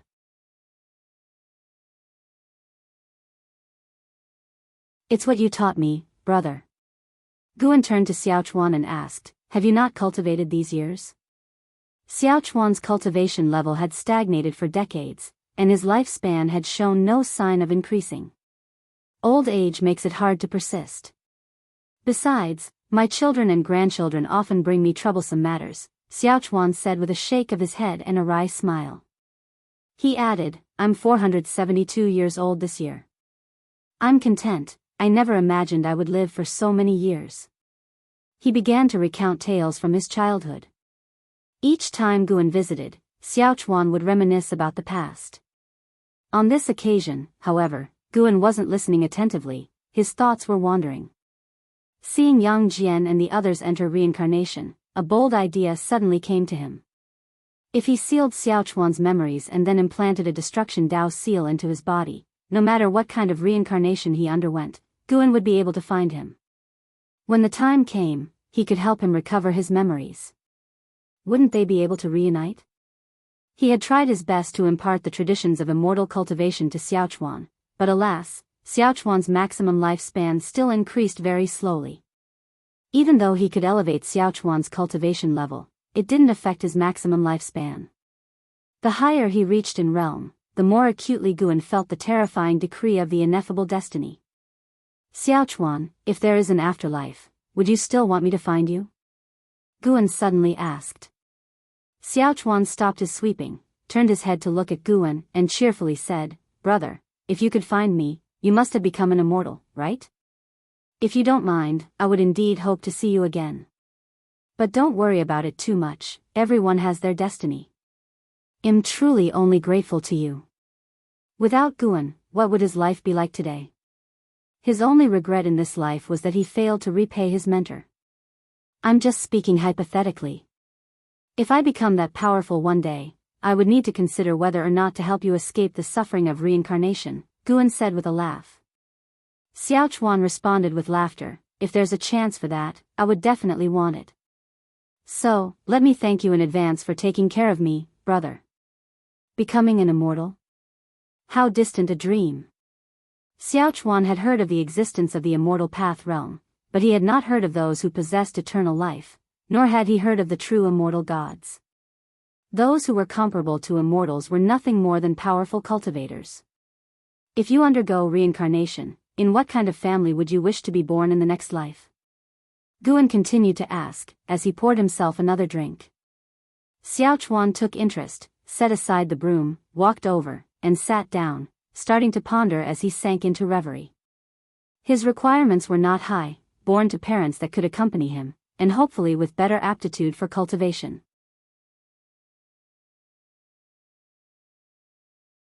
Sunset gave way to moonrise. The two talked into the night, and at Xiaochuan's invitation, Guan stayed at the estate. He left at dawn. Xiaochuan, assisted by a young girl, watched Guan depart. The girl, filled with curiosity, watched Guan's retreating figure. She turned her head to Xiaochuan and asked, "Great-grandfather, who exactly is he? Is he really your mentor? He looks so young." Xiaochuan stroked his beard and laughed, "Yes, he's my mentor.